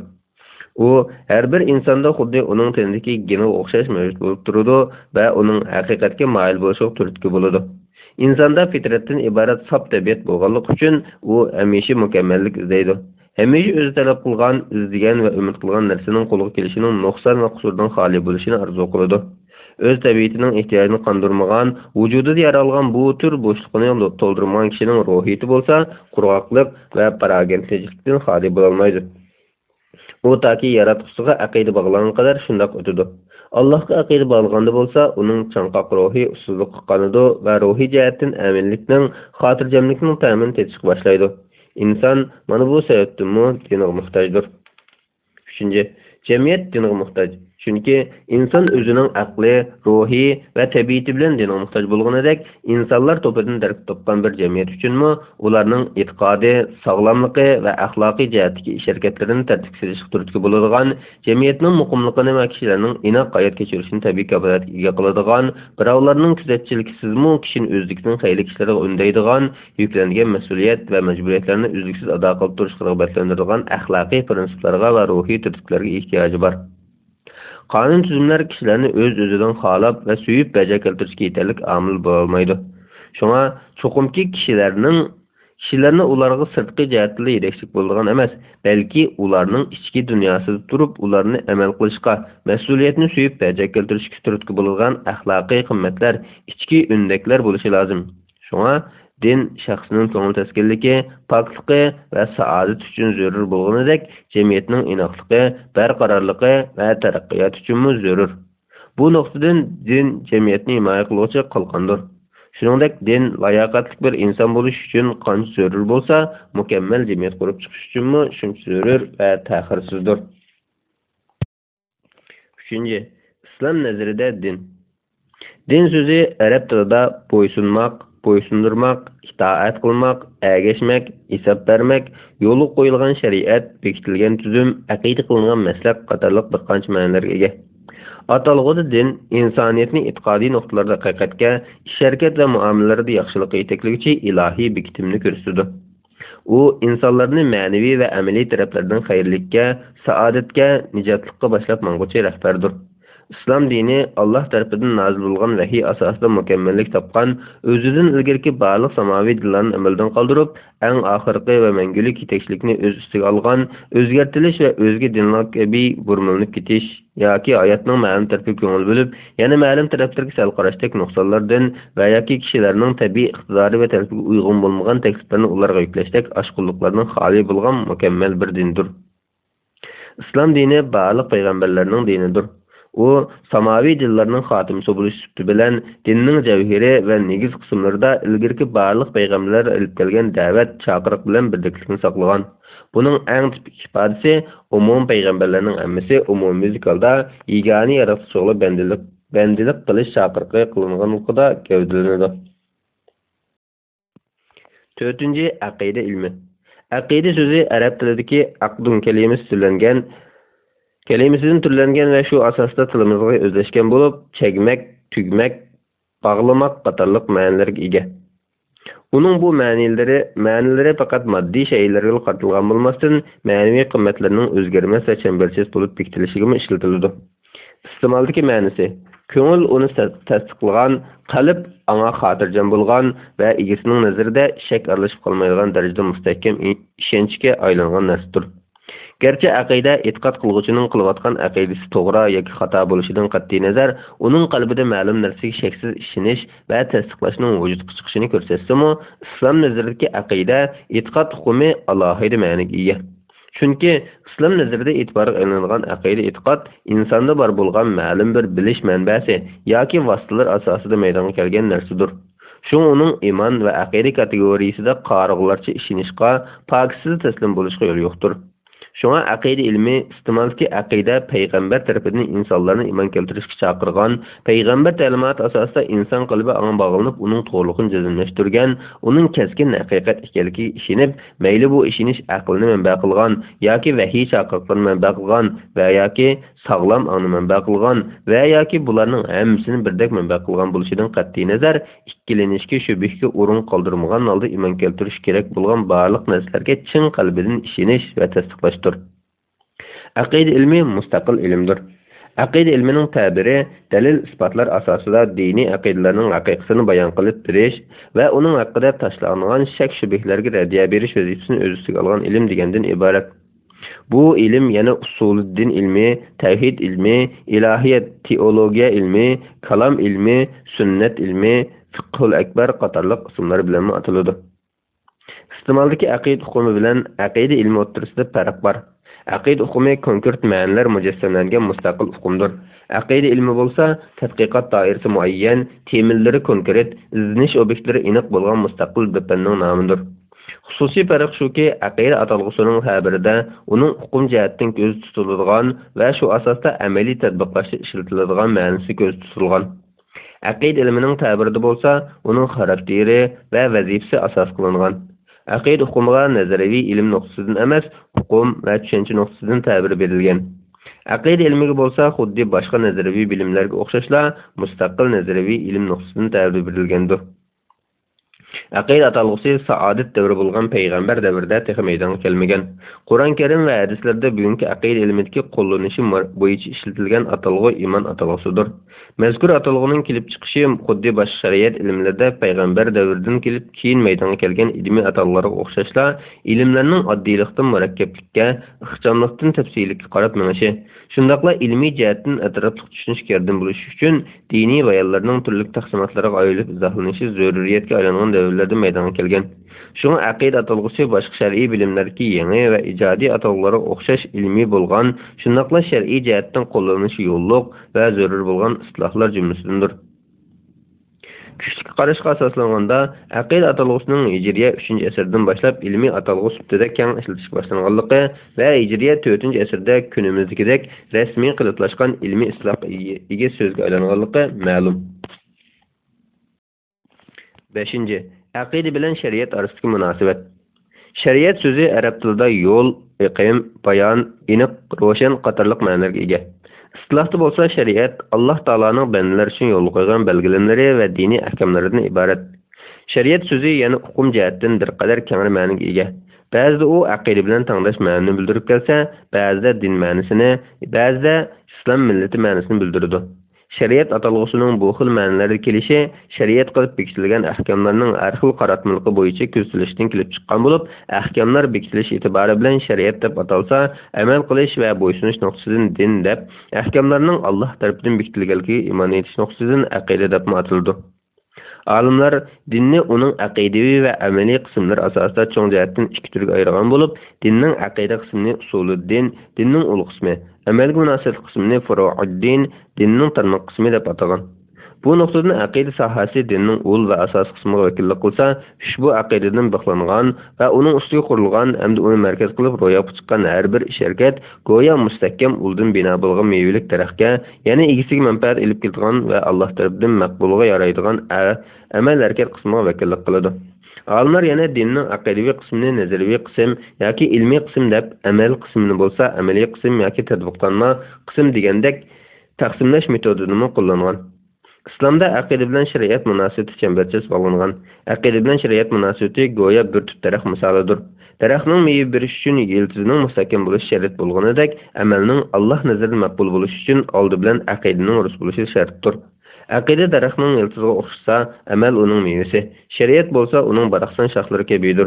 Shariat o'z ichiga oladigan barliq amaliy ishlarda hamda axloqiy qiymatlarda aqidadan iborat bilim, ma'rifat, ishonch va tasdiq qilish amrdir. Aqidani shariatdan, shariatni aqidadan ayirib qarash mumkin emas. Chunki aqidasiz shariat islomda qimmatsiz va e'tiborsizdir. Shariatsiz aqida bo'lsa, o'pochiq azg'unlik va gumrohlikdir. 6. Aqida bilan axloq orasidagi munosabat.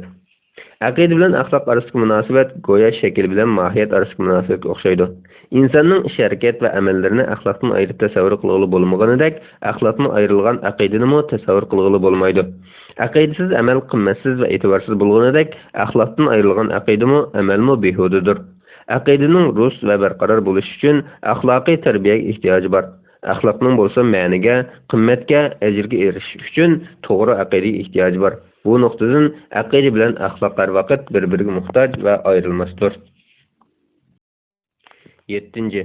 Islom aqidasining manbalari. Islom aqidasining asosiy temasi Allohga, Allohning payg'ambarlariga, Allohning kitoblariga, farishtalarga, oxirat kuni va uningdagi hisob-kitob, jazo yoki mukofot qatorliqlarni hamda uningdan boshqa koinotdagi buyuk mavjudotlar haqidagi tadqiqotlarni o'z ichiga oladi. Yuqoriqlarga aql qanoatlanigidek tafsiliy va aniq javobni bera oladigan birdan-bir din islom dinidir. Qur'on Karim va sahih hadislar vahiy haqiqatlarining mahsuli bo'lgan ilohiy dasturlar bo'lib, islom aqidasining manbasi Qur'on Karim va sahih hadislardan iborat. Hadis sanadining ishonchlik yoki ishonchsiz bo'lish nuqtasidan sahih va zaif deb ayrilganidek, sanad va rivoyatning ko'p ozligi nuqtasidan turlarga ayriladi. Keyingi tur bo'yicha ayrilganimizda ko'pchilik olimlar qarasida hadislar mutawatir va ahad deb ikki turga ayrilgandir. Ko'pchilik islom olimlari hadis orqali aqida isbotlash masalasida islomning asos dasturi bo'lgan Qur'on Karim oyatlarini isbotlashga o'lchamni qo'llangan bo'lib, hadis orqali aqida masalalarini isbotlash uchun oldi bilan uning turining mutawatir darajasiga yetgan bo'lishi shart qilingandir. Ammo bu yerdagi shart ahad hadisning butunlay qabul emasligi nuqtasidan qo'yilgan emasdir. Chunki ahad hadis aqida masalalarida keskin e'tiqod bekitishga dalil jihatdan isbot qilinmaydi. Deganlik, hargizmi ahad hadis orqali isbotlangan aqidalar inkor qilinadi yoki uning mazmuniga amal qilinmaydi va yoki mazkur hadis payg'ambar nomidan to'qilgan deganlik emas. Balki ahad xabarda hadisning aqida masalalarini isbotlashga keskinlik darajasining ehtimollik darajasiga tushib qolishi sababli inkor qilgan kishining kufrga olib boradigan keskin aqida isbotlanmaydi deganlikdir. Mutawatir deganlik birdek e'tiqod va amal qilish kerak deganini bildirsa, ahad deganlik navoda hadis sahih bo'lgan, uning mazmunini tasdiqlash va amal qilish kerak. Ammo aqida borasida birov uni inkor qilgan taqdirda ahadning darajasi mutawatirdan tuvan turganligi uchun uningga kafir deb keskin hukm qilinmaydi deganlikni uqtirdi. Aqida ilmida ahad va mutawatir hadis masalalarga qadar inchga tadqiq qilinishi islom aqidasining vahiyni manba qilishdagi xosligining muojiza ta'tili ekanligini ifodalantirdi.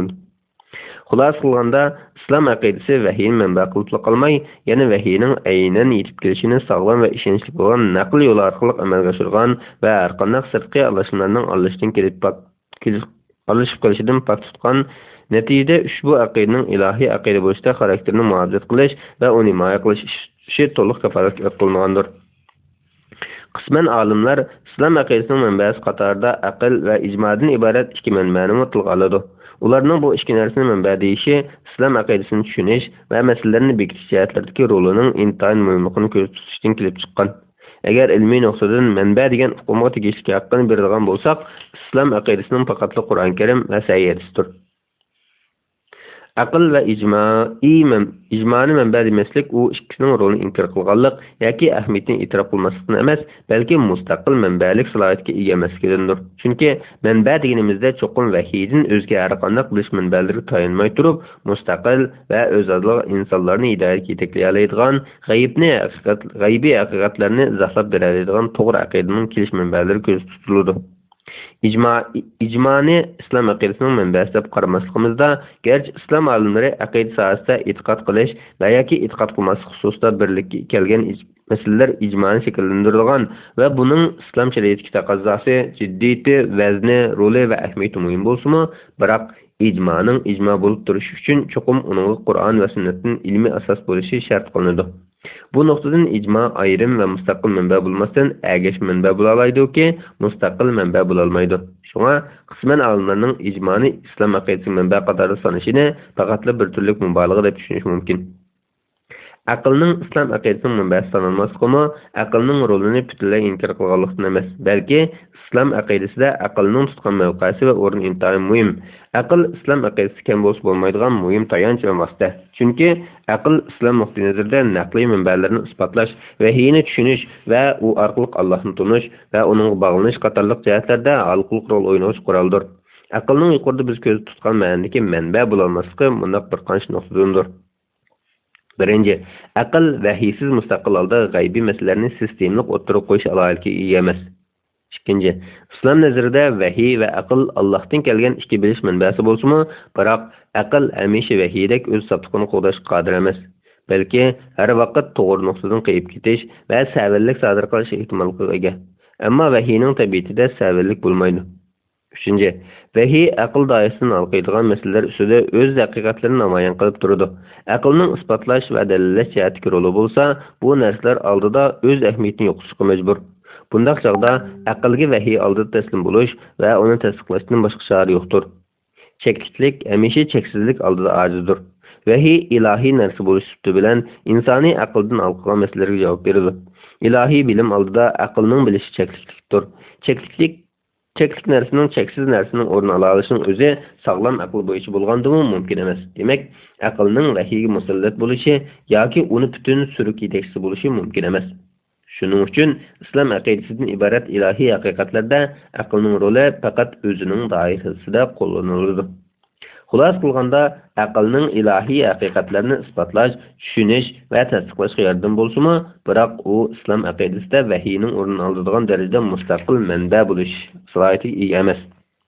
U savallikdan, xatolikdan xoli bo'lmaslik va boshqa munosabatli omillar sababli har vaqt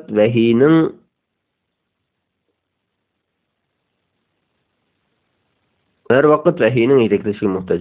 Barcha haqiqatlar aql va naql birga holatida haqiqiy namoyon bo'ladi. Naql bo'lmasa aql ezib ketishdan, aql bo'lmasa vahiy xato azm qilinishdan saqlanolmaydi. Naqlni yetakchi qilgan aql, naqlning haqiqatini isbotlash orqali uni himoya qilsa, aqlni yordamchi qilgan naql o'zining sop va pok tabiatini atrofga jalolantirib turadi. Aql vahiyning nur orqali parlaq hidoyatga nail bo'lsa, uning tafsiliy ma'lumotlari orqali g'ayib masalalarda xato olishdan aman qoladi. 8. İslam aqidasining alohidliklari. Islom aqidasining o'zga ideologiya va aqidalardan farqlanib turadigan xoslik va alohidliklar intayin ko'p bo'lib, bular ichida gavdalik bo'lganlari to'yindagilardir. 1. Ilohiy aqida. 2. Barqaror aqida. 3. Mukammal aqida. 4. Ro'shan aqida. 5. Real aqida. 6. Aktivlashtiruvchi aqida.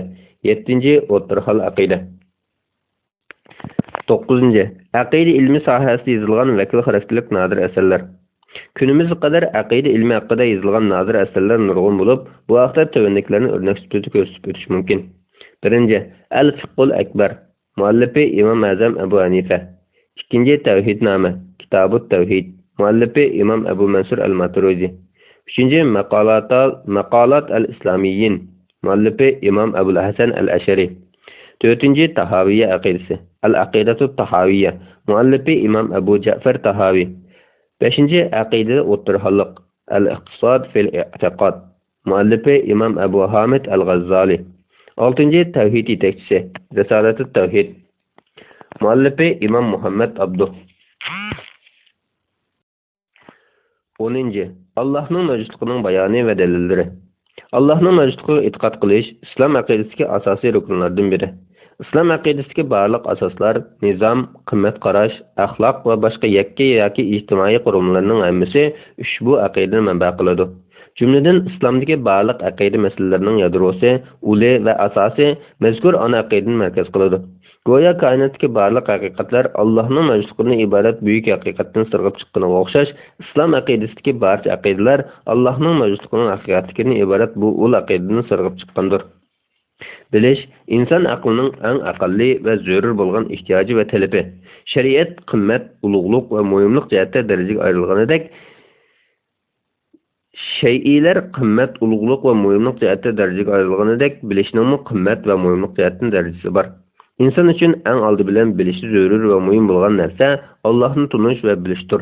Çünki insanga onun hayatqa nima üçün kelişindən başlap, nima qılıb yaşaşı, həm də qandaq qılıb həqiqi bəxtsarat ega buluşuğucu bolğan barlıq tügüllərinin yeşimi, suallarının cavabı Allah'ın tunuşu və onu bilişdən ibaret bilim mərifətdən başlanır. İnsanlıqның mövcudluqdakı mərtəbəsini biliş, Allah'ını bilişdən gəlgənədək, Allah'ın mövcudluqdakı mərtəbəsini bilişmi insanның özünü tunuşudan gəlgən. Bu cihetdən insanның Allah'ın tunuşu bilen insanның özünü tunuşu çemberçes bağlanğan. Danışmalar aytqandek, özünü tunuğan Rabbini tunuydu. Allah'ını biliş ve tunuş deganlik qandaqdır abstrakt halda Xudodan ibaret bir mavjudiyatning borligini yuzaki bilib qo'yishni yoki bu vaqtda nazariy ma'lumotlardan xabardor bo'lib qo'yishni va yoki shaxsda bu vaqtdagi ma'lumotlar asosida muayyan qarashning tikilishini ko'rsatmaydi. Bu yerdagi bilish jaholatning qarama-qarshisi bo'lgan to'g'ri bilishni amalga oshirishdir. Bu xil bilish shay'lar haqida obyektiv ma'lumotga ega bo'lishdek yuzaki uqumdan kuchli bir ma'noga ega bo'lib, bu yerdagi bilish hech qanday shak va yoki gumon aralashishga yo'l qo'ymaydigan tarzdagi keskin e'tiqod holatidagi bilishdir. Allohning mavjudligini dalillash va isbot turg'izishdagi maqsad inson vujudida yildiz tortgan sop ong orqali qalbga o'rnagan e'tiqodni bayqash, kuchaytirish, fitratning Allohning borlig'iga ichki inkosini aqldimi qanoatga ega qilish, bu vaqtdagi bilim ma'rifatni logikalik faktlarga ega aqliy saviyaga ko'tarish hamda bu orqali iymonni yanada cho'nqurlashtirish va mustahkamlashtir. Shundoqla sog'lom tabiatdan chetlangan qilitlarga, sapsatilar ta'sirida bo'lgan aqllarga to'g'rini ko'rsatish, ozg'unlik va havo havas qaynamiga qarab bo'lgan xudosizlik da'vatchilariga radiya berish uchundir. Allohning mavjudligini bilishning yo'llari intayin ko'p va sanab tugatgusizdir. Qaraydigan bo'lsak, yaratquchini tunutadigan hamda insonni uning huzuri tomon elib boradigan yo'l va yetakchilar u qadar ko'pki, uni ma'lum doira bilan belgilab qo'yg'ili yoki chek qo'yib bekitib qo'yg'ili bo'lmaydi. Chunki bu g'oyat zo'r keng koinotda sanab tugatgisiz shaylar mavjud. Biz ulardan qaysi biriga nazar tashlamayli, uningda Allohning mavjudligiga doir dalil isbotlar, ishora, alomatlar tepilib turadi. 11. Mavjudiyat dalili. Mevcutluq dünyasına bakınımızda şeyler mevcutluğunun hakikaten chin ve real ekanligini ko'z oldimizga keladi.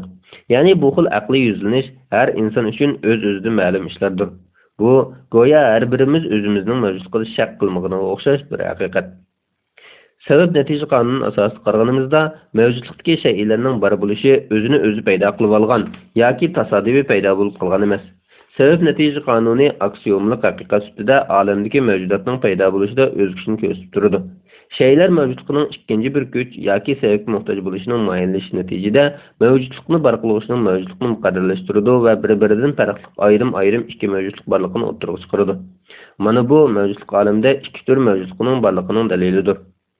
Mevcutluq haqidagi aqliy tahlildan kelib chiqqan bu yakun mevcutlikka sababga muhtoj mevcutluq va sababga muhtoj bo'lmagan mevcutlikdan iborat ikki turga ayrilganligini muayyanlashtirdi. Aqida ilmida oldingi turdagi mevcutluq mumkin mevcutluq deb ataladi. Keyingisi bo'lsa muqarrar mevcutluq deb ataladi. Mumkin mevcutlikning mavjudot olamida putrayotganligining o'zida bizning shaylarning mavjudiyatini yo'qdan bor qilgan ikkinchi bir mavjudlikning muqarrar mavjudligining borligini muayyanlashtirishga olib boradi. Şübhəsizki, məzkur mövcudluq ideyası bo'yicha tahlil qilganda, butkul mavjudiyatning hammasining birla turga tava bo'lishining mumkin emasligi, cho'qim mavjudligini o'z g'ayridan elayotgan mavjudlik bo'lish bilan birga, mavjudlikqa butunlay boshqa ehtiyoj tushmasdan mavjud turayotgan manba xarakterlik bir mustaqil mavjudiyatning bo'lishining muqarrarligi o'tirg'i chiqadi. Mavjudiyat ana shunday ikki turga ayrilish bilan birga ular orasida ta'sir qilish va ta'sirga uchrash munosabati bo'lishi aniq. Shunga mazkur munosabatda birining mavjudlikni bar qilgan manba bo'lishi, yana birining mavjudligining ashu manba xarakterlik mavjudlikning ta'sirga uchrashdan bar bo'lgan mavjudlik bo'lishi muayyanlashadi.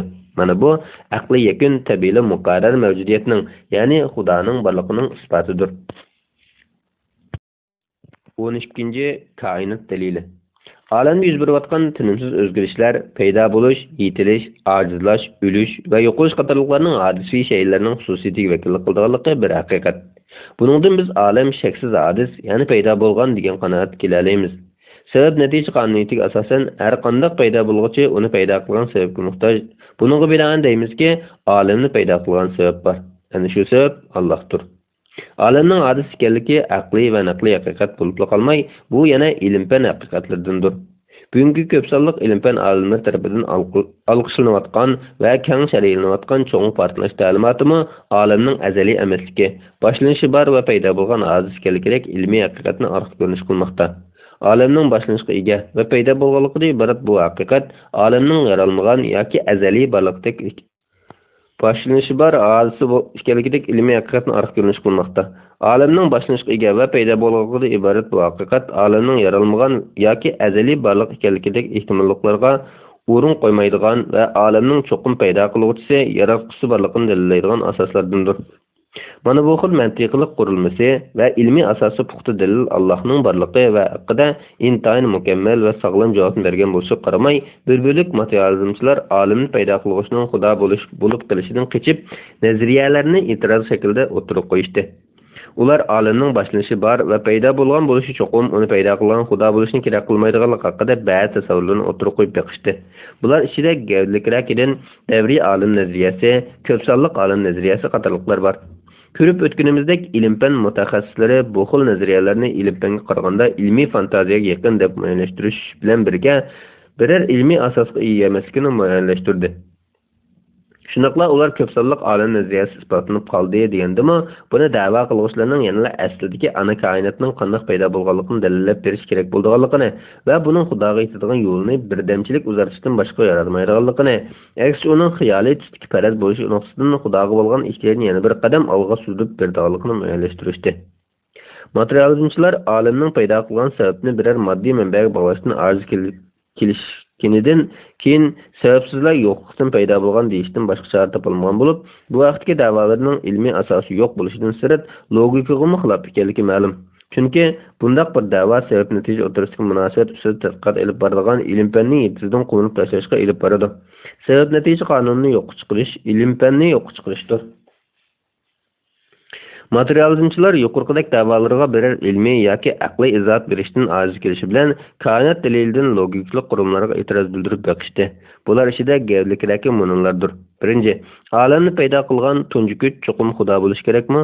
Javob shuki, olamning paydo bo'lish va shakllanishidagi barliq hodisalar uni paydo qilgan kuchning aqlli taqdirda mundaq bir qator sifatga ega bo'lishini taqozo qiladi. Ular birinchi, paydo qiluvchi sabab cho'qim muqarrar mavjudiyat bo'lishi kerak. Ya'ni paydo qiluvchi o'z-o'zidan bor bo'lishi, mavjud bo'lish uchun hech bir sababga ehtiyoj bo'lmasligi kerak. Ikkinchi, olamni paydo qiluvchi azaliy bo'lishi kerak. Uchinchi, olamni paydo qiluvchi modda bo'lmasligi, makon bilan chegaralanmasligi kerak. To'rtinchi, qudrati mutlaq bo'lishi kerak. Beshinchi, bilishim mutlaq bo'lishi kerak.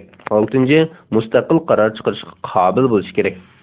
Yuqoriqilar olamni paydo qilgan sababli bo'lishi kerak bo'lgan sifatlar bo'lib, bu sifatlarmi muqarrarki ilohning sifatlaridir. Ikkinchi, barliq mavjudotni Xudo yaratgan bo'lsa, undaqda Xudoni kim yaratgan? Javob shuki, navbatdagi tadqiqot mavjudligini tunji paydo qiluvchi yaratuvchi haqidagi tadqiqotdir.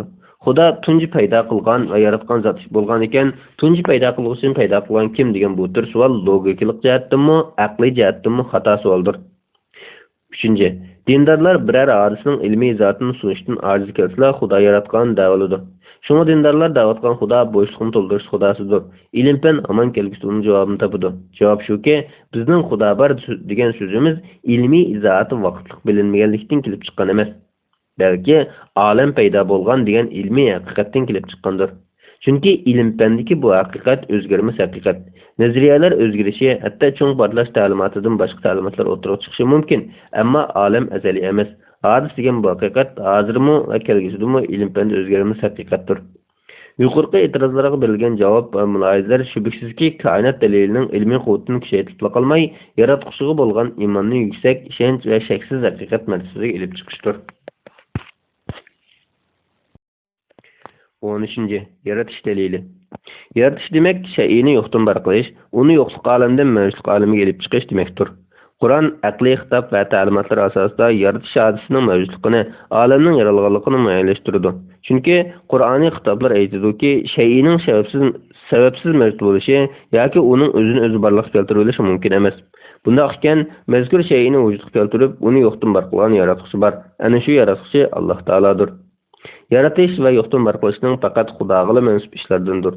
Yaratish dalilidan meydana kelgan umum natijalar masalani yaratishdan iborat bu qudratning faqat va faqat Allohga mansub ekanligidek buyuk haqiqatni jakarlashga olib tugallaydi. Reallik shuki, dunyo olimlari hammasi bir yerga jam bo'lishgan taqdirdami bir chivinni yarata olmaydi. İnsanlar ayga ulaştı. Nurg'un yükselişlerini qo'lga keltirdi. Yana ma'lumshi mumkin. Biroq shu aniqki, Xudo insonning ilm-fan orqali mayli nimani kashf qilishiga yoki bayqishga yo'l qo'ysin, uning qo'liga chivin yaratguda qudratni asla tutqizmaydi.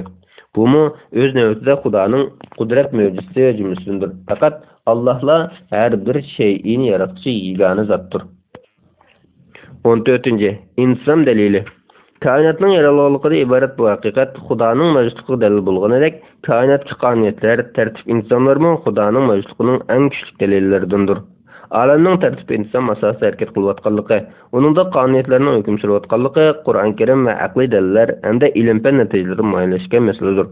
Mayli falak olamiga nazar solmayli, yoki tabiat dunyosiga va yoki inson vujudiga nazar solmayli, hammasida muntazamlik va inchki loyihaning ifodalarini, qonuniyatlarning xatotsiz ravishda ishlab ketayotganligini ko'ramiz.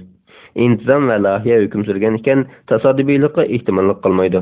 Ya'ni olam tartib intizam ishida bo'lgan ekan, uning tasodifiy paydo bo'lib qolishi mumkin emas. Shubhasizki, har bir tuzilmaning kaynida uni tuzib chiqqan bir tuzgichi bo'ladi. Har qanday intizam uni o'rnatuvchining mavjudligini dalillaydi va taqozo qiladi. Demak, olam intizomliqdir. Har qanday intizam bir o'rnatuvchiga muhtoj. Ana shu intizom o'rnatuvchi Alloh taolodir. İnsan dalili Qur'oniy nuqtadan, aqliy va ilmiy nuqtadan muayyanlashtirilgan kuchli dalillardan bo'lishiga qaramay, materializmchilar koinot daliliga tutgan muomalasini mazkur dalilga tutmoqchi bo'ldi. Ular intizomchanlik va qonuniyat hukm surgan olamning paydo bo'lishiga tasodifiylik davosini keltirishning aqlga uyg'un emasligini tushunib ketdi va tartib intizomni qonuniyatning yaratganligini da'vo qilishdi. Amaliyotda bu tür da'volar qonuniyatning roli va xarakteri bilan uni o'rnatish o'rtasidagi munosabatni aralashtirishdan kelib chiqqandir. Meselenin negizi shuki, qonuniyat sifatlaydi, oldin bishorat berdi, ammo yaratmaydi. Newton bayqagan tortish kuchi qonuniyatni tortish kuchini tayyorlatgan emas, balki tortish kuchi qonuniyatning o'zimi tortish kuchining mohiyatini izohlashga yaramaydi. Qonuniyat yaratdi degan da'vo, qonuniyatlar bilinsa, uning o'rnatuvchisini bilishga hojat qolmaydi degan sapsatigimi chetiladi. Mana bu ochiq mexanizma bilan mexanizmning injeneri orasidagi farqni ayirmaslikdan kelib chiqqandir. Bu meselede reaktif dvigatel bilen onun injeneri yoki mashinsozlikda ishni yandigan dvigatel bilen onun loyihalaguvchisi o'rtasidagi farqni bilishlar qonuniyat bilan qonuniyat bekituvchi o'rtasidagi farqni ayirishga kifoyadir. Chunki ham tartibni shakllantirgan, loyihani kafolatga ega qilgan qonuniyatlar bo'lishi bilan uni o'rnatish o'rtasida zidlik mavjud emas. Qonuniyat tartibni saqlaydi. Shundaqla bu uni o'rnatuvchi qudrat kuchni bo'lishini shart qilmaydi. Aksicha, reaktiv dvigatel bilan uni loyihalab o'rnatgan injenerning qonuniyat bilan qonuniyat o'rnatishining farqi aniq tursimi, birini yana birining o'rnini to'ldira oladigan o'xshash tanglik narsa o'rnini ko'rish yoki Xudoni tashlab qonuniyatni, injenerni tashlab dvigatelni tanlash mantiqsizlikdir. Dvigatelni izohlashda qonuniyatga, uni loyihalagan injenerga muhtoj bo'lamiz. Shuningdek, koinotning tartib intizomini izohlashda qonuniyatga, uni yaratgan va o'rnatgan hikmat yaratquchiga muhtoj bo'lamiz. Qonuniyatlarning moddani yasab chiqishini, energiya yaratishini va o'zini o'zi yezib aktiv holga keltira olishini tasavvur qilishlar amaliyotda sog'lomlikni yo'qotgan ilmiy fantaziyadan boshqa narsa emas.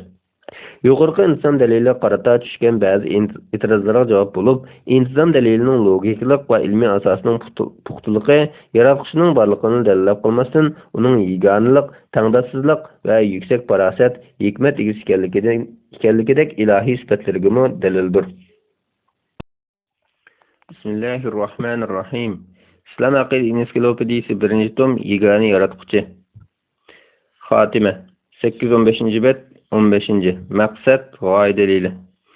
Inchik tartib ajoyib muntazam loyiha uni borliqqa keltirgan va o'rnatgan yaratquchining borligini dalillaganidek, intizom va qonuniyatlar hukm surayotgan bu koinotga qurilmalarning hayotligining opirida bo'lishiga mos keladigan holatda g'oyat zo'r ahamiyat berish va alohid ko'ngil bo'lish asosida tuzib chiqilganligi, uning maydonga kelishini istagan bir irodaning borligini, uning maydonga kelishi orqasida bir g'oyaning borligini ko'rsatib berdi. Chunki koinot intayin inchki loyihaning mahsuli. Yana kelib, yer sharidan iborat bu planetada hayotlikning muhofazat qilinishi va davomlashishiga intayin afzal sharoitlar o'rinlashtirilgan. Qur'on Karim bayonidan ma'lumki, olamdagi jami narsalar insonning manfaati uchun bo'ysundirib berilgan. Uning ichida izchil inson hayotligining muhofazatkor holatda turish uchun uning manfaatiga xizmat qilayotgan yoki uning manfaati uchun bo'ysundirilgan narsalar bor. Yana inson koinot kitobini o'qish orqali uningdagi narsalarni o'z manfaatiga xizmat qildira oladi. Ilm-fan tilida aytganimizdek, olam inson aqlining tushunishini qabul qiladi. Ya'ni uningdagi sistemalar aqlidir. Olamning o'ylab yetkisiz inchki loyiha bilan tutib chiqqanligi, uningdagi fizikalik konstantlar aqlni hayron qolarlik darajada uyushchan va moslashchanlik bilan ishlab kelganligi, uning ashundoq bo'lishini iroda qilayotgan bir g'oyaning, irodaning borligini ko'rsatib berdi. Olamning navbatdagi oltiga kelish, shakllanish bosqichlari va uningdagi fizikalik konstantlarning tangfongligi shunchalik puxtaki, navoda bu xil fizikalik tangfongliqlarda ozroq o'zgarish yoki xatolik bo'lganida koinot bugungi holatida bo'lmaydi. Tabiatda yer sharini himoya qilib turadigan, yer sharida hayotlikning davomlashidan foydali sharoit va qonuniyatlar bo'lmaganida zaminda hayotlikni so'zlash bo'lmaydi. Yer sharining mavjudligidan, hatto olamning vayron bo'lmay tura olishidan so'zlash bo'lmaydi. Bu qadar ko'ngil bo'lingan loyihasida eng inchga qurilmasi qadar ahamiyat berilgan koinotda barliq kelishi insonni kutib olish, uning mavjudligi uchun munbit zamin va sharoit hozirlash bo'lib, mana bu insonning koinotda mavjud bo'lib qilishi qandaqdir tasodifiylikning yoki oz uchraydigan bir xil o'zgarishning va yoki qandaqdir bir voqeaning mahsul emasligini, balki buning bir irodaning mahsul ekanligini, buning bir g'oya va plan orqasida cho'qimki buni istagan, iroda qilgan va yaratgan ulug' zotning borligini ko'rsatib beradi. Inson koinotning mavjud bo'lishiga markazdir. Olamdagi buyuk bir qurilishning butkuzilishi insonlik ma'naviy qimmati barcha mavjudotdan farqli va alohida bo'lishi maqsad qilingan aql jonliqni kutib olish uchun bo'lib, bunday bir holat olamning yaratishining maqsad va g'oya asosida ekanligini o'rtaga chiqaradi. Olamning aqlning tushunishini qabul qiladigan mavjudlik bo'lishi uning tartibsiz, tushuniksiz mavjudlik bo'lmasdan, balki mantiqchanlikqa ega ekanligini o'rtaga chiqaradi. Mantiqchanlik tartib intizomni hamda uning mushundaq qurilishdagi maqsadni o'rtaga chiqaradi. Bundaq bir sistema va tartib asosida maydonga kelgan qurilma g'oyani ifodalasa, g'oyadan iborat bu natija yuqoriqlarning hammasining Xudoning farosati, irodasi va hikmatining mahsulidan boshqa narsa emasligini dalillaydi. 16. Fitrat dalili. Sap aql o'zining Alloh haqidagi bayqash va bilish safarida muqarrar bir natijaga erishmay qo'ymaydi. Dalil pok yetaklangan nuqtadan qaymagan har bir aql inson koinotni yo'qdan bor qilgan, uningda hayotlikni davom ettirish imkoniyatini hozirlagan bir ulug' Tangrining bo'lishining muqarrarligini, uning mavjudiyatsiz o'ziga barliq narsaning mavjudiyatini tasavvur qilib bo'lmaydiganligini tunib yetadi. Alloh bilan inson munosabati aqliy munosabat bo'lish bilan birga yana u tuyg'u, ong munosabatidir. İnsanның sağlam fitrati Allah'ın tanış bilan xarakterlangan. Shubhasizki, inson tabiatining din haqiqatlari bilan moslashgan ekanligi, bo'libmi fitratning yaratquchini tanish istaklanishi, uning aslidan yaratquchini tuyadigan, his qiladigan bir xarakterga ega ekanligini o'rtaga chiqaradi. Qur'on mana bu vajidan har bir aql egasiga sog'lom dinga qaytish, ya'ni uning ko'rsatmalarini qabul qila oladigan aslidagi sof va sog'lom holatga suzuk tabiatiga qaytish chaqirgan qilgandir. Canlıqlar içinde insan türününlə mükemmel ve alohida xususiyetler bo'lishi, uningda ichki ve tashqi hayotda o'ttirsin bağlayan aniq ve yoshirun kishilarning borligini ko'rsatadi. Yana kelib bu kishilardan biri yana birining ziyon uchrashiga yo'l qo'ymaydigan yoki biri yana birining rolini jari qildirishni tahlikaga uchratmaydigan darajada tangpunliqqa ega. Aqliy va ilmiy jihatdan insonning aql faoliyatini g'idiqlovchi, uning harakat va iroda kuchini tashkillovchi fitratning Allohni bilish bilan tabiatlanganligini, balki fitratning mavjudiyatining Allohning mavjudligiga dalil ekanligini bunda bir qancha nuqtalar muqarrarlashtirdi. Birinchi, aksiyomilik ma'rifatlar. Chunki insonda tabiiy quvvatlar bo'lgandan sirt yana uning engida isbotlash va dalillashga hojatsiz bir qator haqiqatlarning dastlabki asoslari borligi ma'lum. Aqliy prinsiplar, aksiyomilik haqiqatlar ana shu dastlabki asoslar jumlasidandir. Masalan, bu kullining juz'idan ko'p yoki cho'ng bo'lganligi, bir jism bir vaqtda ikki o'rin tangmayish bo'lmaydiganligi, sababsiz natija bo'lmaydiganligi, har ish cho'qim bir vaqt bir o'rin doirasi bo'lganligi qatorliqlarga o'xshash. Aqliy asoslar bizni o'zining ijodkorini tepishga undaydi. Yana kelib mazkur aqliy asoslarni inson tug'ilishi o'zining aqliy qurilmasi o'rnatilmaganligi, uni o'ziga o'z paydo qilib olmaganligi muqarrar. Shunaqla uning o'zining moddiy tan qurilmasini o'ziga o'z paydo qilib yaratishi mumkin emas. Bu shaksiz holda uning ana shu moddiy mavjudligining mutlaq bilimga ega, hammadan xabardor yaratuvchi tomonidan paydo qilinganligini ko'rsatsa, uning tabiatida ana shunday aqliy asoslarning bo'lganligi, uni shunday tabiatlantirgan yaratuvchi Xudoning borligini hamda bu yaratuvchining hikmatli Alloh ekanligini dalillaydi. Ikkinchi, tarixiy reallik. Tarix insoniyatning dindorlik tabiatining guvohchisi va o'chmas xotirasi bo'lishi bilan insonlar tabiatining Allohni tunish bilan xarakterlanganligini muayyanlashtirishdagi muhim faktdir. İman tarixiga nazar qoldirganimizda inson avlodining Allohni idrok qiluvchi fitrat aniga bo'lgan tanishining logikalik asoslar, tahlil va natija e'tibori bilan har qanday jazmiylikni besib tushirgan aqliy faktlarga tayangandanmi bakrak kuchlik va kuchli ravishda asosiy o'rin qo'yganligini ko'ramiz. Tarixiy amaliyotlar Xudoning mavjudiyatining zo'r ko'pchilik insoniyatning o'zida mavjud ekanligini va umum insonlar to'pining Xudoga bo'lgan tabiiy talpinishini mayli to'g'ri yoki xato yo'lini ishga oshirgan bo'lishidan qat'iy nazar, bu vaqtdagi ehtiyoj va zaruriyatni izchil qamdash va mukammallashtirishga urinib kelayotganligidek bir poklik yakuniga elib boradi. Mana bu inson tabiatida mavjud fitratning Allohning mavjudiyatini idrok qilish va tonish bilan tabiatlanganligiga qarata tarixning pokisidir. 3. Talpinish va sig'inish tabiati. Qudratli bir kuch tarafga intilish va uning talpinish hissiyati umum insonlardagi o'rtaq xarakter bo'lib, mazkur xarakter amaliyotda fitratning Xudoning mavjudiyatining aqliy asos tiklishiga rol o'ynaydigan turklarning biri. Inson hayoti turli shirin go'zal asrlarga ega. Shunaqla u talaydigan agir to'qayliqlar, davolg'ishlarni boshdan kechiradi. Bu bir jihatdan insonning bevosita ruhiy dunyosiga ta'sir ko'rsatgan jarayonlar bo'lib, faqatla Xudoning mavjudligiga bo'lgan cho'nqur ishonchlar butkul hayotiy kechirishlarni ma'niga g'oya qiladi. İnsan hayatı bo'yicha xulq keltirishni arzu qiladigan haqiqiy xushalliq bo'lsin yoki eng qiyin paytlarda iltijo qiladigan va qutuldirishni kutadigan nijotkori bo'lsin, hammasi faqat va faqat fitratning Allohga yaqinlik izlash va uningga yetish, faqat uning bilan mukammallik tepishlik ehtiyojining inson faoliyatiga har turli ifodalari deyishga bo'ladi. Shubhasizki, insondagi bu xil tabiat rohat farog'at zamonlarida yoki shunga o'xshaydigan narsalar tufayli yoshirinlikqa sukutga mahkum bo'lsa-mu, ammo qiyinchilik va hayot mamatlik daqiqalarda dishvarchilikda o'zini ko'rsatmay qolmaydi. Ma'lumki, qiyin paytlar insonni silkitadi. Ichki quvvatlarni uyg'otib, maslaga jismoniy va ruhiy jihatdan yuzinishga qistaydi. Hayotlik inson uchun eng aziz va qadrli bo'lishiga qaramay, goh tabiiy shaklda, goh biror zulmatli qora qo'lning ta'sirida xatar ichida qoladi. Yoki u biror xato qarorning natijasi sababli hamma narsadan ayrilish xavfiga duch kelib, qarsiz, amonsiz qoladi. Shuhrat, boylik, mansab, kuch hammasi uning uchun asqatilmaydi. Sabab jarlarni tugaydi. Qutulib ketishning barliq yo'llari itiladi. Nijotlikning jimi darvozasi taqiladi.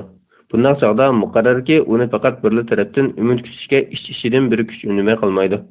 U ana shu chog'da olamning o'zining naqadar ojiz, naqadar chorasizligini tunib yetdi, o'zining dal aksi koinotga har qanday kuch va sabablardan ustun turadigan qudratli bir nijotkorga qo'l cho'zmay, uningga butun vujudidan iltijo qilmay qolmaydi. Mana bu xil reallik fitratning inson tabiati bilan birikkan, hatto u butunlay ta'sirini yo'qotishga da'vo borgandimi, uning iznalarining inson ruhiyatidan butunlay o'chib ketmaydiganligini ko'rsatib beradi. Shundaqla bu bizga fitratdan iborat insonning ma'naviy ulini, uning yurak bag'rining eng cho'nqur qatlariga qadar yiltiz tatqizgan, hamda ushbu ulni bo'ylagan asosda o'zini tunishga vasila bo'lishni iroda qilgan bir qudratli kuchning borligini uqtirib beradi. Xulosa shuki, aql o'zining tabiiy iqtidori asosida Allah'ın mevcudiyetini delillagan ilim-fan buni o'zining ilmiy haqiqatlar asosida quvvatlagan bo'lsa, fitratmi Allah'ın mevcudiyetiga doir qanoat va ishonch bag'ishlash tabiati bilan Allah'ın borlig'ini kuchli asos bilan quvvatlaydi. 17. Allah'ın yakkiganligining bayoni. Allah haqidagi dalillar tugal uning borlig'ini dalil bo'lgan emas. Balki dalillar o'z navbatida Allah'ın yakkiganligining dalilidir. Allah'ın yakkiganligi deganimizda mavjudiyatni yo'qdan bor qilgan, olamni paydo qilib, uning qonuniyatlarini o'rnatgan, koinotni aqlni lol qiladigan ajoyib muntazam sistema asosida idora qilayotgan, jumladan yer sharidan iborat bu makonning hayotlik makoni bo'lishini iroda qilib, uningda hayotlikning davomlashishi uchun kerakli imkoniyat va afzal sharoitlarning hozir bo'lishini vujudga keltirgan yaratuvchining faqat birli ekanligi, uning mavjudiyatining o'xshashi va tenglishining yo'q ekanligi, yaratish, kuch-qudrat, boshqarish, idora qilish qatorliqlarda uning mustaqil ekanligidir. Qisqasi, Allohni yakkigani deganlik, uning faqat zotidilla bir bo'lib qolmay, ilohda tepilish kerak bo'lgan sifatlardimi, barliq ish faoliyatlaridimi mustaqil va tengdoshsiz deganlikdir. Allohning mavjudligini isbotlovchi keskin dalillar izidan yurgan chog'imizda, uning yakkiganligining dalillari tövendeki nuqtalarda muayyanlashadi. Birinchi, muqarrar mavjudiyat yagona mavjudiyatdir. Chunki yaratuvchining o'z-o'zidan bar muqarrar mavjudiyat bo'lishi, uningdek ikkinchi bir muqarrar mavjudiyatning bo'lishining mumkin emasligini belgilaydi.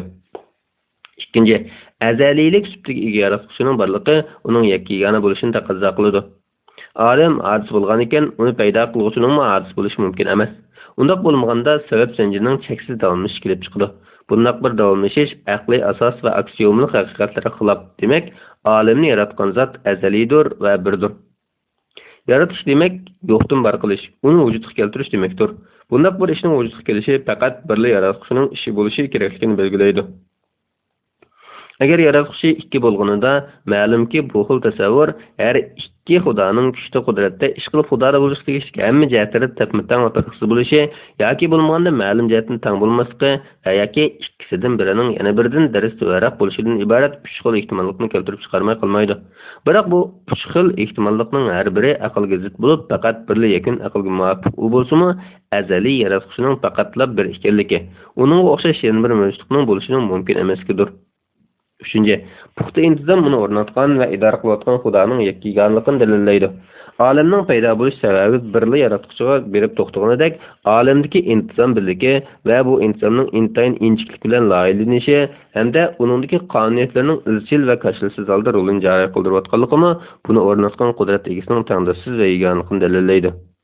Agar Xudo birdan ortiq bo'lgan taqdirda, oralarida yaratish va iroda jihatdan cho'qim bir to'qinish kelib chiqmay qolmaydi, yoki Tangri deyilayotganlardan birining qolganlari ustidan g'olib kelishi va yoki bir-biri bilan tirkish tugmay inson buzilishdek oqibatlarning kelib chiqishi muqarrar.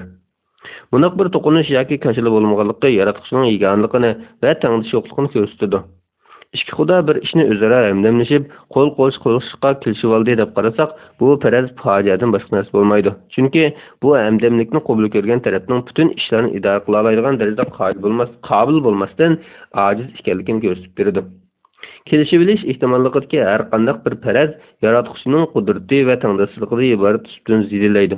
Shunga eng mukammal va eng mutlaq va g'oyatliq faqat Xudoga mansub bo'lib, bundaq bir sifatga ega bo'lg'ishining cho'qimki birli bo'lishi aqlga uyg'un. 4. Fitrat Allohning birligini dalillaydi. Aql keskin holda Xudoning birligini dalillaganidek, inson vujudining ayrilmas partisi, tabiiy xarakter, tuyg'u va ishonchning qarorgohi bo'lgan qalbmi Xudoning birligini guvohlaydi. Chunki fitratning Allohni iqror qilishi bilan uni yakkigan deb tunish o'rtasida ikkisi orasini ayirib turuvchi fasil asla mavjud emas. Fitratning Xudoning borligiga qilgan iqrori mohiyatda bir Xudoning borligiga qilgan iqroridir. Fitrat navoda hech bir tashqi omil va ta'sirlarning qo'rshavisiz o'z holi qo'yib berilganida uning birli Xudoga umid bog'laydiganligi, birinchi tanlashining birli Xudoga talpinish bo'lganligi muqarrar. İnsanlar tarixiga qaraganimizda bir xudolik aqidaning asos, ko'p xudolik e'tiqodining kalkunda aziz ekanligi ma'lum. Shunga Qur'on Karimning yagona Xudoga qaytish chaqiriqi mohiyatda insonning asliga qaytish chaqiriqi bo'lgandir. Fitratning Allohni uning birlik asosida taniydiganligidan iborat bu tabiati navoda uni asli moyilligidan buraydigan omillar ta'sirida o'zgargan taqdirdami, uningga mazkur ta'sirlardan qutuldiradigan dalil isbotlar yoki hayotning jafo mushaqqatlari va yoki o'lim qilimiga o'xshash hayot momentlik qilishlar duch kelish qatorliq fitratni uyg'otuvchi omillar o'tirib chiqqan aman asli tabiatiga qaytishi aniq bo'lib, bu xil qaytish faqat birla niyatkorga, birla Xudoga qaytishdir. Fitratning bunday bir xarakter bilan tabiatlanishi uningga nisbatan Xudo va uning birligining ayrilmas bir butunlikda ekanligini tushuntirib beradi. 18. Tavhidning bayoni. Tavhid so'zi arab tilida shay'ini bir deb bilish, uni bir deb hukmlash va uni faqat bir deb muayyanlashtirish qatorliq ma'nolarga ega. Tavhidning istilohdagi ma'nosi Allohni uning zotida, sifatlarida va barliq qilim etimlarida yakkigani deb aqida qilishni va bu asosda ibodatni faqat uningga ravo ko'rishni ko'rsatadi. Tavhid Allohning bor va birligidan iborat muqarrar haqiqatdan tutib chiqqan bir butun gavzining ma'nolar olamidagi obrazidir. U islomning javhiri va islom madaniyatidan iborat buyuk chinorning qo'li va yildizidir. Navoda islom madaniyatiga timsol bo'ladigan bir kimlik bor deyilsa, u kimlik dal tavhiddir. Tavhid yana insonlar aro haqiqat sifatida o'tirib chiqqan Xudo haqidagi barliq tushunchalar va izohatlarda aqliy jihatdan sog'lom, naqliy faktlar haqiqat bo'lishi nuqtasidan mustaqil yo'l ayirish kerak bo'ladigan muhim nuqtadir. Bir insonning Xudo haqidagi tushunchasining sog'lom bo'lishi yoki bo'lmasligi, ozg'unlik yoki hidoyat yo'liga qarab ilgarilayotganligi uning tavhid yo'lida to'g'ri qadam bosgan yoki bosmaganligi bilan o'lchanadi. Tavhid hukmi Allohning borligi va yakkiganligidan iborat buyuk haqiqatga yo'g'rilgan ma'nolar hamda buning taqozzolarini o'z ichiga olgan hukm umumiydir. Bu hukmning shakllanishi butunlay biz bu kitobda izohlab o'tgandek Allohdan boshqa hech bir iloh yo'q degan iymon kalimasida mujassamlangan. Yakkigani so'zi tilimizda tavhidning eng yuqori pallasiga ishorat bo'lgan atalg'u so'z bo'lib, yakki so'zida Xudoning zoti bir ekanligi ko'rsatilgan bo'lsa, yegani so'zida uning bir bo'lishining zoti va sifatlarini o'z ichiga olgan barliq jihatlarda hech bir o'xshashi va sherik yo'qligi, tangdoshsiz va birdan-bir ekanligi muddao qilingan. Tavhid hukmi o'z ichiga oladigan birinchi nuqta Allohning zotida yakkiganligi. Allohni zotida yakkigan deganda, uning zotining bir kishidan xoli, bo'linmas birlik ekanligi, uning zotida yana bir zotning yo'qligi, tangdoshsiz va o'xshash yo'qligi maqsad qilingandir. Bir kishidan xoli deyishimiz, uning zotining nurg'un shaylarning yig'indisidan bir kishi asosida bitib chiqqan zot emasligi ko'z tutilgan. Bo'linmas birlik deyishimiz, uning birligining qanchalikligi, juz'iysi va miqdor o'lcham qatorliq hukmlar aralashmagan mutlaq birlik ekanligi nuqtasidandir. Tangdishi va o'xshashi yo'q deganlik, uning mavjudlikda uningdek yana biri yo'q, uning o'rnini bostirgan yoki tang keladigan yana biri yo'q deganlikdir. Allohning zotida bir ekanligi haqidagi zotlardan yana biri uning bir bo'lishining son nuqtasidan emasligidir. Chunki Qur'on istimoliga ko'ra vahid so'zi Allohning o'xshashi va uningdek yana birining yo'qligini ko'rsatsa, tavhidning tub asosi so'zlangan surada uning ahad deb kelganligi, bu yerda ko'rsatilayotgan birlikning yanami chunqur ma'noga egaligini ko'rsatib beradi. Son nuqtasidan bir emasligini o'tirib qo'yish deganda, Allohning zotining bir bo'lishida moddiy mavjudot va mumkin mavjudiyatlarning tabiiy kabi juz'iylardan taraf topmaganligi, jism va yoki bir hukm doirasiga kirgizgili, o'lchigili va miqdorli bo'lgan har qanday xususiyatlarning uning zotida yo'qligi. Uning zoti faqat uningga ma'lum bo'lib, mavjudot va maxluqotlarning hech birining uningga o'xshamaydiganligi ko'z tutilgandir. Har qanday o'xshi bor bir mavjudlik son doirasiga kirmay qolmaydi. Shuningdek, qarim-qarshisi bor har qanday mavjudlik yo'qolish tahdidi ostidadir. Chunki mavjudlik faqat uning qarim-qarshisi yo'q qila oladi. Biroq Xudoning mavjudligi azaliy bo'lib, uning mavjudligining qarim-qarshisi bo'lishi mumkin emas. Bularga asosan Xudodan boshqa har qanday shayning yo'q bo'lishini keltirib chiqargan qarim-qarshisi, uni o'zgartib turadigan shakli, uning taq bo'lishiga yo'l qo'ymaydigan jufti bor. Buningdan Alloh birdir deganlik, uning ulug'likda, buyuklikda, kuch-qudrat va saltanatda yakkigona, o'xshashi va qarim-qarshisi yo'q bo'lish jihatda yegona deganlikdir. Allohning zotida bo'linmas bir ekanligi haqidagi bu aqida uning zotini inson tasvirida suratlovchi Yahudi aqidalaridan, uni bir mohiyatning uch xil sifatida zotining bo'linishini, parchalanishini qabul qilgan xristian aqidalaridan yoki uning zoti haqida aniq haqiqat sifatida emas, ruhiy yoki xiyoliy narsa sifatida va yoki reallikda mavjud bo'lmagan zehndagi tasavvur sifatida qarab olgan botil aqidalardan tubdan ayiradi. Bir sanoqlarni boshlash uchun kelgan ism bo'lganidek, u yana ulug'likni, tangdoshsizlikni, martabani, fazilatni ifodalashda ism bo'lib keladi. Sanoqsidan bir emas deganlikning yana bir ma'nosi Allohning birligi sanoqdagi birlik bo'lmasdan, hech nima uning tangdosh bo'la olmaydiganligi nuqtasidan birdir deganni ko'rsatadi. Tevhid hukmi öz içine alıngan ikinci nokta, onun sübetleri de yeganlıqıdır. Allah zatı zanlışı yok ve mükemmel bolğan iken, aql onu tarifleydigan sübetlerinin mükemmellik ve ululuq manası mücessemlengen güzel sübetler bolışını taqızza qılıdı. Allah'ın sübetleri fakat onun qolu mensuptur. Şundaqla onun sübetleri ifadelengen ma'nalar bizning tasavvurimizdagi ma'nisidan farqlidir. Allah'ın mevcut deb sübetleymiz. Bizmi hem mevcut deb sübetlenemiz. Biroq bizning mevcutligimiz bilan Allah'ın mevcutluğu o'rtasida farq bor. Bizning mevcutligimiz hadis, mumkin mevcutluq. Allah'ın bolsa muqarrar ve azali mevcutluqdir. Şuna eğer iki taraf mevcutluq degandagi sübetde o'xshash bolsa-mu, mevcutluq sübeti ifadelengen ve ko'rsatilgan ma'nolarda farqlarga ega. Tevhid hukmi öz içine alıngan üçüncü nokta, onun barlıq işlerde yeganlıqıdır.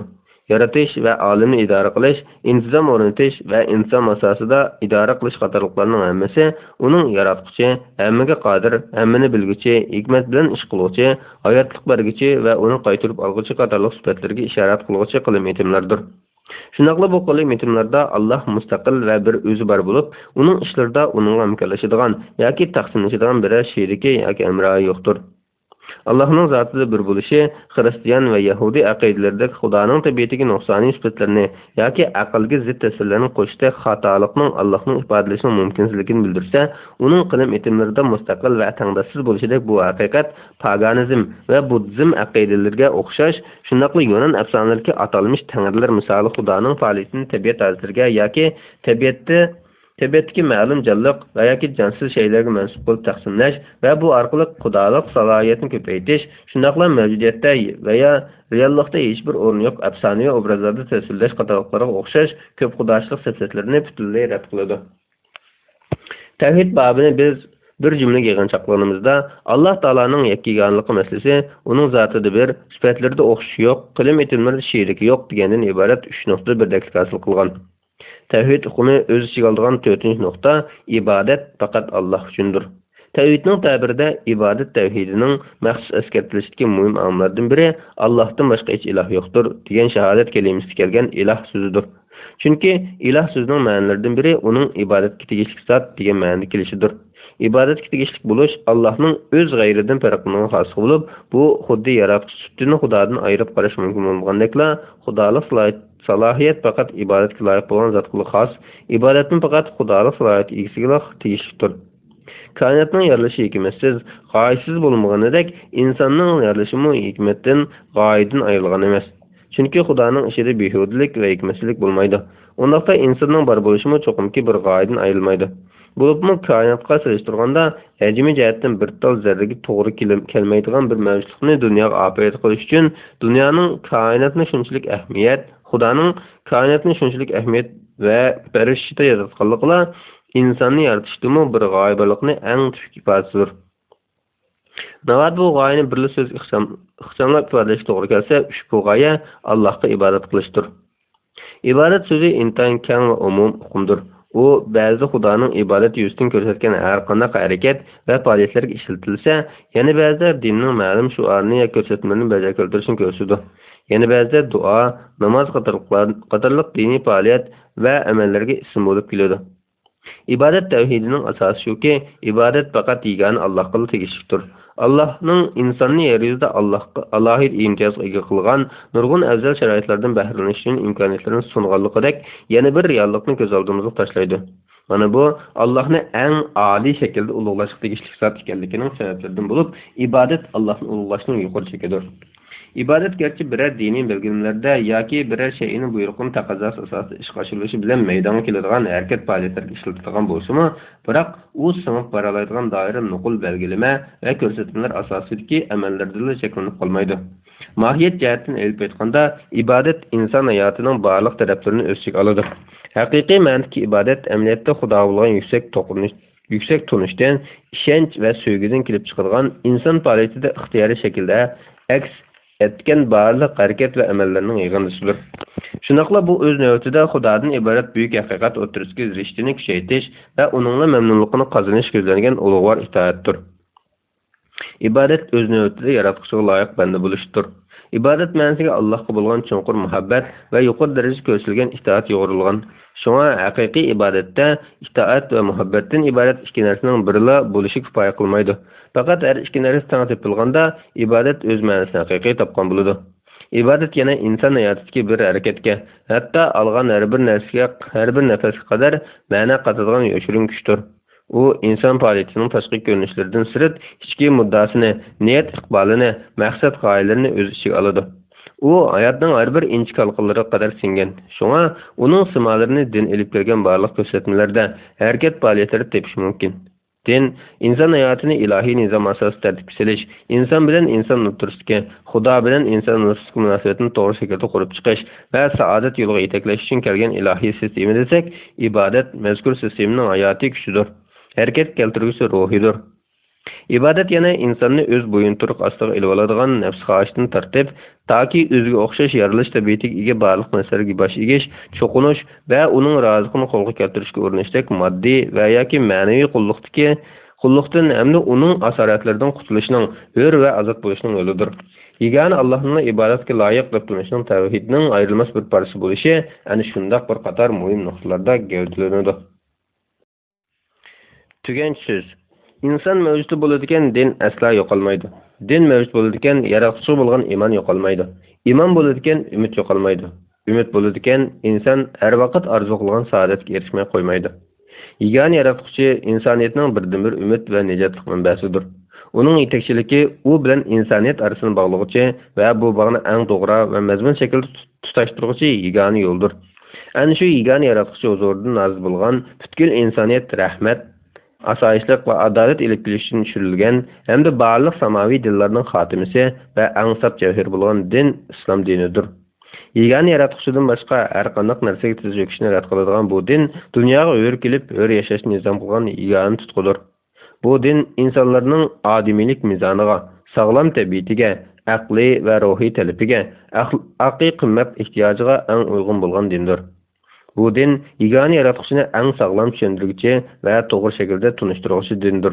Shuni eslab turmoq kerakki, dunyo azaliy bo'lmaganidek abadiy emas. Koinotdagi har bir shayning boshlanishi bo'lganidek cho'qim oxirlashi bor. Insonning moddiy olamdagi o'rni alohida bo'lgani o'xshash kelyajagimi farqlidir. Chunki inson tugal moddiy barliq emas. Uningdagi ong, ruh, aql va qalb qatorliqlar uni mavjudot dunyosidagi jimiy jonliqlardan farqqa, imtiyoz va alohidlikka ega qilgan. Inson shakl bilan inson emas, ma'ni bilan, mohiyat bilan insondir. U moddiy tanga ega bo'lish nuqtasidan moddiylik xususiyatga boqinadigan va uning qonuniyatlariga bo'ysunadigan har bir tal mo'yi qadar tuproq ostiga mahkum bo'lish qismatidan qocholmaydigan barliqdir. U ana shundaq moddiylik jihatdan tabiatdagi har bir shayga o'xshash boshlanish bo'lgandek oxirlashi muqarrar bo'lgan mavjudlik bo'lsa-mu, uning mohiyatiga vakillik qiluvchi narsalar ato qilinganligi mavjudlik dunyosida alohida ko'ngil bo'lingan bo'lish nuqtasidan butunlay tabiatga tabi bo'lgan emas. Uning jonsiz va jonliq maxluqotlar orasida inson degan bu yagona tur bo'lib turishiga mohiyatlik tartib ko'rsatgan farqlar, imtiyozlar uning qadr-qimmatining moddiy tarozi o'lchanmaydiganligini, mohiyat jihatdan uning mavjudiyatining moddiy koinotga mansub emasligini ko'rsatib beradi. Bu sababdan tabiat dunyosi inson uchun bir karvonsaroydir. U go'yo inson uchun vaqtlik turalg'u o'tang misolidir. İnsan bu hayatlık safarda vaqtni kema qilgan larzan aqar suvning eqishi misoli manzilga qarab ilgarilayotgan yo'lovchidan iborat. Shaksizki, har bir inson bu safarni musofasi uzun yoki qisqa bo'lishidan qat'iy nazar cho'qim bosadi. Bu safar insonning Allohdan kelib Allohga qaytish safaridir. U toki o'zini o'rab olgan moddiylik libosidan yalang'ochlanib, nafasini to'xtagan qadar dunyo otliq bu karvonsaroyga tushib o'tadi. Uning ishi turib qolmoq emas. Uning ishi turib qolmoq emas, ko'chmak, yo'tkalmakdir. Turg'unlik emas, harakatdir. Uning safari yaralg'uchining yaratuvchi tomon yurish safaridir. Manzili bilinmagan safar tuyuq yo'l bo'lganidek, manzili mavhum safar ma'nisizdir. Manzilsiz safar ma'nisiz bo'lganidek, xaritasiz chiqilgan safar muvaffaqiyatsiz safardir. Xaritasiz mangilgan yoki to'g'ri xaritaga ega bo'lmay atlangan safar cho'qimki ziyankorlik bilan oxirlashadi. Islom dini Alloh tomon atlangan bu muborak safarning eng sog'lom va to'g'ri xaritasidir. Ushbu xaritaning qo'llanmasi bo'lgan Qur'on Karim butkul insoniyatni xitob obyekt qilgan ilohiy dastur bo'lish bilan shu haqiqatni jakarlab kelmoqda. Yegani Allohdan boshqa hech bir iloh yo'qdir. Assalamu alaykum va rahmatullohi va barakatuh. Bismillah.